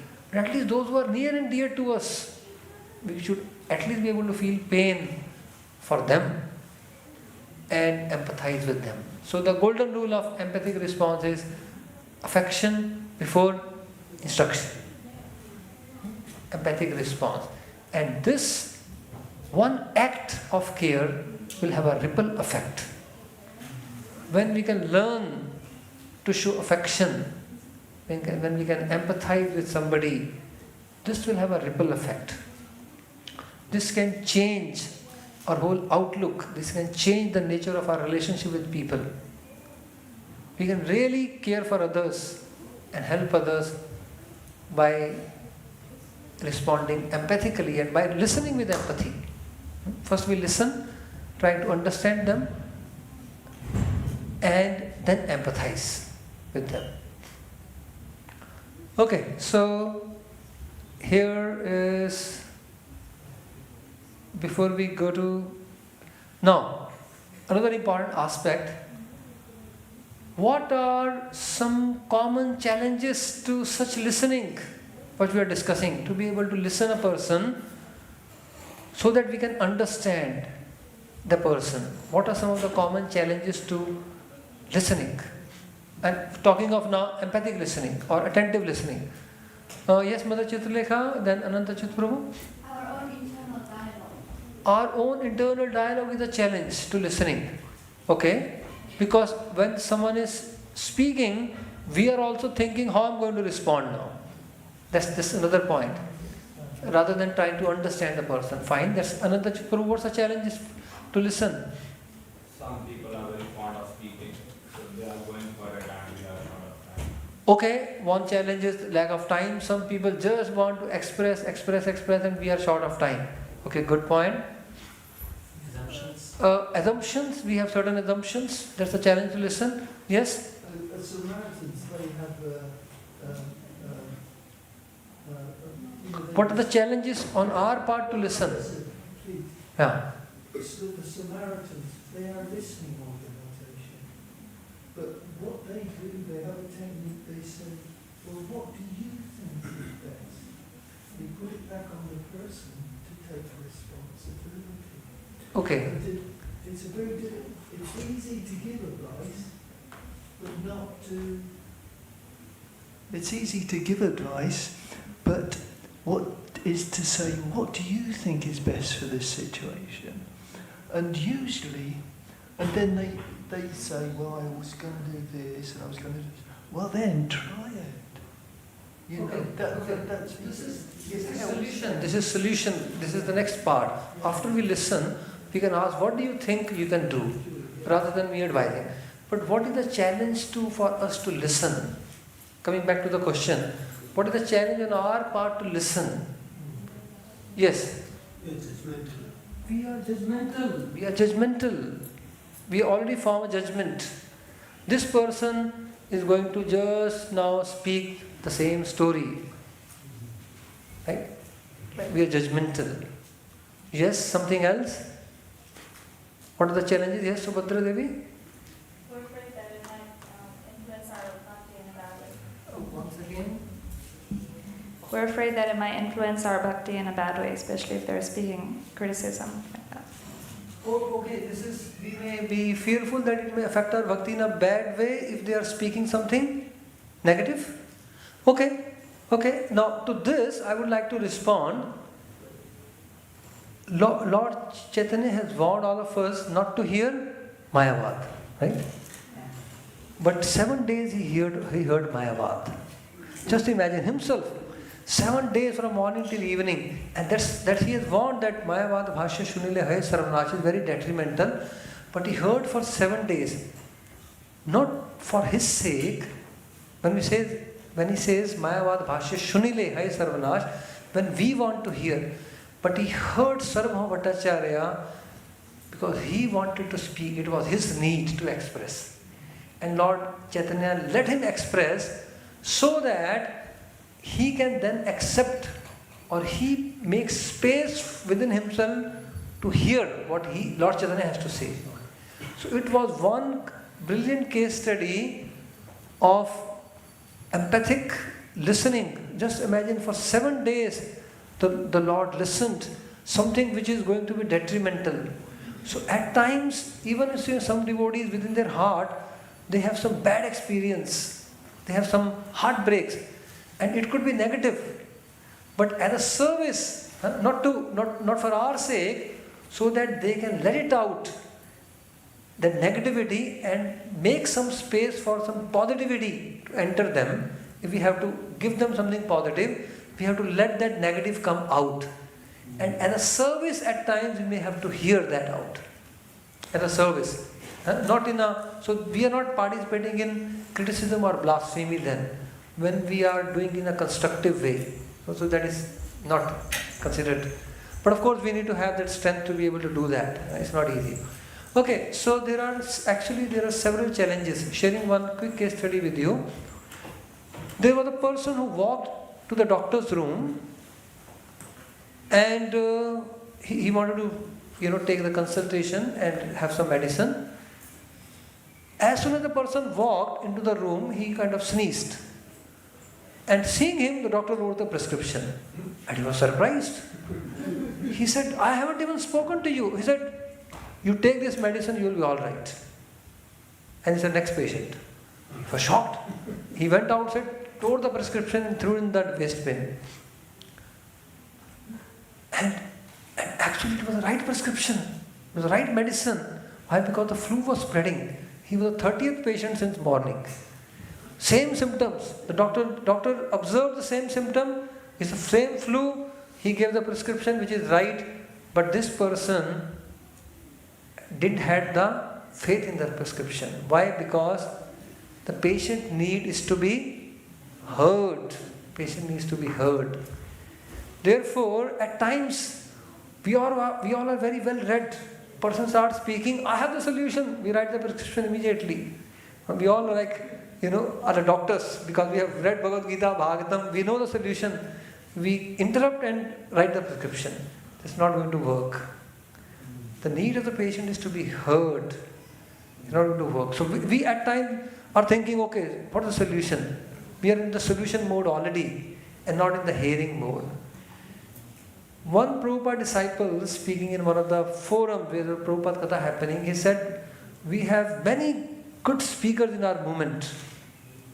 It's much easier to be a great speaker, but it's much difficult to be a good listener. It's much difficult to be a good listener than to be a good speaker. Though it's not so easy to be a good speaker, but still, relatively, it's much easier to be a good speaker than to be a good listener. So it's not easy.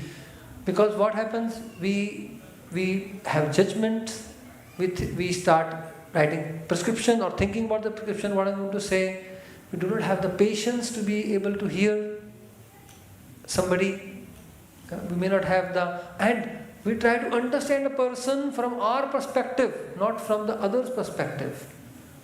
And that's also, when we are trying to understand, someone is expressing, we try to start comparison. Oh, okay, I know, I also went through the same situation. You know how I dealt with it? So again, the same thing. We try to compare and trying to understand always from our perspective. But while empathic listening is trying to understand a person from their perspective, which is very different, because each person is very unique. Very unique. So therefore, there are several challenges to be able to hear and understand a person from that person's perspective and be able to empathize. There are several challenges. Therefore, it is much more difficult to be a good listener than to be a good speaker. Okay, so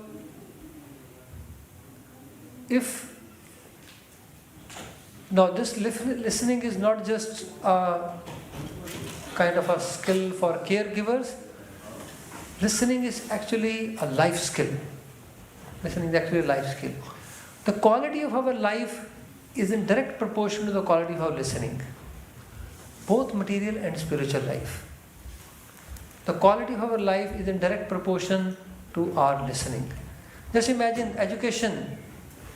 Now, whatever someone is from, say, Oxford, Cambridge, and other is from some other mediocre university. What's the difference between the two kind of education? One is like Oxford, Cambridge education and some other mediocre university. It's the quality of listening, essentially. It's the quality of listening. So the quality of our material life and similarly the quality of our spiritual life also depends upon listening. Both. So it's a very important life skill, listening. And Prabhupada says here, okay, can someone please read this out? The Pharaoh, the spiritual master, is not received through any other part of the body but the ears. Okay, so the favor of the spiritual master is received through the ears. Right? Through the ears.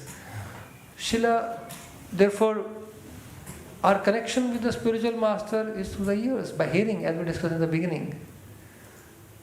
Some of the disciples of Bhaktivedanta Thakur used to ask him, what can we do for you, Guru Maharaj? He would say, give me your ears. That means listen to me. Right? Listen to me. So therefore listening is one of the most important life skills. And if we can become good listeners, we will see that we will be a very good person, a very good caregivers, we will become very good leaders, and we will also make tremendous progress in our spiritual life by just being a good listener. So if we can try to develop this skill of listening, okay, have some more patience, try to understand the person from their perspective. And when someone is emotionally disturbed, rather than giving some solutions or instructions or advice, just empathize with that person. You can see that how that person is comforted so much. So all this we will see that can make a tremendous effect in our life.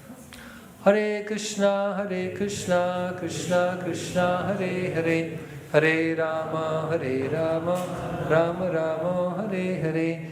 We'll conclude with this quote. Mother Hemangi Rama Devi. The tree delivers its fruits, flowers, and whatever it possesses to anyone and everyone. It tolerates scorching heat and torments of rain, yet it still gives shelter to others. Although a Vaishnava, the most exalted person, he is prideless and gives all respect to everyone, knowing every living entity to be the resting place of Krishna. Chaitanya Charitamrita, Antya Lila 2024-25. Thank you. So, devotee gives respect to all, and to listen to somebody and trying to understand to somebody is actually a sign of respect. Sign of respect. So it said that people go where they are welcomed, but they stay where they are valued. And to listen to somebody is to actually value them. Hare Krishna. So thank you very much for your patient listening this evening. And very grateful to you. We have some time before the darshan opens and Arati starts. Is there any questions you have? Yes. Thank you so much for a very nice presentation. There's just one thing that's paining my heart, and that is that you use Nityananda as an example for unempathic listening. Can you please say something to alleviate? Outwardly unempathic response. Not I use the example. This is okay. Let me clarify. Sometimes because Nityananda, it said Nityananda Prabhu's behavior is very inconceivable. People may misunderstand him. There are so many people who misunderstood him. So therefore I clarified that this was an act of his mercy which could not be appreciated by Shrikanta, though Shivananda Sen understood. So actually Lord Nityananda wanted to bring out the glory of Shivananda Sen, that how he takes this punishment, the response of a devotee to challenging situations. How my devotee, even though sometimes I put him in situations which are inconceivable, he never loses his faith. So that act was to actually bring out the glory of Shivananda Sen. So Nityananda did that. So externally speaking, it was unempathic. Okay, so to common personal understanding, as Shrikanta Sen could not comprehend, it was inconceivable. Okay, something else? Yes, Anand Prabhu?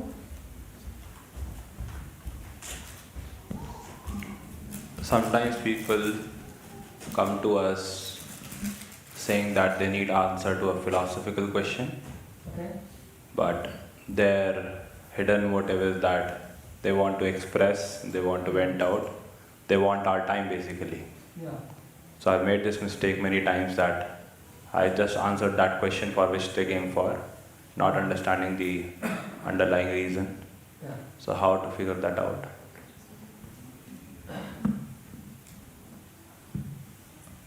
I mean, see, so many people in this world have, especially nowadays, they have a lot of emotional vacuum because there is no one whom they can express themselves to. There is no one who actually can understand them also. So therefore, there is a lot of emotional vacuum, and how much time can you invest? You have to have discretion. As a preacher also, you have to have a discretion.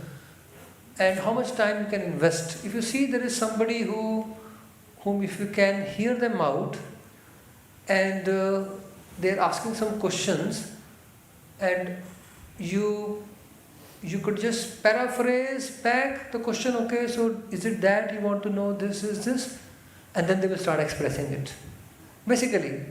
So with discretion, if you reflect back on something what they have spoken, a little bit reflect back, then they will feel very encouraged to speak and express and open up their heart. Then when they open up their heart and you understand them better, then you could give them some spiritual solution. After you let them express, after you really understand the core, the root of their problem or their question. So then you will be better equipped, you will be able to understand them better and guide them better. As I said, after they express, you could themselves ask, so what do you think is a solution? Ask them, and then you can guide them also. Bring them gradually to the path of Krishna consciousness, which is the ultimate solution. but in the terms of immediate help also we can guide them. Fine. So it is just by reflecting upon that, letting them express, and by hearing we can actually understand them better. But of course there are some people who just want to speak and not change themselves.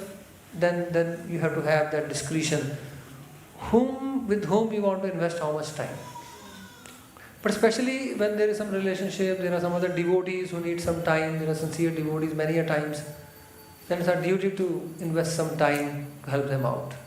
There was a devotee who, after serving for 20 years, he left the association of devotees, went away.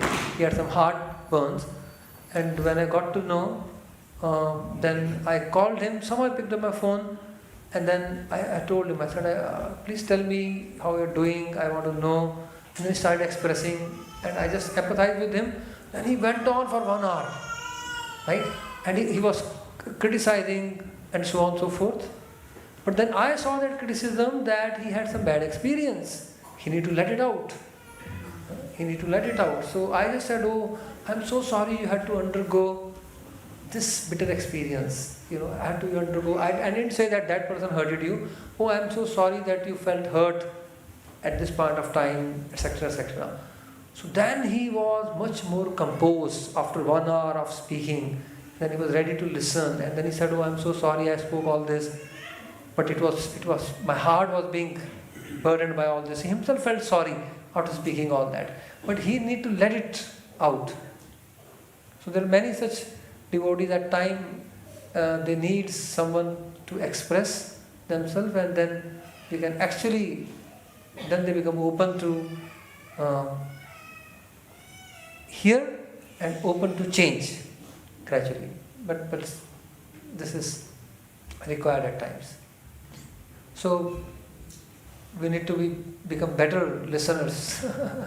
It said we have one mouth which is naturally shut and 2 ears which are naturally open. So God has constructed it in such a way that we should hear much more than speak.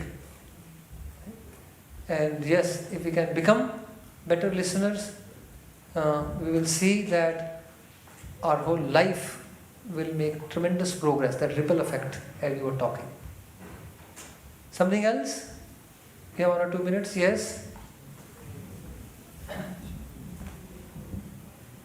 Sometimes devotees come to you and they want you to make a judgment about a devotee. Like, this devotee did this and this, was this appropriate?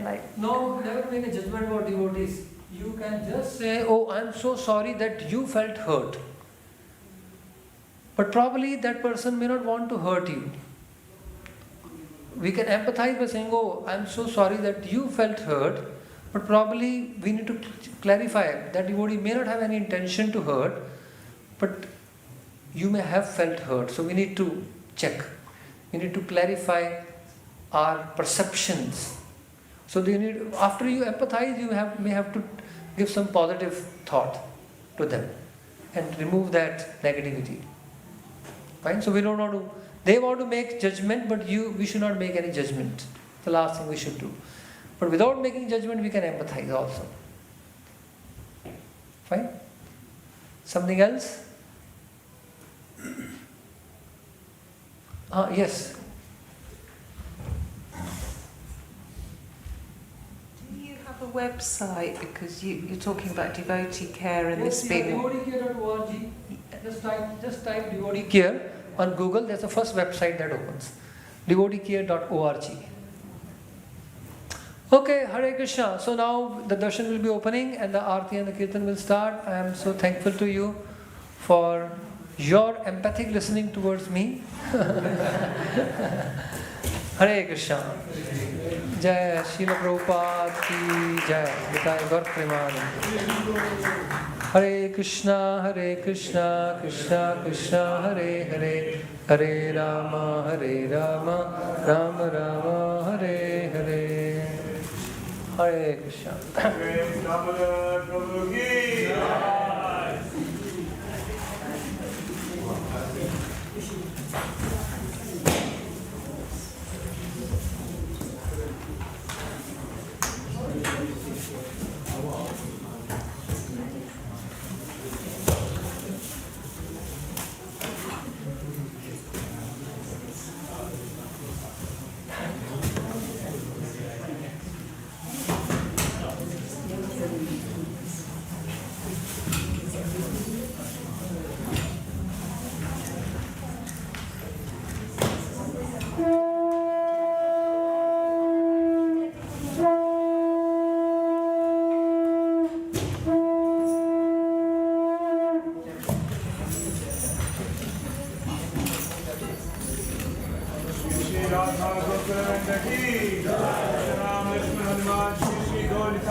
iti namin Saraswati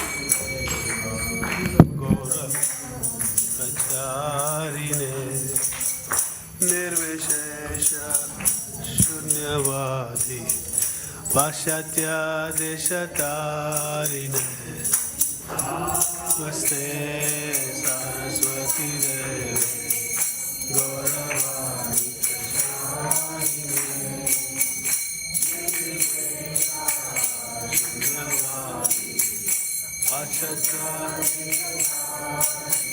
Jaya Shri Krishna Chaitanya Prabhu Nityananda Shri Advaita Gadadhar Shivasadi Gaur Bhaktivedanta Shri Krishna Chaitanya Prabhu Nityananda Shri Radha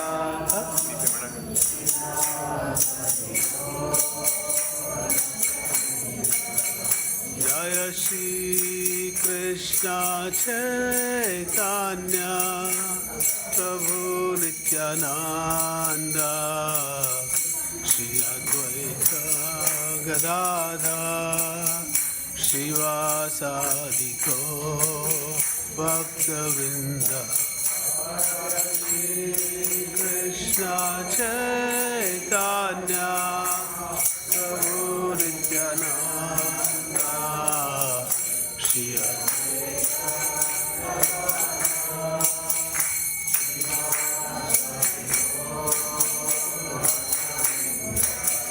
Jaya Shri Krishna Chaitanya Prabhu Nityananda Shri Advaita Gadadhar Shivasadi Gaur Bhaktivedanta Jaya Shri Krishna Chaitanya Prabhu Nityananda Shri Advaita Gadadhar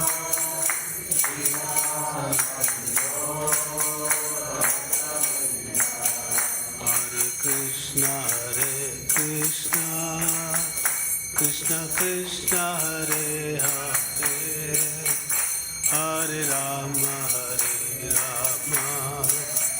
Rama Rama Hare Hare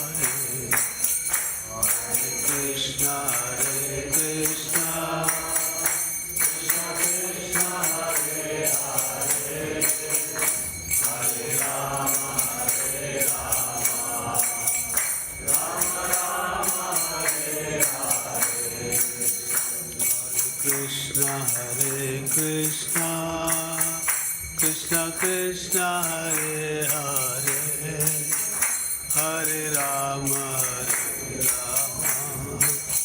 Rama Rama Hare Hare Krishna Krishna Krishna Krishna Hare Hare Hare Rama Rama Rama Hare Hare Krishna Krishna Hare Hare Hare Rama Rama Rama Hare Hare Hare Krishna Krishna Krishna Krishna Hare Hare Hare Rama Rama Rama Hare Krishna Krishna Krishna Hare Hare Hare Rama Rama Rama Hare Hare Hare Krishna Krishna Krishna Hare Ram Hare Ram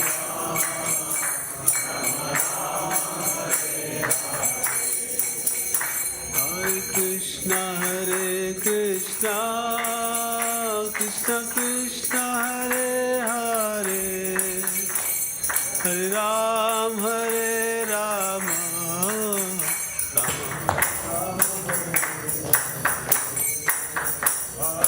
Krishna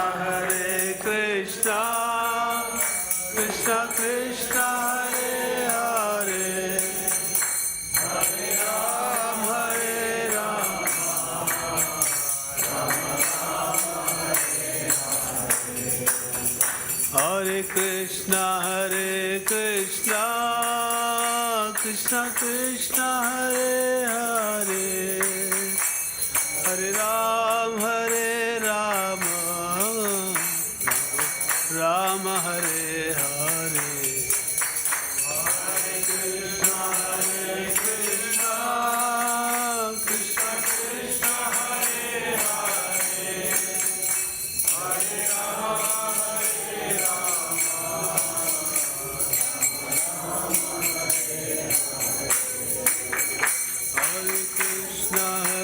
Krishna Krishna Krishna Hare Hare Hare Ram Hare Rama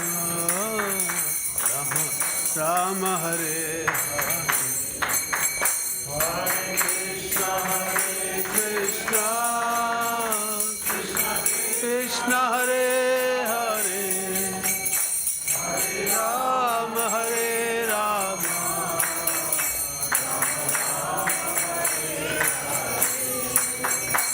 Hare Krishna Krishna Hare Hare Hare Ram Hare Rama Rama Hare Hare Hare Krishna Krishna Krishna Hare Hare Hare Ram Hare Rama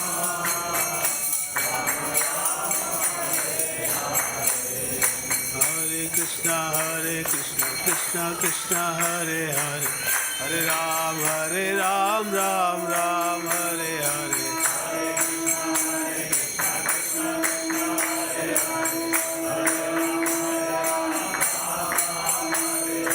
Hare Krishna Krishna Krishna Hare Hare Hare Ram Hare Rama Hare Krishna Krishna Krishna Hare Hare Hare Ram Ram Ram Hare Hare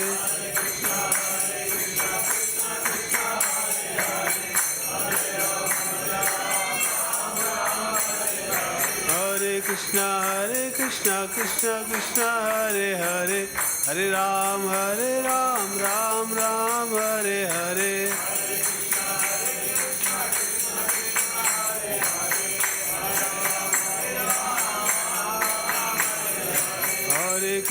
Hare Krishna Krishna Hare Hare Hare Ram Ram Hare Hare Hare Krishna Krishna Hare Hare Hare Ram Ram Hare Hare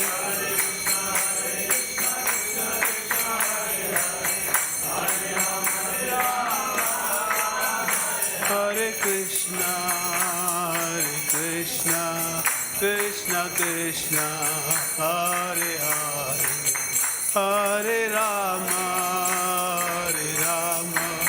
Rama Rama Hare Hare Hare Krishna Krishna Hare Hare Hare Rama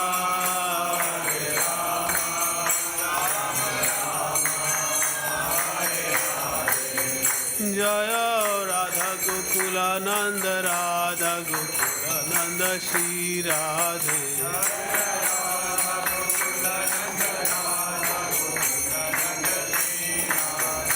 Jaya Sita Ram Lakshman Hanuman Jaya Sita Ram Jaya Lakshman Hanuman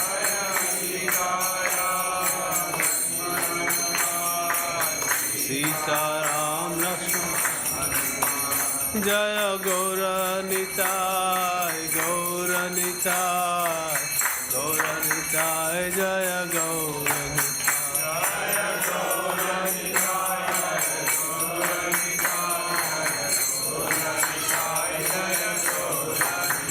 Jaya Jaya Prabhupada, Prabhupada, Prabhupada, Jaya Prabhupada.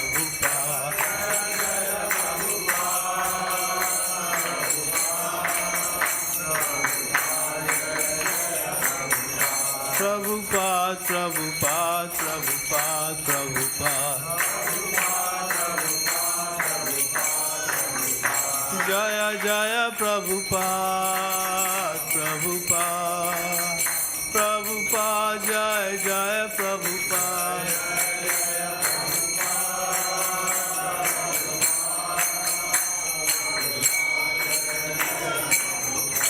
Srila Prabhupada ki Gaur Premanand.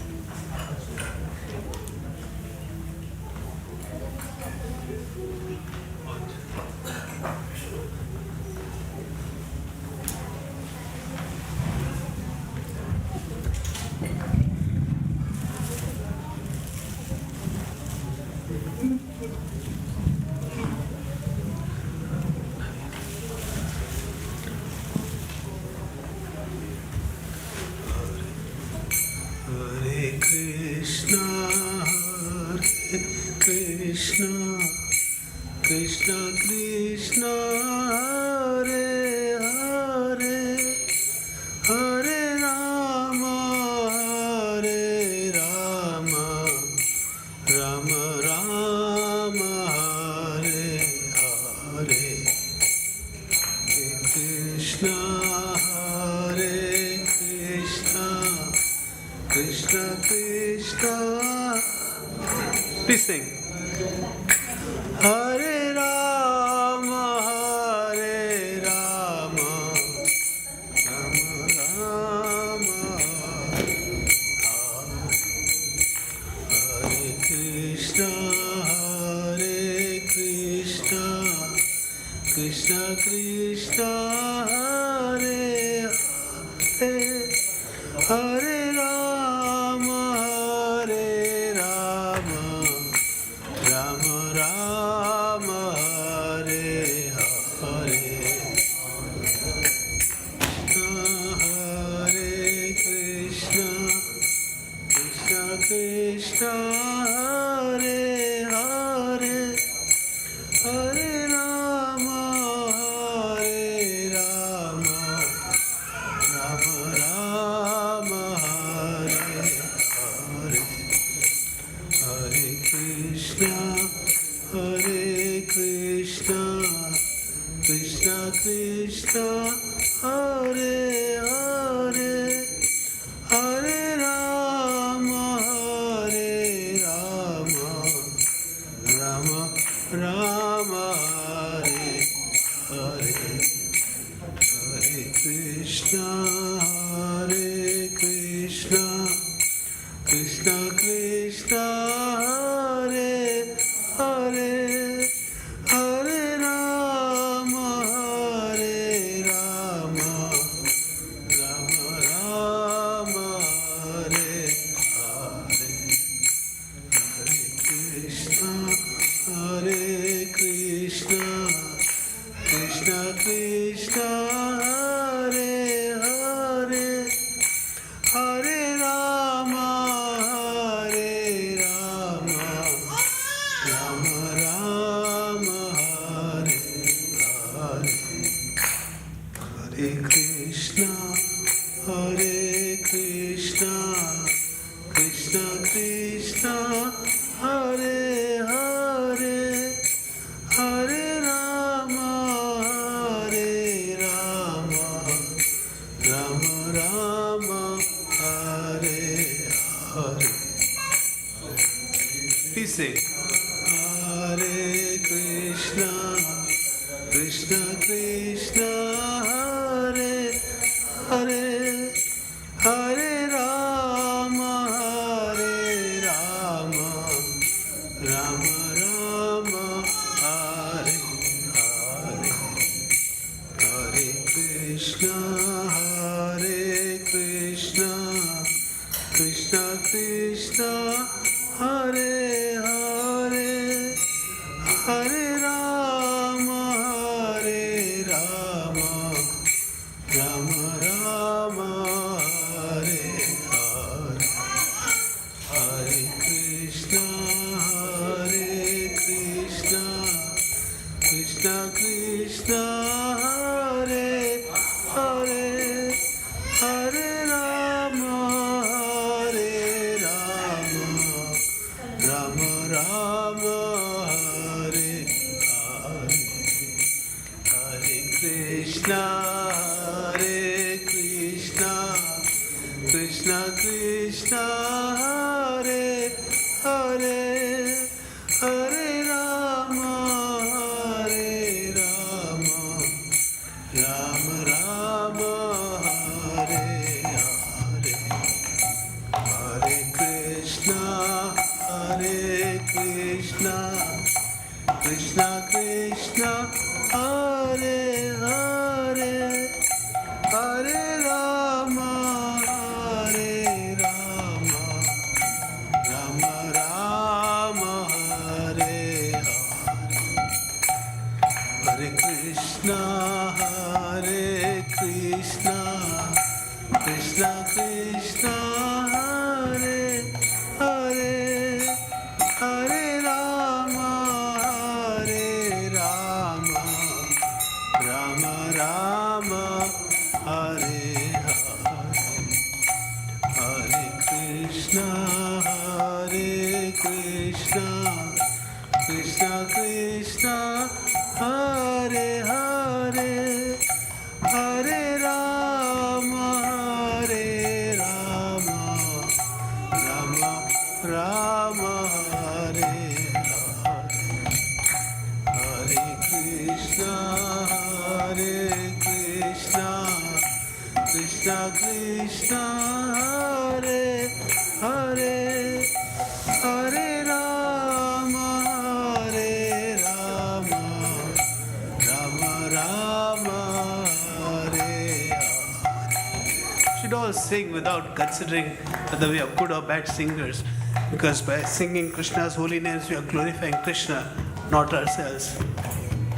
Hare Krishna, Hare Krishna, Krishna Krishna, Hare Hare, Hare Rama, Hare Rama, Rama Rama, Hare Hare, Hare Krishna, Hare Krishna, Krishna Krishna, Hare Hare, Hare Rama, Hare Rama, Rama Rama, Hare Hare, Hare Krishna, Hare Krishna, Krishna Krishna, Hare Hare, Hare Rama, Hare Rama,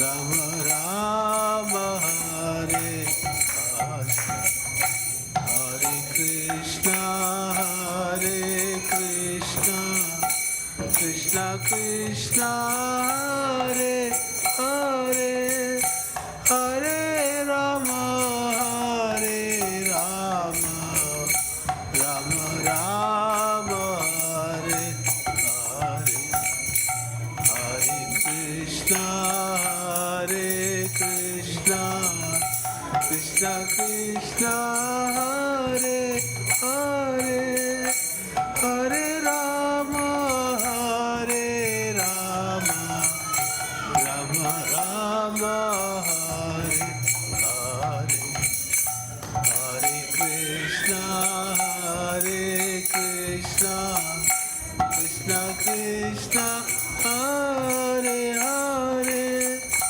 Hare Rama, Rama Rama, Hare Hare, Hare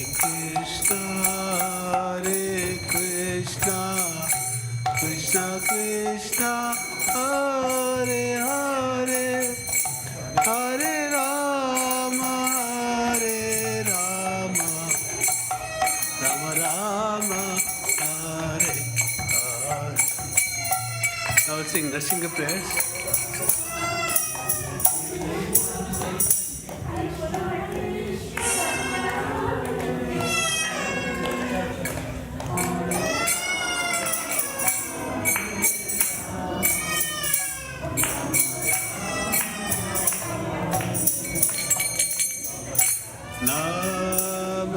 We'll sing Darshan prayers now. Namaste Narasimhaya,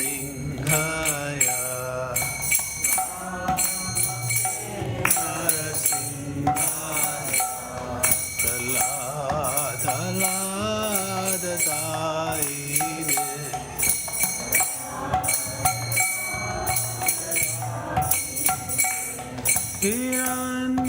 Hiranyakashi Purvakshaha,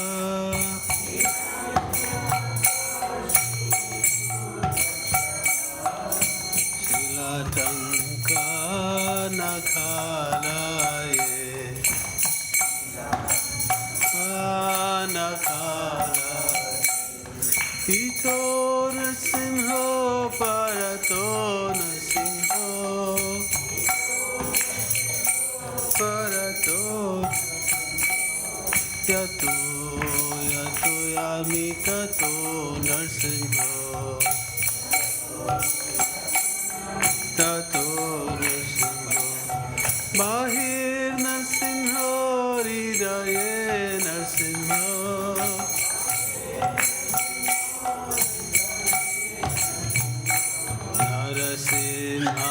Narasimhamatim Sharanam Prapade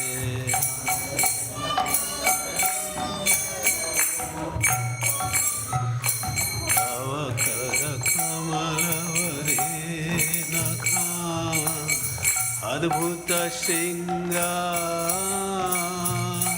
Dalita Hiranyakashipu Tano Vringa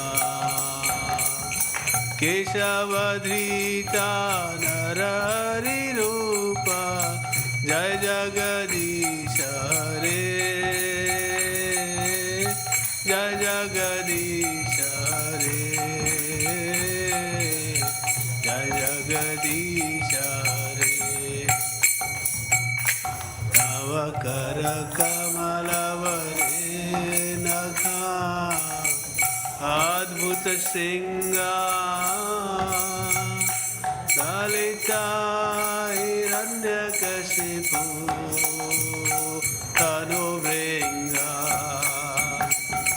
Keshavadrita Narari Rupa Jai Jagadisha Re Jaya Jagadisha Re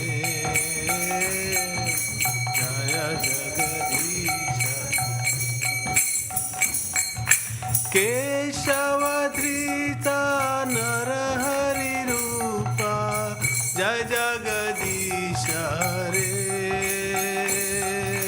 Jaya Jagadisha Re Jai Jagadisha Re Keshavadrita Narahari Rupa Jai Jagadisha Re Jaya Jagadisha Re Jaya Jagadisha Jaya Narsingha Dev Narsingha Dev Narsingha Dev Jaya Narsingha Dev Narsingha Dev Narsingha Dev Narsingha Dev Jaya Jaya Prahlad Maharaj, Prahlad Maharaj, Prahlad Maharaj, Jaya Prahlad Maharaj, Prahlad Maharaj, Prahlad Maharaj, Prahlad Maharaj, Jaya Prahlad Maharaj, Jaya Jaya Prabhupada, Prabhupada, Prabhupada, Jai Prabhupada, Prabhupada, Prabhupada, Jai Jai Prabhupada, Jai Gaura Hari Bol, Hari Bol, Hari Bol, Gaura Hari Bol, Hari Bol, Hari Bol.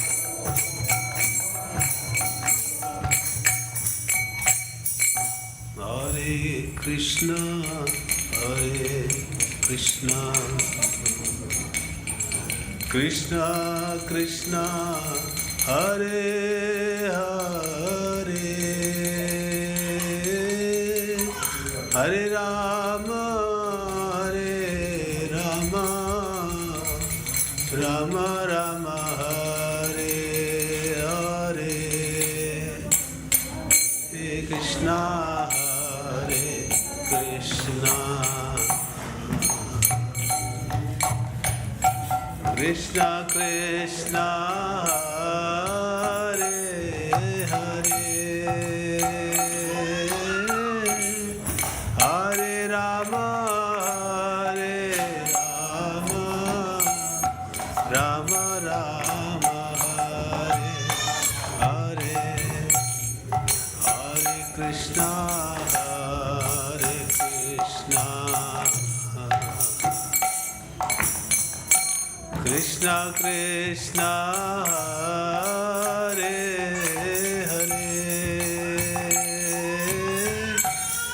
Hare Rama, Hare Rama, Rama Rama, Hare Hare, Hare Krishna, Hare Krishna,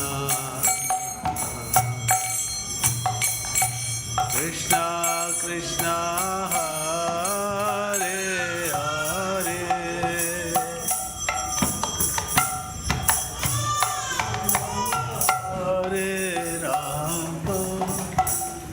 Rama Rama, Hare Hare.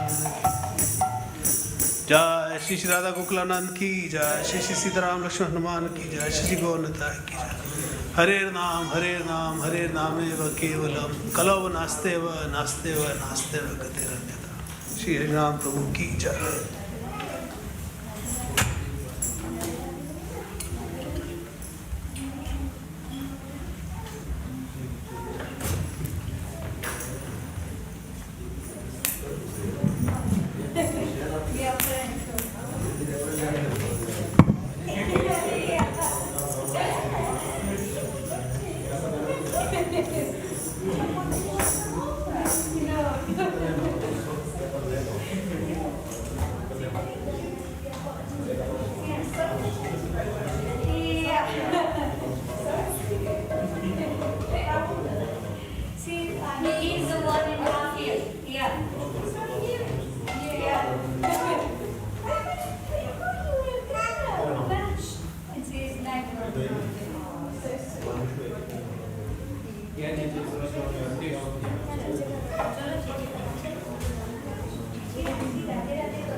Today it was intense. Very good. Thank you. Hare Krishna. Thank you so much. Hare Krishna. Thank you.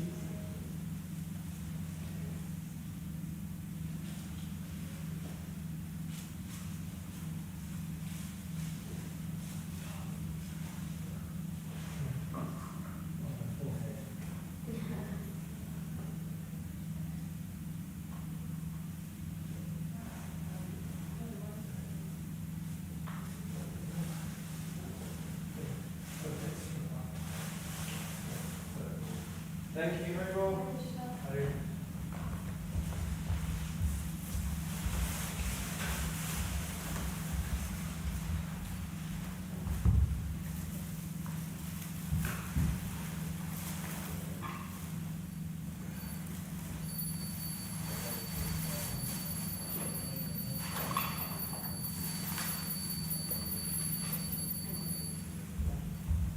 Yeah.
Thank you.